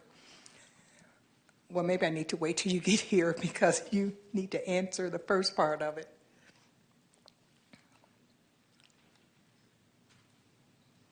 That's okay. You don't have to run. I can wait. All right. So this might be an easy one. Does every officer have their own car? So we have, 180 officers or whatever it is. I don't know. What's on this? How many do we have on the street at any one time? So I'm officers. To phone a friend. No, not every officer has their own car. Okay. Usually every car runs for at least 2 shifts. So it may run for a day shift and then a swing shift, or a swing shift and then a graveyard. And Miss Allison Hughes is our fleet manager at the PD, so I'll let her answer. Okay. So sworn officers, we have fully staffed 123. Patrol officers, we're closer to 78. I believe. Again, they run twice a day. Okay. They, we have fully outfitted, when we have all of our cars running appropriately, 43 patrol vehicles on. Currently, we're down to about 34 vehicles running and operational. And Okay, well, that's good. So Yeah. let me get to the second part of my question. So when one shift is done, the next shift comes on, and you've got electric vehicles, how are you going to charge? I mean, how is that car going to be ready for that next shift? Are you going to have, like you're going to reserve some? the And only way then, we could do it currently is if we had at least 1/3 more vehicles than what we currently have to be able to have vehicles on charge for that next shift coming in. As it stands, we have officers that are coming on shift and they're standing in the parking lot waiting for the current shift to get done and swap out. okay, all right. We did have an electric vehicle for our animal control officers, so they work different days, and there's enough downtime in between the shifts for it to recharge. So there it works, and for some of our police aides, they're just going from the station to the library or to City Hall, and then the vehicle sits. Yeah. So it works out good for those, but not for patrol. Okay, so I'm assuming that that's going to be taken into consideration when we do this plan. I can only make an assumption, but we know what happens when we assume. Yes, and we don't want to do that. No. So in our goal is to make sure that we work with the departments and we make sure that their needs are being served, that their tasks are being served. Okay. And so that is high on our priority, and I am working with other agencies of how are law enforcement, how is fire department handling these? So as far as emergency personnel goes, emergency services, we're going to take a little slower step towards that. But, let's, like Danae said, let's get the low hanging fruit. So community development, facilities, let's do that first. And then, really think about and have that plan and really think about how we're going to incorporate it into the police and fire departments. Okay, so, and I'm glad to hear that, because sometimes, I sit here and I hear people saying, go, go, go, and I'm thinking, what about safety, safety, safety? Correct. And you've heard me say time and time again, if somebody's coming through my door, I don't want to wait 10 minutes. I want them to be there for Right. you. So, Yeah, and I don't want you waiting for a car to charge. No. So, and I'm not trying to be funny. I'm just thinking in the real world. Exactly. And so we're going to get there, and we need to get there, and we need to do it as quickly as we possibly can, but not at the cost of our citizens and their safety. That is correct. So that's the last of my questions and comments for right now. Those are just questions that, pop into my mind, and I am assuming that everybody's thinking like me, but that's an incorrect assumption. I am. So. Okay, thank you. Good job. Thank you. Matthews. Thank you, Vice Mayor. So while the police department is close by, we had that situation last year where we just couldn't get the vehicles and we were short, but now we're short again. So the 9 vehicles that we're short, what's the story on that? Do we have electric vehicles running right now? Why are we 9 short? So we are still behind on upfitting those 9 vehicles we got. We've struggled to get in with an upfitter. They're really busy because everybody was short and everybody got backed up. So we are slowly catching up. We recently just got 4 of those 9 in and upfitted and for our supervisors. And so those supervisor vehicles that they replaced rolled down into the rest of our fleet.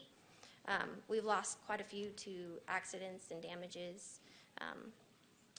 And Just the end of life. end of life, yeah. Some of our cars are really old and have lots of miles on them. Not really old, but lots of miles on them. We're a little rough on them. But we have 4 more that we're looking at purchasing, and we've been working with fleet management to get those purchased. And so we are looking at what options are available to us now for those 4 as well. Thank you. And then I have a question. I don't remember your name. The fleet manager. Yes, I'm looking at you. Nate. Thank you. I'm so sorry. My brain is like Teflon today.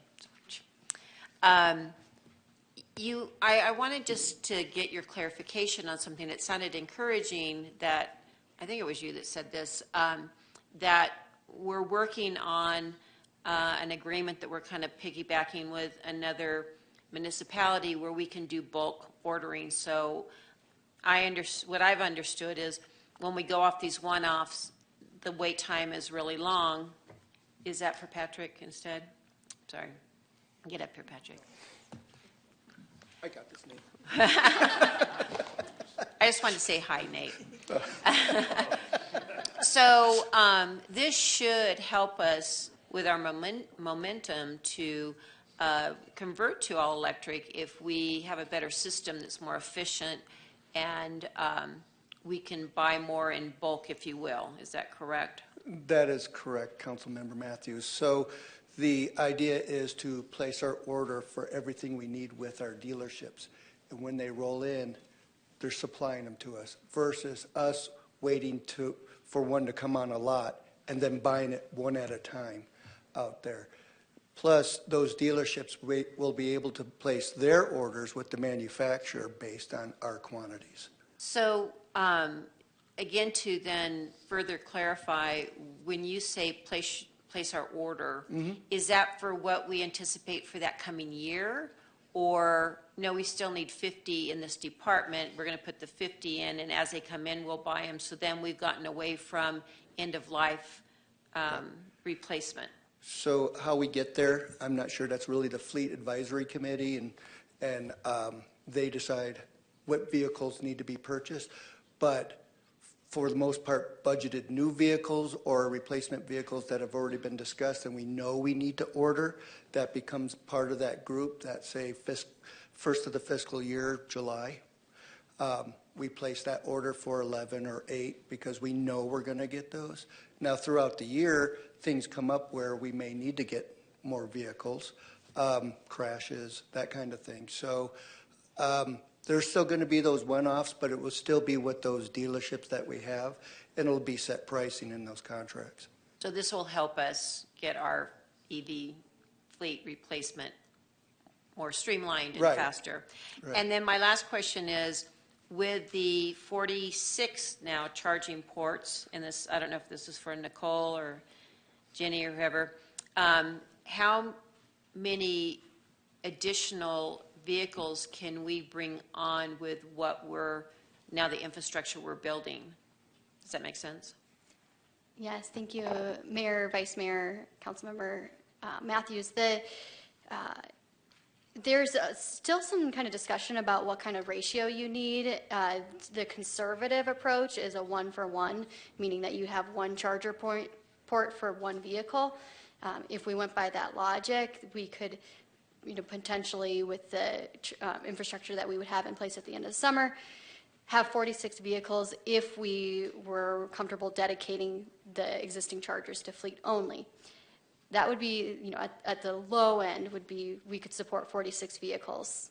But the reality is most vehicles, especially in what we found through this study, is on average we're only going 40 miles a day in most divisions. And so they don't need to charge every day. They might charge once or twice a week, and therefore they can share, ports, if that helps. Okay. Councilmember McCarthy. Well, thank you, Vice Mayor. If I buy a gasoline car at the dealer, there's 2 or 3 options on engine sizes. So my question is, when you buy an EV, are there options on how much battery capacity you have? Is there only one choice, or can you upgrade and get a bigger battery? Great question. Depends on the make and the model, the manufacturer. I'll give you a couple examples. Ford Lightning, you have a standard range and you have an extended range capacity. The Chevy Silverados, which are in the 5 vehicles that we currently have on order, expect to see this month. We have 2 different sizes, a 4WT and a 3WT. Those are around 300 and some change for the low end battery, 400 and some change on the high end. So there are options with some make and models. Other ones, there's not. They're standard. And that is constantly changing. Those ranges are going up. Those options are continuing to grow, and that's part of keeping that finger on that pulse to see what the changes are. But yes, there are options to get extended ranges. So that's something else to take into consideration when you weigh that additional cost versus how the vehicle is going to be used. It may be needed, it may not be needed, whatever. Thank you. Thank you.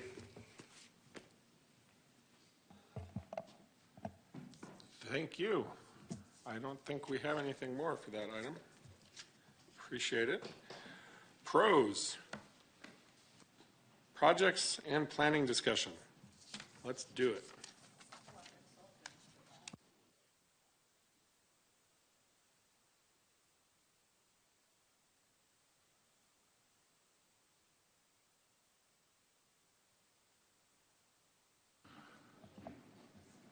All right, Amy, come on down.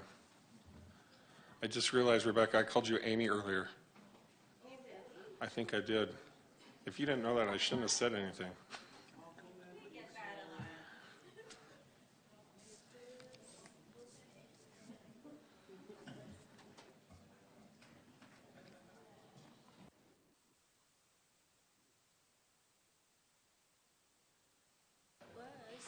Okay. Am I here now? Okay. Well, we are going to tag team this, so it's okay. You can call her Rebecca. You can, yeah. We answered to the pros. So hot off the presses, last Tuesday, April 2nd, our pros division, the full-time contingent got together, which was a feat in and of itself. We spent the day together coming up with our mission, vision, and values. And so what you are seeing here, I'm still working on memorizing, but they're pretty short and to the point, and I think cover everything that we do. I want to call out for you our values specifically: community enrichment, conservation, being all-inclusive, and authenticity. And just so you know, this was pretty much entirely our team. Amy and I participated, but minimally. And we just want to thank our team members for their time on this. And of course, Lancaster leadership for their facilitation. Here is our pros leadership team that consists of Amy and I, of course. But the real work gets done at this level of managers that you see on the screen here. So Gino Leone is our parks manager, Tyrone Johnson is our recreation manager, Robert Wallace is our open space supervisor, and Haley Reynolds is our events and marketing supervisor. We could not do anything that we do without these folks, and we really appreciate them. We're going to skim through the acronym for you here really quick, and then we will come back to talk about some bigger picture things, and then we will wrap up talking about what's coming up for us as we move into this 5- and 10-year future. All right, let's hit up parks. Parks. What the heck are we talking about when we say parks? So there is 700 acres of land within our park system. 24 parks of that are on developed land, which roughly equates to around 500 acres would be considered developed. We do have some undeveloped lots within our purview. 58.5 miles of the urban trail system, miles and miles of beautified streetscapes and street trees, especially in the downtown area. Never forget, we do have a cemetery, a 36-acre location within our system. That's also inclusive of all services, and that's an older map there. I work off maps, as Vice Mayor was talking about, so I start with a map to create my plan. That map helps me show where our park staff go throughout the day. They're all of a sudden scattering and going everywhere, so I think that's important to acknowledge with that team. Some data regarding the Foots Trail itself. This is some data from the calendar year 2023. There were over 700,000 individuals that used the urban trail just where our trail counters are located. Now, say it's the Route 66 trail and I'm riding my bike. It's going to count me twice as I'm commuting going back and forth. So that number is large, and there is variance in there. But our community uses this urban trail. This chart shows you by the month. Sometimes it doesn't matter what the month is or what the weather is for us, because there is that commuter segment and then the aggregate trail system too. So I always find that an important piece of data to show. How do parks operate? It's daily maintenance. It's 7 days a week. 365 days a year. There's obviously some refuse and litter control, custodial and facility maintenance within our parks. We have certified inspectors for our playgrounds, for backflow preventers, you name it. We do have a lot of certifications within our staff that we strive to go get for all of our staff within parks. We do emergency and snow operations. Everyone on that team has a can-do attitude, and the communication and collaboration is a key indicator to making this all happen. And there's a heck of a lot of heart, soul, and fun. Recreation, we don't just spend our time cruising through the lazy river at the Aquaplex. So we have 4 recreation centers that are within our team's management and oversight. There's the Aquaplex, Hal Jensen Recreation Center, J. Lively Activity Center, the ice rink, Josie Montoya Community and Senior Center for our elders in our community, and that's where that congregate meal service occurs. And these four locations, they are to provide that safe haven and health and wellness for our community and our visitors. So how the heck does recreation operate? Recreation is also that daily touch, that daily maintenance, daily programming for our patrons, solving customer needs left and right. Still that same custodial and facility maintenance aspect. We do a lot of marketing, targeting. How do we get patrons to come into our recreation centers? There's also cost recovery aspect to running a recreation center. And that same can-do attitude, that same communication and collaboration, and that same heart, soul, and fun occurs. Some data about our recreation centers, and there was recently, within the last couple of years, there's been that return to the indoor recreation center. Doesn't seem that long ago that we were closed during the pandemic, all 4 of those recreation centers. So a couple cool things that have been going on that I just wanted to highlight. We've been increasing our Aquaplex recreation memberships. That's just a January slide there. But you can see that curve, and you can see the year 2021 where no memberships were sold. That's when we were closed, and how we're slowly creeping that back up. Let's get that back up to where things were in 2018 and years prior. We've been doing a lot of cool new things at Hal Jensen Recreation Center. Night Court, great example there, where we're inviting the kids to come play with police department. Great partnership. So we continue to work on that. We serve thousands on our on the 1 sheet of ice. Thousands of people. That's through program play with our user groups and then public skate.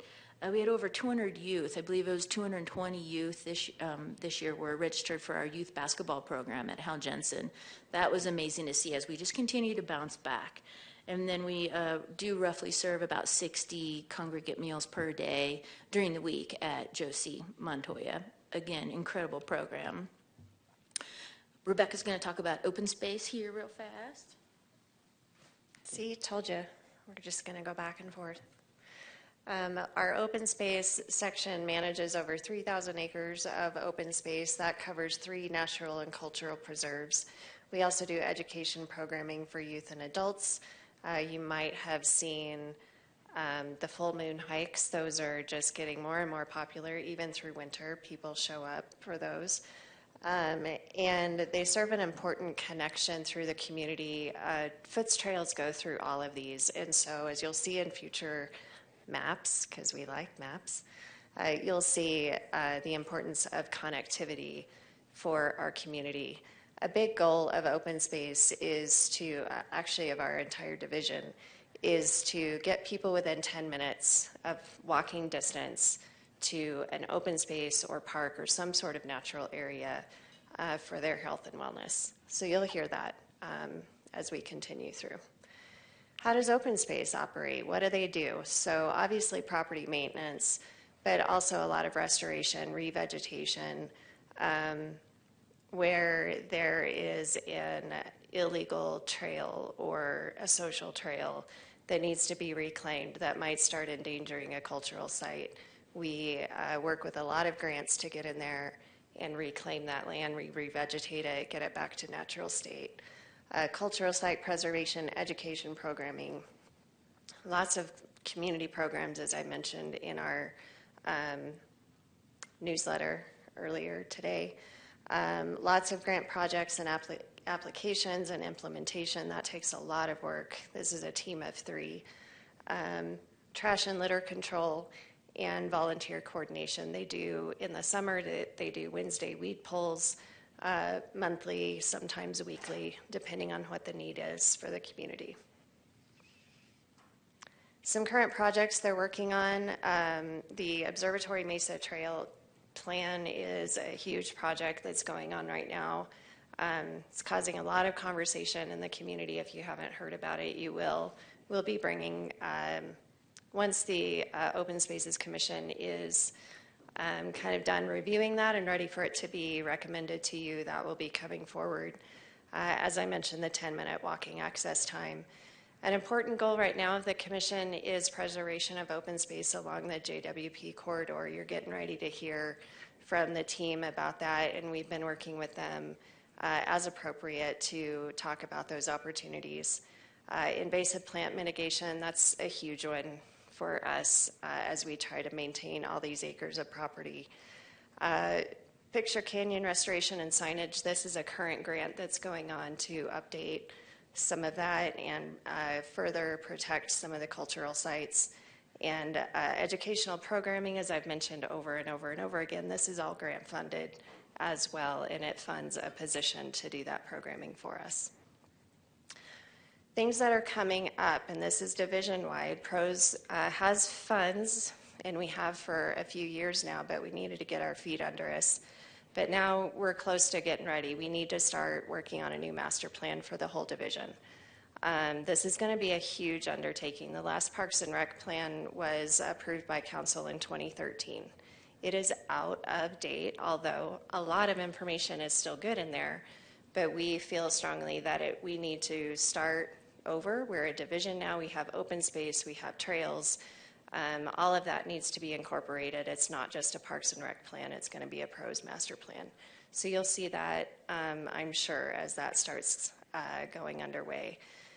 Open Space would like to work on some city code updates. This would be for adding rules to apply in open spaces similar to how we have park rules that you've heard from Amy recently. We just changed the park hours and lighting hours. So similar types of rules for open spaces we'd like to get added in. The interconnected system, as you see on this map, this is the vision.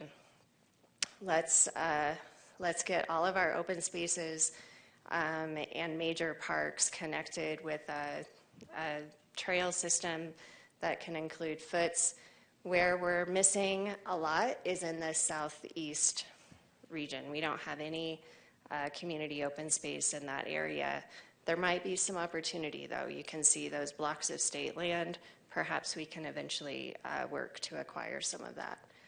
And then a big one that our commission, you've heard them say this to you several times in their updates, achieving a sustainable funding source outside of the general fund. We understand that general fund is strapped.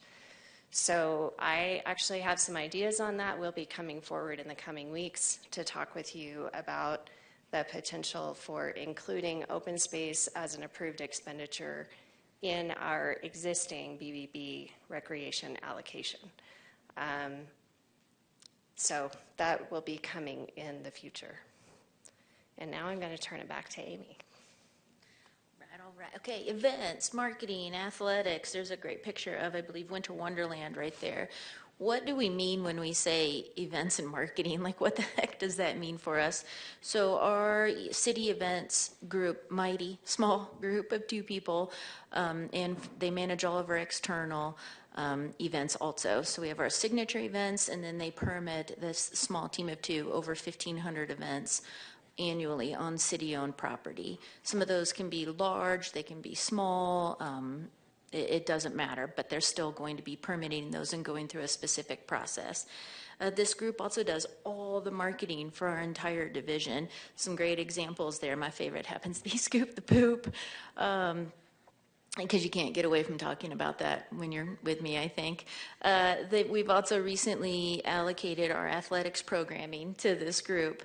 So that's all of our youth and our adult sports that this team puts on for the city of Flagstaff. So that's grass volleyball. We're getting ready to release adult softball. We have indoor volleyball, indoor adult basketball, ice hockey, that youth basketball we talked about. So a lot of work occurs right here with this small team. Here's some other great examples, like concerts in the park. That's one of our signature events that occur in the months of June and July. We did the Flag 4th Fest last year and some other events downtown, along with that partnership with the FDBA, also with Heritage Square and helping to program that space. Let's get into some of the details. This, by the way, the naming of our snowplow trucks was the highest social media post the division's ever done. We had the most interactions with that with the community, so that was a big hit. I personally think it's due to holy sleet. We're going to get into some of the details, and so Rebecca's going to cover on how PROS is funded. My favorite was Tater Tot and Rhinestone Plowboy. And yes, Paul Mood, we're still thinking about the big Leplowski. Yeah, all right. Moving on to the boring stuff, right? But very important. So just wanted to give you an idea of how much our total budget is. This is division-wide. General fund is about $7.6 million, and please, finance partners, don't double check me too much on this. But this is a good, sorry, someone keeps, I have no idea who that is, I'm sorry. Obviously, we've got a 33% cut of the BBB total revenues come into what's called BBB Recreation. It's really Parks and Recreation. And that total for this fiscal year, just in our capital projects, is $1.9 million. We do have a transfer out. You'll see if you look closely at that 5-year plan, about $2.5 million of that transfers out for Parks and Recreation operations and for Foots maintenance. So that's what that is. And then grants, this is mainly in open space, although Parks just wrapped up a large grant, and we plan to go for more. But just this fiscal year, we've got well over $500,000 in grants with that small team that I mentioned. We are obviously on the right here, general funded and special revenue funds in terms of color of money. Any questions on this before I move on? And we will start getting into a portion of this where we kind of want this to be a back and forth. We'll be coming up to that here pretty soon. So how do we receive feedback and set priorities? This is kind of the question that got this agenda item on the working calendar. We started getting some fair items that we will be talking about and covering tonight. But we wanted you to understand how our commissions help us. Now that we have BBB, for years we didn't really have enough BBB recreation dollars coming in to fund large projects. Now we do, thanks to our team in Economic Vitality. They're doing a great job bringing in the money, and also with some changes that the budget team approved a few years ago, we're now collecting, and we have a large balance that we can actually now plan a 5- and 10-year program, capital program for Parks and Recreation. Once that started coming to fruition, we needed some help from our commissions to help us with those priorities. So we took to them, and don't freak out about this next slide. It's not intended for you to be able to read it.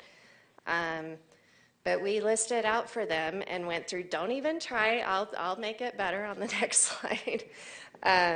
We just listed out and we went over with them over 2 or 3 meetings, every single one of these needs in our, from our unfunded list that you hear about every April, from community needs, from previous priorities of previous commissions. We went through a whole list of that, and then we asked each member to rank all of the projects 1 through 10. We went through, and they didn't have to choose like their top 10 favorite. They ranked everything. And then we assigned, we just added up those numbers. So it was a really nice average score, if you will, based on all of the commissioners' feelings about each of these projects. So here were the top 10.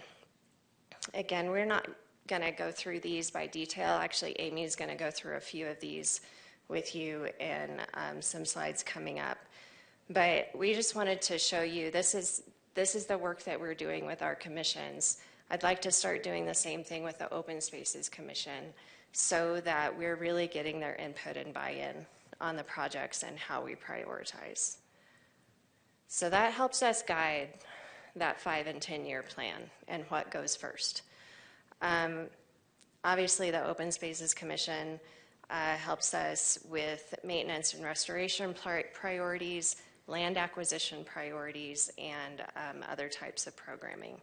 And then, of course, whenever we're working within a neighborhood, either a new park or like when we did the Thorpe Park Annex community engagement process, we scale that community engagement up or down based on that project. We're getting ready to come up on West Side Park. I'm trying not to steal all of Amy's thunder. She's probably glaring at me behind me right now. But we're starting a community engagement process with that right now, and you'll hear more about that from her. And I will turn it back to her to wrap us up. Thank you. Okay, let's jump into some of the 5-year BBB recreation capital funds that we've got going on.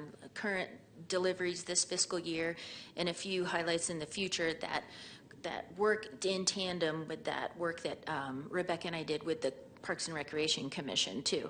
And then I'll be able to noodle in here 2 fair items that we have to still discuss tonight.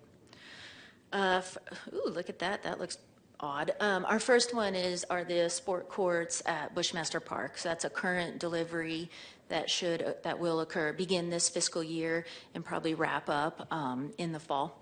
So that one's going to get started here soon. Large capital project that we were able to work together on. Yep. Okay. I'm going to flip back and forth between these because I need to use this basketball court as an example. So Bushmaster Park's going to get a new basketball court. And if you're familiar with the one that's there now, I think some of our user groups call it Grand Canyon East and West because of the size of the cracks in it. And it has a 12-foot tall fence around it because I believe in the late 90s it was a tennis court, which requires a fence like that. So with the new design, there's not going to be a fence around this thing, and it's going to be incredibly open, and I think just open up the park big time as well as that sport. So I want to focus on our first fair item to discuss tonight, which is called Bank Shot. And let's talk about some bank shot opportunities that we may have. And Vice Mayor, you mentioned the article or the letter to the paper this past Saturday or Sunday. I read that. So, I immediately went to this fair item and to figure out, what discussion points do we want to talk about this. We have in our park system today outside 9.5 basketball courts, and a 0.5 means a half court for us. And then we've got gymnasiums at Hal Jensen Recreation Center and the Aquaplex, of which the letter in the Daily Sun referenced. That's very busy, especially in the late afternoon and evening hours. So a brand new basketball court like we're going to deliver at Bushmaster, without that intrusive fence, does that become an ideal spot to figure out a location like this, Bank Shot, that I've got up here? So I do want to pause on this slide, and if we can talk about this fair item, that would be great. So knowing that we have these 9.5 basketball courts in our park system today, and then we also might have an opportunity for a unique take on basketball like this, maybe in one of our recreation centers, especially at Hal Jensen that serves the youth. So I'm going to pause there, and if we can talk about bank shot, that would be great. Council, any thoughts? Is this just to move it forward to an agenda? No, I think we're just discussing back and forth with pros. They're getting feedback from us right now. Personally, I like the bank shot concept. I think we should have a couple of those around town. I would hate for them to replace existing basketball courts. I think we need more basketball courts in general. But basketball courts that also include bank shot opportunities makes a lot of sense to me. Councilmember Harris? Yeah, I've been reading a lot about this bank shot. And I kind of took a little drive around to some of our parks. I didn't see anything that even came close to something like this. And then, of course, went back and did some more reading. And I think we're missing an opportunity if we don't at least give this some serious consideration. So I don't know what that means other than if we're wanting to move stuff forward, I'm a yes, but I don't know if that's where we are right now.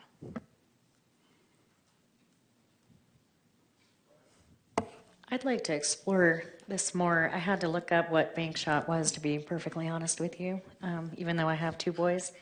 And I think it would be a great addition. I don't necessarily want to take away basketball, but if we can add this in, I think it would be good.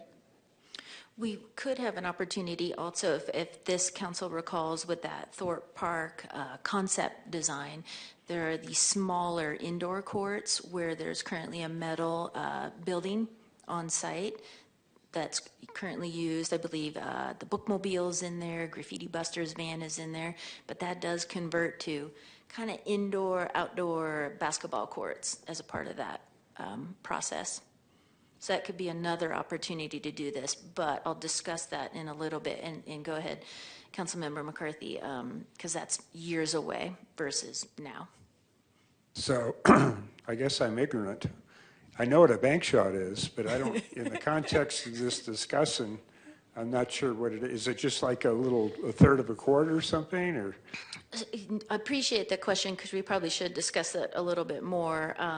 So they're unique basket and backboard and rim and basket designs, and then with a different, not a typical basketball court, if you will, and they're meant to be 100% universal and accessible for all player types.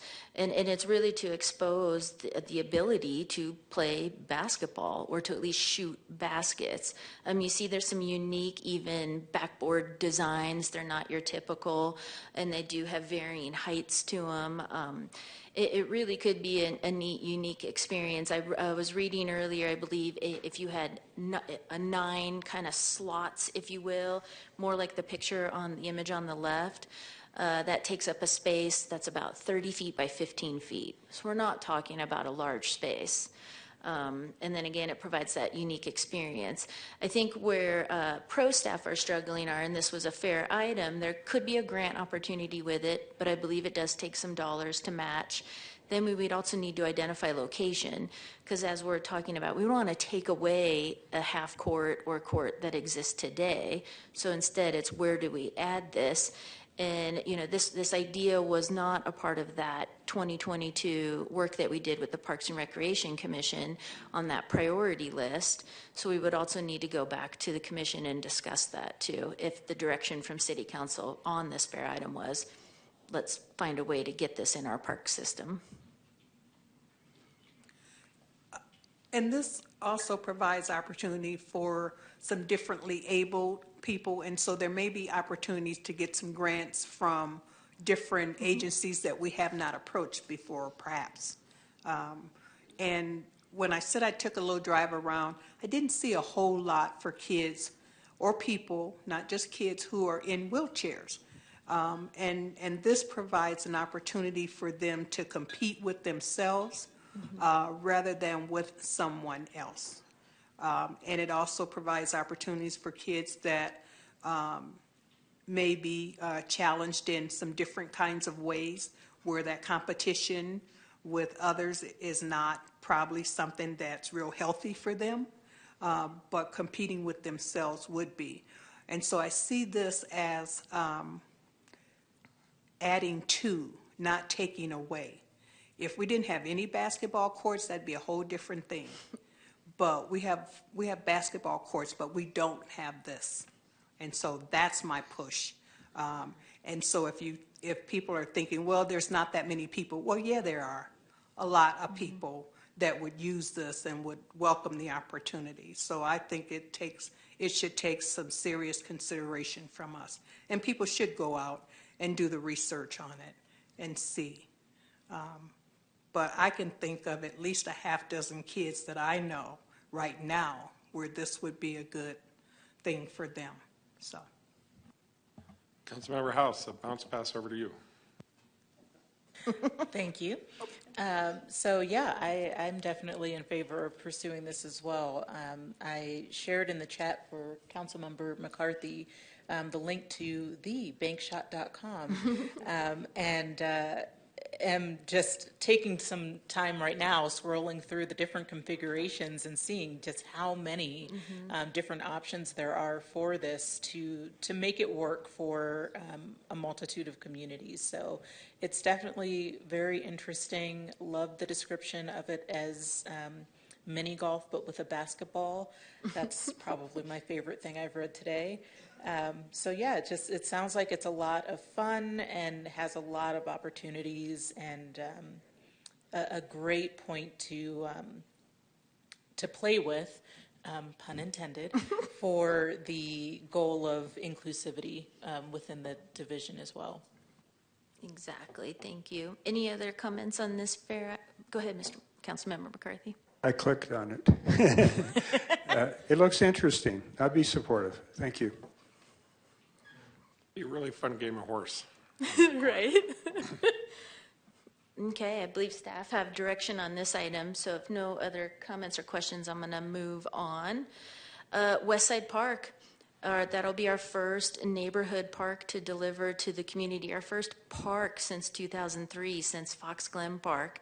So working on that one, it is a neighborhood classification, just for everyone's knowledge on that. So meaning it's meant to serve that direct neighborhood or within a 10-minute walk.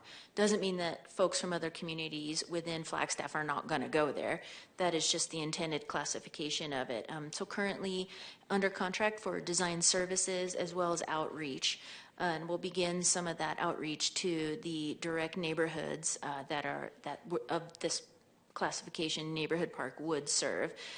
Just for everyone's reference there, it's tucked back behind the Staples commercial complex there, and then along South Highland Mesa Road. And it's the green images there on your screen. So it could be an opportunity for bank shot. I think that might be a problem. And the reason I say that is it's not flat. So if you lose the ball, well, all kidding aside, I mean, that's true, what I just said. But my real question is, what are you going to put there? Because it is not flat. You are correct. The terrain is difficult. I actually live in that area, and I walked through that parcel of land 100 times. Thank you. The terrain will be a challenge with designing this park, but we are going to perform some small community outreach to really find out. We've got a finite budget, so it's not going to be a soccer field. It's not going to be a girls' softball complex, and we need to get that communication out to the community. But instead, here are some of the amenities that could potentially go in here, and then we need to be considerate of it. It's a very steep terrain. You're correct, Councilmember McCarthy. This one's going to be challenging to decorate, but I'm always up for a good challenge. Are you going to provide some kind of parking on the site? Because there's not a lot of parking on the streets in that area. Correct. No parking, I believe, especially on this section of South Highland Mesa, and it's got a curve and a slope to it. Uncertain of that just yet. With that finite budget, a small parking lot of even, say, 4 or 5 spaces could soak up quite a bit of it. But if that's the direction from the community outreach, we'll need to entertain that. Typically, a neighborhood park would not have a parking lot, but I still think, and one of our values is being all-inclusive, so I could still see ADA spaces in a park, right? And that would occur off Highland Mesa Drive there in some fashion. And then our parks maintenance team would need maintenance access too. So I don't see a large parking lot, but I could see something occurring there. There is a foot trail that goes right on the edge of that, which is good. There is a foots trail right there, yes. And that may be realigned a touch to develop this park, and we'll work through those details. So this could be an opportunity for Bank Shot. Could see what happens. We can certainly show it to the community through that outreach process. It's like mini golf, remember? Another current ongoing project, was Thorpe Park. This was that concept process that we went through in 2022 and wrapped up in December. This is where those indoor half basketball courts talking about, so it could still be another opportunity, but this is a ways out. But why I want to talk about this now, within the last 2 weeks, we contracted in the perimeter chain link fence is down at this property. It looks completely different. So when you have time, please go check it out.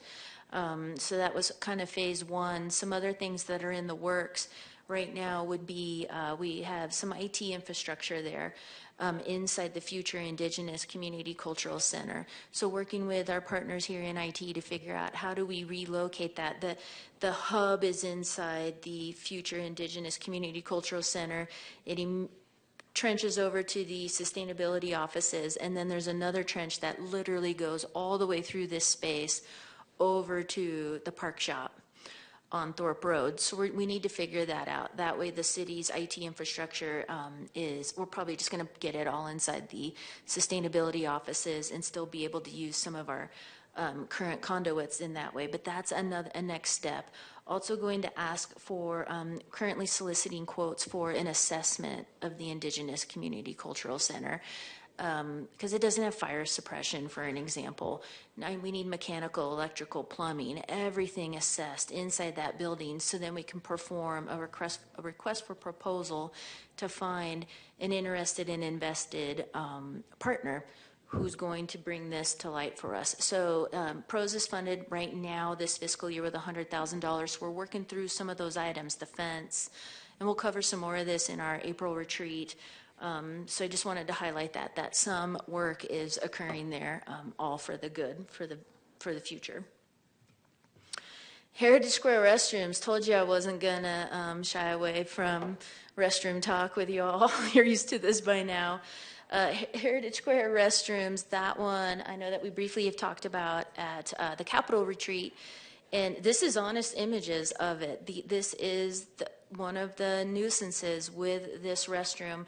You know, we've done full due diligence, and just to remind council where we are in this now is pro staff are going to figure out how do we renovate these existing restrooms. So it's not bringing the Portland Loo onto Heritage Square or elsewhere in the downtown area. Instead, we'll figure out how to renovate these to make the unwanted behaviors dissipate and have a better restroom for the public.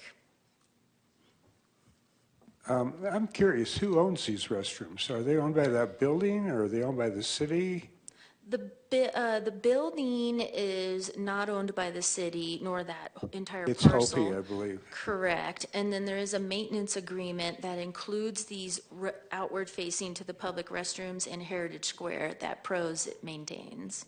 Yeah, I will just say that I've used those restrooms and I've never seen them look that bad. They're usually in pretty good shape. You guys do a pretty good job. I didn't find the worst photos. But that's another upcoming project, and we're working through some of those items. And this was a high priority for our commission, too.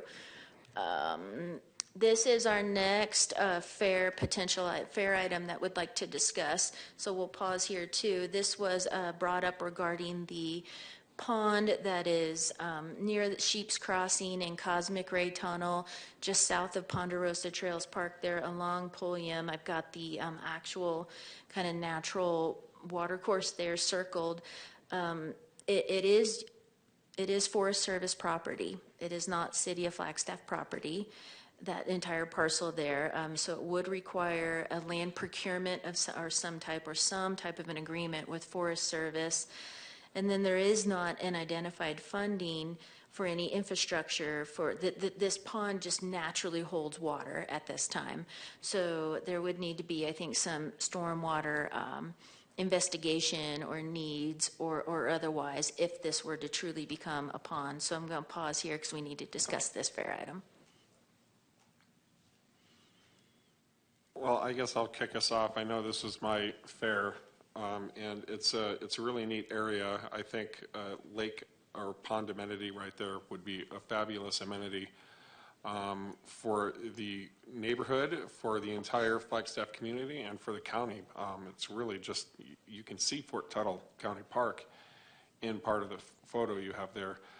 I realize that it would take some investigation. I don't know how you compact the ground so you keep a permanent structure there.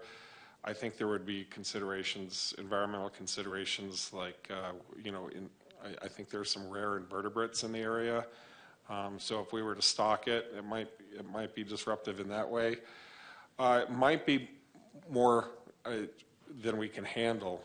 I do know that with the Genterra project going on in the same area, I think there's opportunities to sort of just think forwardly about what we want to do with that space. And since it's already full of water, and people do use it in the winter too to ice skate on, I just think it's worth looking into. That's my opinion. I come from Wisconsin, and it's not cold enough here to be ice skating on a pond. That's dangerous, so it doesn't freeze that much here. But I think everyone is familiar with the issues that we had with the pond, or that they had with the pond out in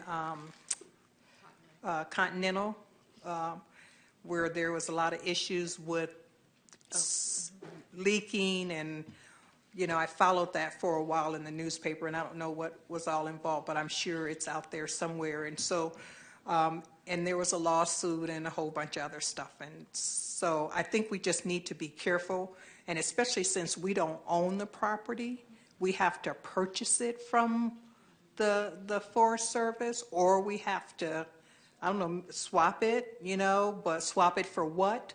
It's so I guess I'm just not really. We have the Francis Short Pond. We have Lake Mary. And I think right now we could find a better use for our money. So that's just and I live in Ponderosa Trails, and I walk Kindy down that street. So, but I'm not really interested in moving that one forward.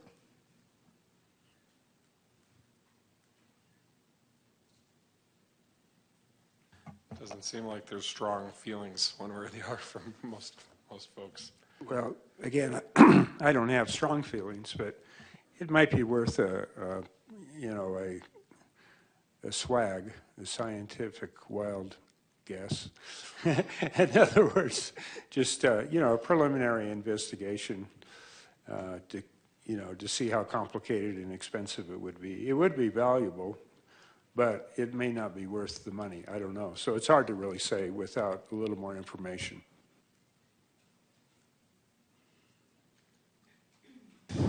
Thank you. I did live in Ponderosa Trails at one point, and I can see the value in this, but right now I'm not interested in moving it forward. It may not be my decision down the road, but for right now I think our plate is pretty full, and there is water in this pond often, and I just don't see that we need to spend the time on it. Thank you.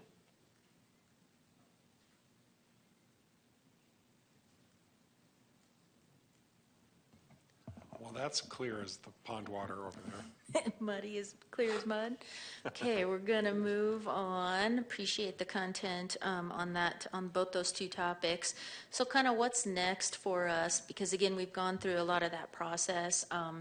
And the challenges exist. We've talked about that. We've got a lot of vacancies within our Parks and Recreation system. So what the heck are the pros going to do about it? Touched on Thorpe Park and the future Indigenous Community Cultural Center. So we're working through some of that mitigation, remediation right now. Next fiscal year, PROS has $200,000 identified for this location, whether if it's seed money or money to associate with a grant, because we're hoping by then that there is a respondent to the request for proposal of an interested and invested partner on this to bring this to fruition. I think later this month at our budget retreat, we may talk a few other ideas that may be able to happen here next fiscal year. So we have that coming up. We're going to get some air conditioning inside the gymnasium at Hal Jensen Recreation Center. Wow! Let's get some AC in there. So that's coming up. Again, great use of how we've been able to use these BBB Rec 5-year capital funds. Ponderosa Park, we're patiently waiting. Once that stormwater infrastructure is in there, it's going to be time to do some neighborhood outreach, talk quarterly, if not more frequently, with the Sunnyside Neighborhood Association. We're going to bring this park back, and this is going to be some exciting stuff when the time comes. So we have funds identified for that, including a partner that would love to be a grant partner on this project. So coming soon. We're going to keep waiting until we get there. And in a couple of fiscal years, we've got the expansion at Cheshire Park. That's $1 million coming from PROS, and there is a partner and possibly multiple partners, because we've got an opportunity to do a running track, because there is not one for the public. Those are either there's one at NAU, and then they're at within our school district, so not available to our greater public. We've got a very strong running and walking community here. And what fits perfectly inside a running track? Multi-purpose field. So that's going to be a really neat project to deliver there. That is facing Highway 180, and then Fala backs up to it, as well as the urban trail goes through it. So there'll be a little bit of the realignment of the Karen Cooper Trail there, and then we can plop this thing right in there. I could see a need for parking, or maybe shared parking with the museum, just to the kind of southwest of this area. If that might be a neat partnership to do for shared parking there, and maybe a need for a restroom when you start to add amenities like this. So that's coming at us in the future. Continental Park, that's $3 million over 2 fiscal years. That's to start that girls softball complex just north of the current complex there. So what's in green is current Continental Park, and then what's in red is a nice little skinny access point, and then just north of that is where we can place the girls softball complex. So that's all a bunch of things in our future. Some things that are going on right now is with that BBB Rec capital and that prioritization exercise with our commission, that enabled our Parks and Recreation team to use operating capital in a different way, fixing the things that needed to be fixed in our existing system. That's a photo of the skate park at Bushmaster Park. The black wrought iron fence is down. We put up similar to a foots railing, and it really opened that space up big time. Great example of how now we can use those funds now that we've been able to create a true capital plan to deliver other projects. Some other highlights in there too, at Joe C with noise reducing walls and always replacing some fitness equipment. That's the team. Those are that's about 95% of our full-time staff, and that's a photo from going through that mission, vision, and values exercise that Rebecca mentioned. So they truly are the heart and soul of all this and make this happen. Any additional questions? Just out of curiosity, NAU has a ice rink now, I think, in their field house. Or they were putting one in, or they're working on it? They have, they're working on it. They haven't done anything mechanically. They have dasher boards up, like the sides for an ice rink, and then they ended up putting down almost their tiles, like sport court tiles. So there's no ice right now. Okay, but is the plan, are you aware of a plan to put an ice rink? Because I'm just wondering if that takes some pressure off of our ice rink if they move forward with theirs? Which, If they move forward with theirs, and I'm not sure what the status of it is, if they did, NAU Ice Jacks do utilize our ice rink. It's usually though in the evening hours, so it may release some time slots for adult hockey, but not. I don't see it impacting our youth, unfortunately. If they did provide their own sheet of ice. okay, thank you. Amy, just one more thing for me. You know, I'm just one voice, but I happen to be sitting up here. So just another shout out to the possibility of basketball amenities in Ponderosa Trails area. It's just a need that I happen to know about. It's one among many, but I just wanted to voice that again for you.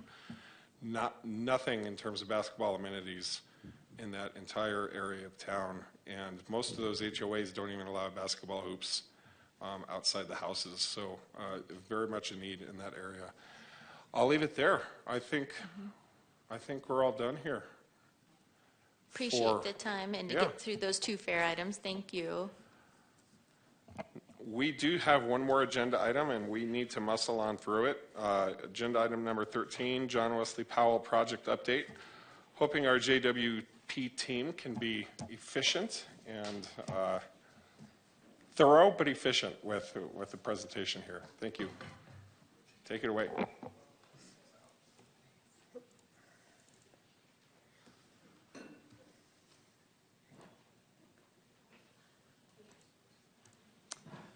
Good evening, Mayor, Vice Mayor, members of council. David Peterson, Capital Improvement Project Manager. Tonight we have a brief presentation on updating with the John Wesley Powell project. Wanted to make sure to leave time for questions and discussion afterwards. So, and before you get started, David, can I just say thank you to everyone who sat through the entire meeting tonight to make it through to this point. Really do appreciate it. Very important stuff, and it's better that we get it out of the way and put it behind us. Thank you. of course, thank you, Mayor. Myself and Michelle McNulty, our planning director, will go through this presentation. She'll speak more to the planning aspects of it. I'll speak to a little bit more of the engineering side of it, and then we'll open it up to discussion. As City Manager Clifton mentioned in the Capitol Retreat, there's about 8 to 12 staff members that are heavily involved in this project from the staff. So bear with us as we get the right staff up here to answer questions or entertain in the discussion as well, because the answer usually lies within that 8 or 12 people pretty well, more so than one person. So with that, let's get started. I think we're all aware of the area. It's the southeastern quadrant of the city. It's just under 2,200 acres. Those 2,200 acres are not created equal. For those that have or have not been out there, it's an area rich in topography. There's a lot of drainages, a lot of canyons, a lot of steep slopes. So just keep that in mind as we're discussing alignments and housing and things that are out in this area, that not all 2,200 acres are flat and beautiful for development. I will point out too that these two polygons that are here in the center of the circle are the county islands that you'll see on the coming maps as well. I wanted to provide a little background on where we've been here the last 6 years. I think we've been to council 11 times in the last 6 years. So in 2018, we started a contract with Peak Engineering to do the specific plan. That has involved the sewer master plan, land use framework, some engineering design along the original alignment.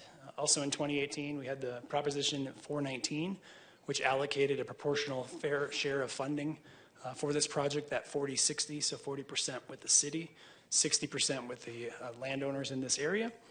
In 2020, we presented that land use framework to City Council. And then in 21, we proceeded with a town hall with the small parcel property owners, which I'll show on the next slide, but that's mainly those parcels that are around the original alignment, so the county islands as well as the city parcels that are on the southeastern side of this area. And then in that year as well, we proceeded to meet with the large parcel property owners.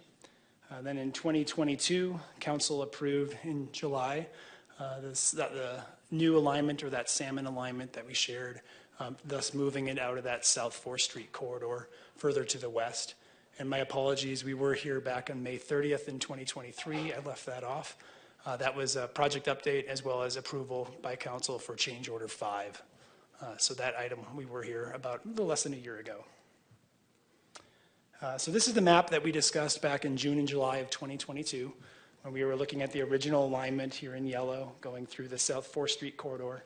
This is that small parcel property owners that I was referring to earlier, so within this polygon that I'm drawing on the screen. And then all the other parcel properties that are usually, I think, about 12 acres or larger are considered the large parcel property owners. I probably won't be using that term again tonight, but I just wanted to clarify that. And then the alternative alignment was that salmon alignment that we shared back in July of 2022 that moved that further to the west. And then moving on to where we are today.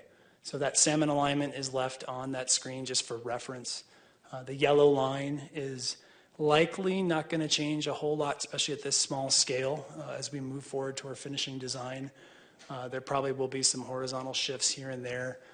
Again, looking at the sinuosity or the curvature of that road, because there's so much topography in this area of that road, we want to keep from it being a roller coaster ride on a road, so that we have to attenuate the road to accommodate that topography.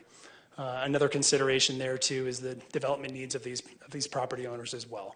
So looking at what their plans are or what their plans aren't, because the parcel owners in this area on the new alignment, proposed new alignment, have different rates of which they're developing or where they're proposing and developing as well. So we need to accommodate that in this. And at the Capitol Retreat, it was asked to the length of the road.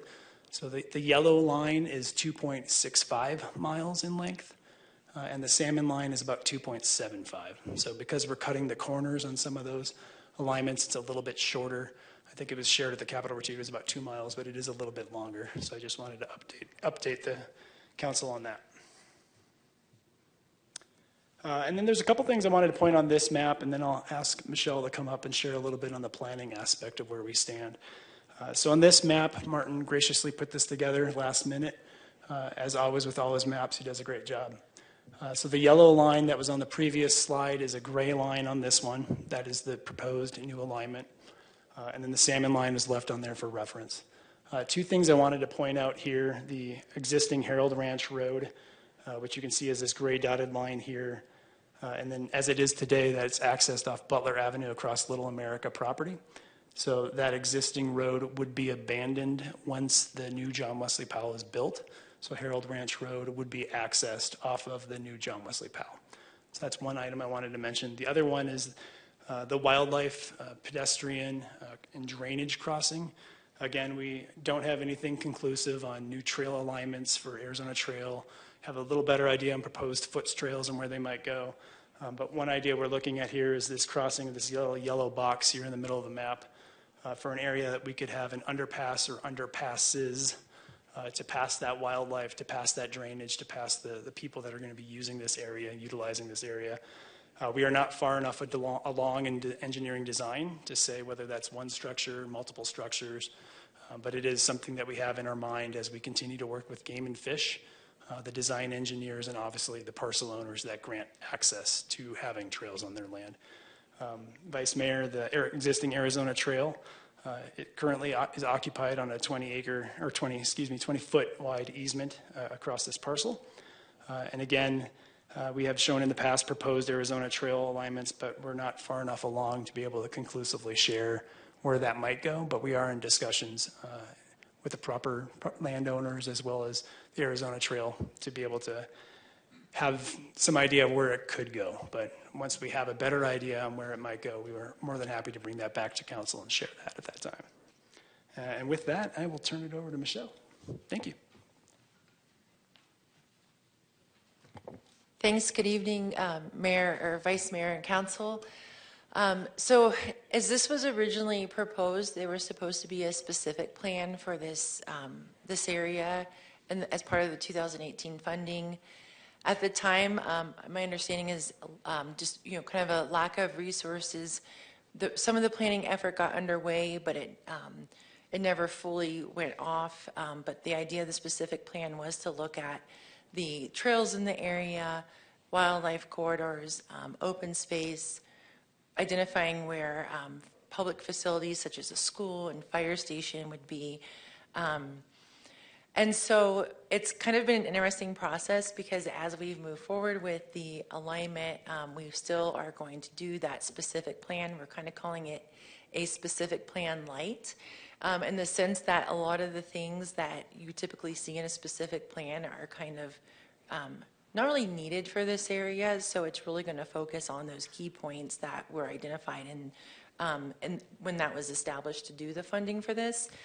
But kind of just an update, we've been meeting, we've been pulling together information as far as we meet with the pros, with Martin Ince, almost monthly now for about 6 months, so that we're making sure that we're, as we're talking about the alignment, that we're also making sure that the priorities for open space and those trail connections that David was just talking about are still on the forefront. And the property owners have, we've been communicating back to them those different desires that come out of those conversations. We met with the school district. They don't really see a need for a school in this area. As we get further along in the planning, we'll probably check back with them.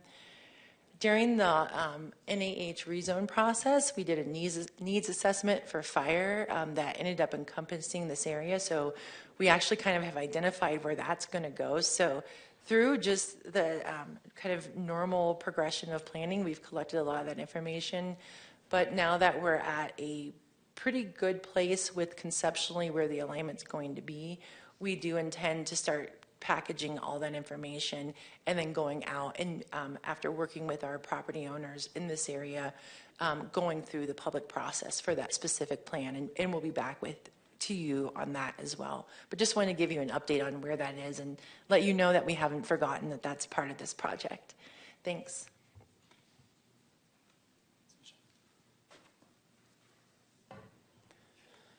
So probably the number one question that we've gotten in the last 6 years is, what does the timeline look like for this? Probably the number one question that we have the number one problem answering is, what does the timeline look like for this? So I can say with the discussions that we've had in the last year that we probably are closest now to having an established timeline. I remember very early on in this process giving the answer of it could be 5 to 20 years. So I'm happy to say that in the discussions that we have been fruitful with property owners, that we are tentatively looking at continuing design work into the summer and into the winter, hopefully finalizing it sometime this winter, and then aiming for construction hopefully next summer. So that is wonderful news. There's obviously a lot of mechanics behind that, a lot of variables behind that, as well as we continue to work with the parcel owners that this alignment crosses. And again, to try to wager a timeline on what construction would look like, I'm not even going to try to wager that. So I can say that it tends to be a little easier to construct roadways in areas that are less developed than to do a roadway project, say, in the middle of Milton. But that's not to take away the gravity of the impact of people or the people that own that property or are adjacent to that property as well. So we are cognizant of that. I wanted to point out that there is a project website. If you were to click on this now, you would say to yourself, wow, this hasn't been updated in a while. We tend to update these after council meetings so that we can share that video with the public, especially those that aren't able to be here in person or to be attending online. We do a really good job of sending out emails as well as letters to the property owners in this area, notifying them before council meetings, but also sharing these resources in case they're not able to attend. So, and then we tend to put some of these exhibits on there as well. And then I'm going to leave the exhibit here on the right, just showing the proposed new alignment. And again, we'll try to answer questions with the staff that we have here to be able to help council have a better understanding of this project and where we stand. It's an exciting place to be, and would like to echo the mayor's comments as well. Thank you for those that are online, especially in different time zones, and as well as those that have patiently waited in the audience here tonight. And thank you, council. That includes our public commenter, which I'll call upon shortly here, but Councilmember Matthews has a question first, so does Councilmember Harris. Thank you, Vice Mayor. I remember when I was running for council, this first conversation came up when after 20 years, some people on 4th Street kind of screamed and yelled, and then all of a sudden we changed the alignment, which was kind of surprising to me at the time, but that ship has sailed. This new slight change, have we reached out to the property owners impacted already? Do they know about this, or we're going to do that in the coming weeks, or does it impact any people living out there or just the developers? That's my first question. Councilmember Matthews, when you say reaching out to the property owners, are you referring to the small parcel property owners adjacent? No, this has not been, apart from the letter that we sent out for today's council meeting, we have mainly been working with the large parcel property owners because that is where the alignment lines on their property. Yes, we will be engaging, as Michelle was mentioning, with that specific plan light. There's a lot of community outreach components to that, so having community meetings and sharing the plans for this area. But as far as the small parcel property owners, the conversations have been fairly limited in the last year to mainly the large parcel property owners. Okay, and so my next question is, I remember one of the presentations, I think it was last year, there was talk about with the alignment that the salmon color alignment that we were going on last year, it went through a meadow or something where there was like a specific number of elk, like 139 or something. I also remember, and I drove out there after one of the flooding events and how people were having to take little boats just to get across that. And I think that in our budget planning, we were talking about the bridge and a drainage culvert. Can you just bring me up to speed on, like, there's parallel roads there? How do these bridges and wildlife underpasses and the drainage, how will that affect those access roads that are in use now, or does it replace it, and how does it affect the elk? Councilmember Matthews, thank you for the question.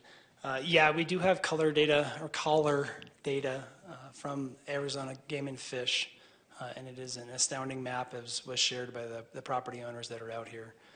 They have movement mapping, and I've always thought it would be interesting to take that color data and overlook it over climate data to see in drier years if they're more apt or wetter years. But the migration of the wildlife in this area is being considered, and looking at, again, engaging fish and game and to how we can incorporate crossings in needed locations. And to this point, it's been a fine balance on working with the property owners and getting the design up far enough along to make sure we have an alignment that works, while at the same time trying to work with wildlife, with pros, but not trying to put a cart before a horse, because if we don't have a green alignment on a roadway, we don't have wildlife crossings, and we don't have trails, and we don't have these other things. So it's been a delicate balance of balancing these two. As far as roadway access, I'll actually back up to Martin's map. So the existing Harold Ranch Road, and I'll touch on your flooding because that was part of our update back in May of last year as well. I know that the county has plans, at least the last time I talked to them a couple months back, had plans to improve this crossing to make it more robust when it is flooding like it was last year. I have not seen those design plans. I'm not aware of those. I don't know if that's been shared with any other city staff, so please share if you know. But that crossing is going to be improved, so it is more all-weather accessible, so you don't have to have the boats and all the Humvees and the things that they had to use last year to cross this crossing.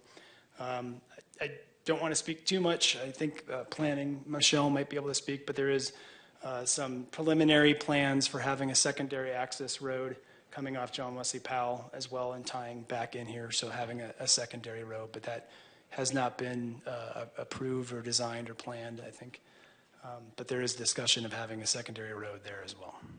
And lastly, you mentioned, you're still working with the property owners to, finalize the alignment. Is that just the big parcel property owners, or is that are the small parcel property owners impacted by this shift? Councilmember Matthews, yes, but indirectly. So the road's not going on their properties, but it's naive to say they wouldn't be impacted if a roadway is a couple 100 feet or whatever that buffer distance is from their property line. But the roadway or slopes to the roadway would not be on the small parcel property owners.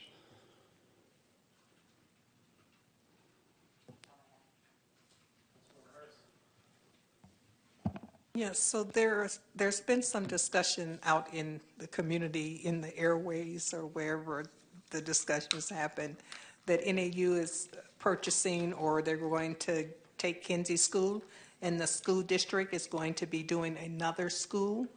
It appears to me that out that way would be where they would, out in that area that we're talking about, would be where they might put that school, since NAU has some property down there. What effect, if that happens, would that have on what we're doing? I might ask Jeff Bauman if he's had any traffic. I know we've engaged NAU on discussions on what they might plan or have in their master plan, and it has not been shared, at least with me at the city, with what their plans are for this property. We have had multiple meetings and discussions about making sure that they have access. So whether that's an arm, a new collector road coming off of here, but that is definitely something that we are moving forward with discussions and making sure that there is either a planned intersection or a way of tying in and accessing that property. But as far as what they're going to develop on that parcel, I don't think we as a city know. Okay. All right. Thank you. I believe we have a question from Mayor Daggett. Thank you, Vice Mayor. Do I remember correctly from our capital discussion that staff is looking at initially building this road out at one lane each way with a possible turn lane with an easement or room for expansion if we need it in the future? Mayor, yes, I will have Jeff step up here if I misspeak, but the plan is to have a lane, a northbound lane and a southbound lane, to obtain the full right-of-way for what could be, if ever needed, a 4-lane road. And ideally, you would build it from the outside in. So you would never have to impact people again by widening a road. You would just be filling in a road. Is that fair, Jeff? Oh, got the thumbs up. Okay. Mayor, does that answer your question? It does. Thank you. I'm so glad Jeff stayed all night to be here with us for that. He had a Chipotle refill, so. Council, any other questions or comments? I'm going to take public comment now then. Mr. Orville Wiseman.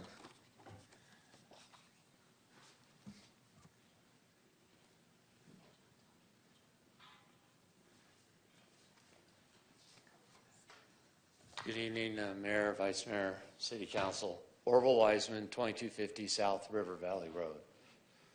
Been a resident there for the past 18 years. I think all of us that live on River Valley understand that that area is not going to be developed moving forward. The problem is how you've gone about it. 2 years ago right now, the city, developers, residents on 4th Street collaborated and came up with a plan. And every resident on River Valley Road was notified. I think we got a letter 5 to 6 days before the actual meeting. We were never included. We were never informed what was going on. I thought government was supposed to be transparent and represent all the people. You screwed us over then, and you're screwing us over now. We're not small parcel owners. We're homeowners. That's where we've raised our children. That's where we've lived our lives. And no, you have not come to us. You have not involved us in any part of this process. And as I look at this renewed map, it's not going to work. What really angers me about this, there are no waypoints, distances, anything. Our road's not even represented on that map, like we're an afterthought. We don't even know how we're going to join into what's being built. Are we going to have to go up to a hill in the snow and ice in the winter? What? There's just, we're an afterthought at this point.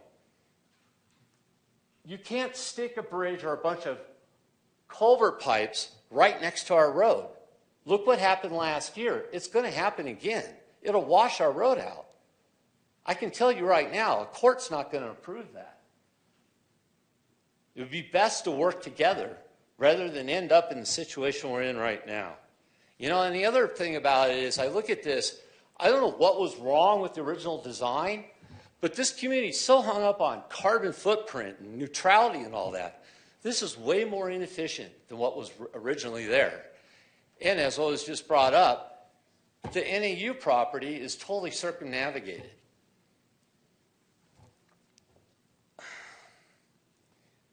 Probably lastly, since I got 30 seconds left, the updated Flagstaff Regional Plan, map 25, doesn't reflect even what was approved 2 years ago. Why do you have a regional plan if you don't follow it? Why are you wasting taxpayers' money? Get rid of the staff, save us some money. I mean, at the airport, we have a master plan, we have to follow it. But for some reason, you don't follow, the taxpayers will. Thank you. Thank you very much, Mr. Wiseman. Staff, any reply or? Councilmember McCarthy. Well, I was very involved in the rerouting of this road. When was it? 2 years ago, I believe. And there was a lot of public involvement. A lot of those people, happy ones and a lot of unhappy ones, came to council meetings and got involved. And council made a decision to take it out of the east and move it to the west, which I supported. And but my only point is, maybe certain people didn't know about it, but a lot of people did know about it because we got a lot of letters. So. Can I address that? I would be happy for you to do so, but I'm not familiar with the protocol at this point. I don't think it's Mr. Vice Mayor, totally that's up to you. Yeah, come on down, Orville. If you use the mic if you want to say something. With all due respect. Okay. With all due respect, that's not true. We showed up at the meeting after everything had been decided. Nobody on River Valley Road was informed on what was going on. And we continue not to be informed. You can shake your head all you want, sir, but that's the truth. I personally had a lot of discussions with people that lived along there and got a lot of emails. So I know some people knew about it. Maybe not everyone, but a lot of people did know about it. The people on 4th Street knew about it because you worked together with them on the redesign. Nobody worked with anybody on River Valley. I stand by my statement. No sense arguing about it. Okay, thank you. I appreciate the update. If there's nothing more to add at this point. Okay, Councilmember Matthews has something. Thank you, Vice Mayor. I would like to see, I remember I wasn't on council when the 4th Street property owners kind of, raised the opposition. I remember watching it and hearing them all acknowledge that they've known about it for over 20 years, but they just didn't like it anymore. And I thought that was really interesting and strange. So I would like to have some assurances that as we're fine-tuning this, that we make a real asserted effort to meet with the small parcel homeowners and really drill down. There's nothing worse than having guesses and assumptions like, well, how's this going to work and stuff. So now at this point, really talking about it and getting their feedback, because I got a lot of, as a candidate, I got a lot of feedback, and it wasn't positive, asking me where I stood on this, because it was like the Hatfields and McCoys, the 4th Street people versus the River Valley Road people, and I didn't get any positive feedback from the River Valley homeowners and stuff. So I think at this point,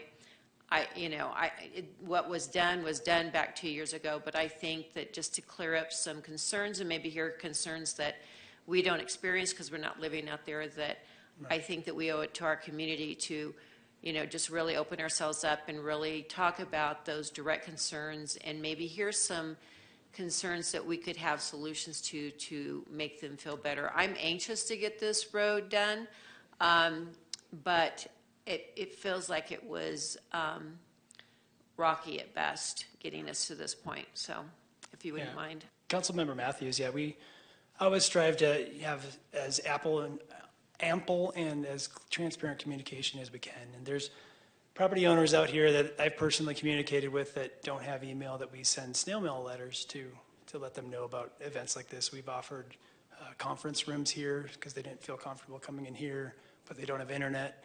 So we have been accommodating as much as we know of, but certainly there's a lot of homeowners in this area. There's a lot of parcels in this area, and we will continue to strive to make sure that they all get reached and are well aware of meetings that are had and their comments are heard. One of the comments that we have heard from the parcel property owners during that townhome was having a filling station, because many of these homes are on cisterns, and they currently have to drive to the mall or they have to go down South Lake Mary Road to fill up their tanks. So we are working to see if maybe the new fire station can have a filling station that would reduce miles driven to haul water to these houses as well. And that's something we wouldn't have had if we didn't have those open houses and communication with these small parcel property owners. So we're happy with what we have, but we always have room for improvement. I've always liked the quote that there's two ways to failure. You listen to everybody and you listen to nobody. Yeah, I appreciate it, Dave. And as you said in the beginning of your presentation, it's easier to do a new road build on undeveloped land than it is to repave through a developed land, and we're kind of right there in between both of those scenarios. And so, yeah, I'd really like some great conversation about that as we're sewing this up. Excellent. Thank you, Councilmember. I think that's all for this agenda item. Thank you very much, David. Thank you, team. Thank you. Oh. Is this public call to comment? Okay, we have agenda item 14, open call to the public. Looks like we do have a speaker, Nadine.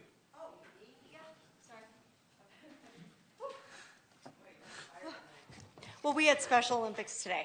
I'm surprised they still have energy.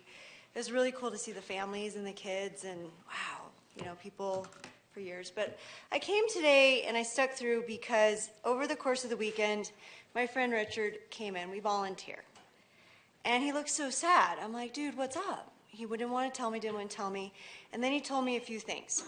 In 3 days, I'm going to be homeless. They haven't approved my house. All my stuff is in storage. I'm scared. I don't know what I'm going to do with my family.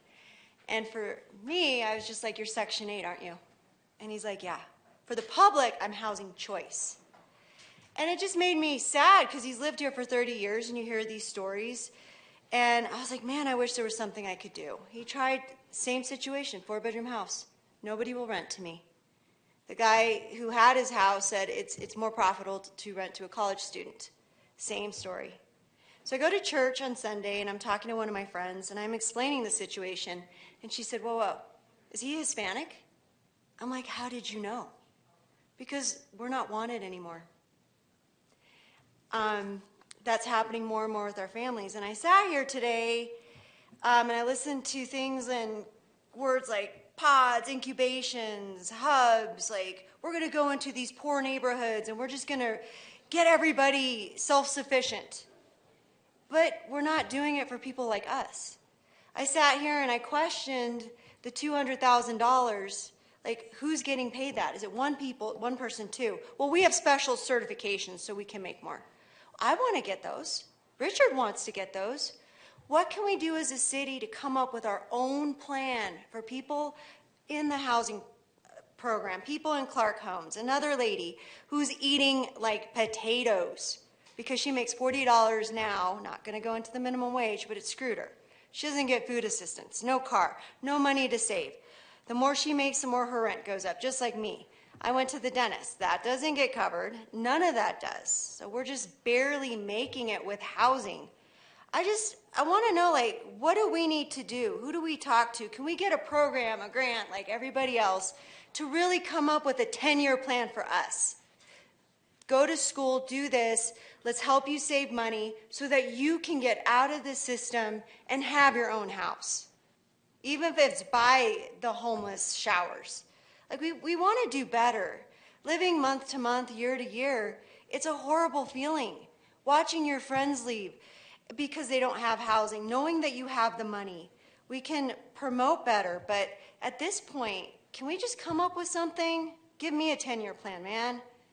So with that, thank you for your time. You guys are very patient and awesome. So it's been awesome today. Thank you. Thank you, Nadine. Informational items too from Mayor Council. Let's start with Councilmember House, unless you don't want to start.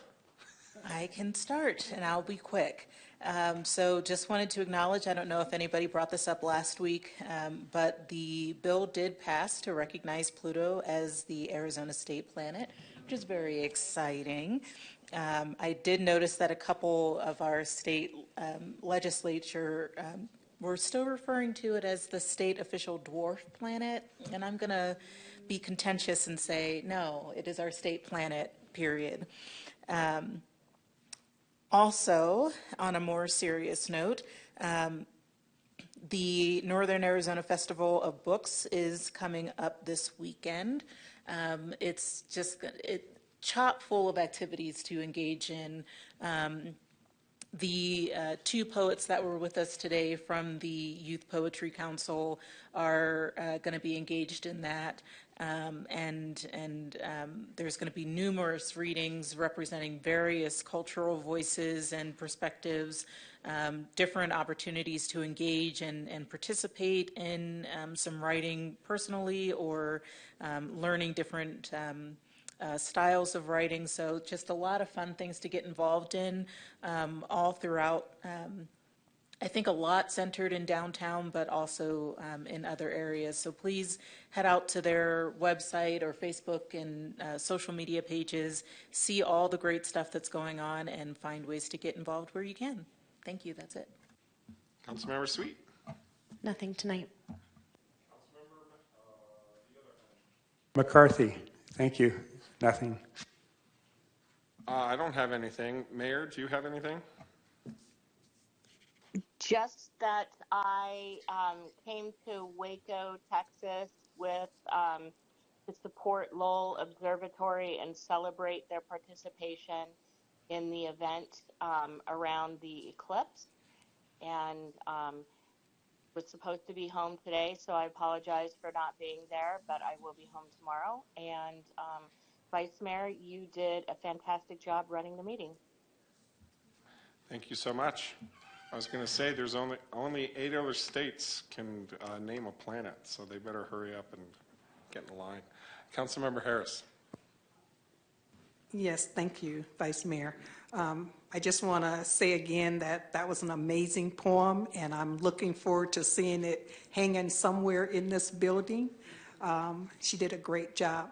The other thing that I like, just information, is that there is a housing symposium at the Murdoch Community Center, and it's being sponsored by the Southside Community Association, along with the Northern Arizona University Institute on Ethics and Leadership. I think I said that right. I might have left out a couple words, but anyway, that's Saturday, the 20th, from 1 to 3 o'clock, and you're all invited. Go ahead. I have Wrap us nothing, up. thank you. Nothing? Okay. Nothing from the city manager. I think we're adjourned. Thank you all.